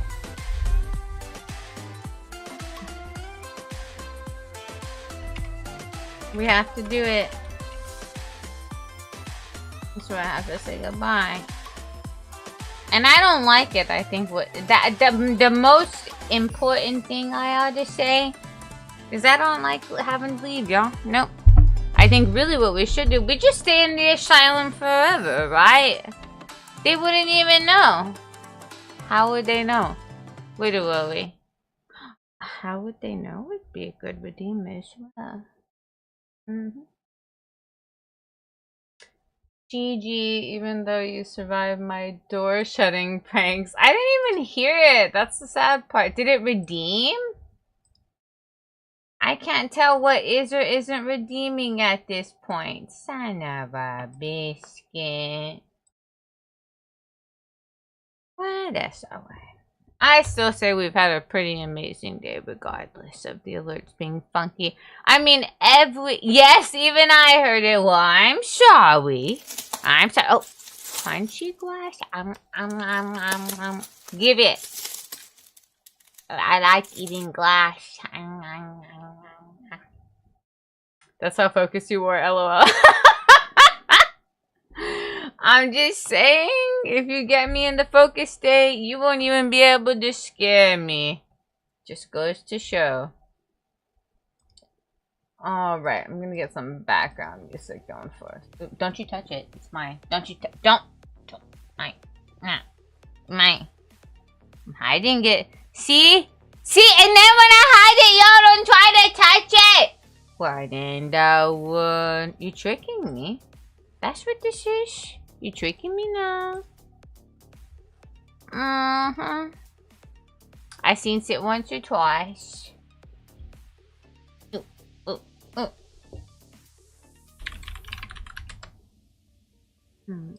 Anybody? That should be. Oh, nice. I actually, dude, you guys wouldn't believe this. I hung out in somebody's stream actively for like an hour and a half yesterday. And it's somebody I really like. They're much bigger than me. And I gotta say, I think it's kind of always an intimidating experience rating somebody who is definitely bigger than you. You don't want to make it feel like you're trying to get anything out of them.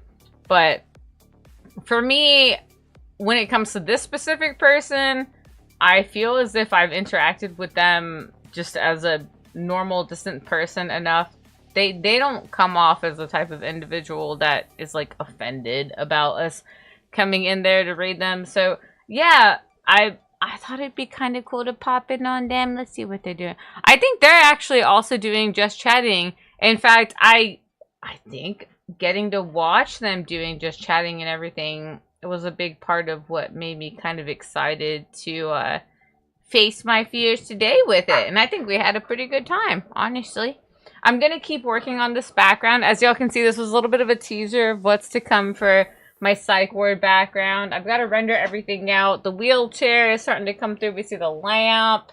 And I'm starting to render out the little IV fluid thing there as well. So, and then, you see the windows? There's actually going to be a bunch of vegetation and plants growing through all that. I know it's hard to envision what I'm thinking in my head because there's nothing really there yet, but I promise it's going to look freaking awesome. I'm just going to keep building and building on it. And then I think what we're going to do is pop in on a friend. Yeah. They're also a fellow strawberry goose connoisseur, if you know what I'm saying. And make sure I do this correctly, right? So we're gonna pop in on Viscera. I really like the way that she talks. I don't know. Something about her just chatting and stuff. It's not super chaotic. It doesn't feel performative or anything. I mean, it's just so cool. I found myself, like, getting chores done while listening to her talk, and I think that's so cool. So, oh, and she's also gonna be releasing a new model soon. And I know she's really excited for that. Boom! That's off. Shut the hell up! You know what, bestie? I swear to God! What are you doing? Boom! Oh my God, I know, I caught myself doing that earlier. I was like, boom! That's what I'm saying. And then when boom! Like, oh my goodness. Alright, let's do it. Let's pop in on the Viscera. And then I do this, right? Boom! Yeah, literally. I do this one. And then we're gonna start the raid. You guys, it's been so much amazing to hang out with you. I cannot wait to hang out with y'all again soon. Please pop into the Discord server when you get a chance. We have such a good time vibing there. I can't believe there was like 5 of us just hanging out with the body doubling VC earlier today. That was so cool. Until next time, I hope you all have a super amazing day. I know thanks to you, I'm gonna have a super amazing day. Thanks to you and you and you and you and you and you and you and you and you.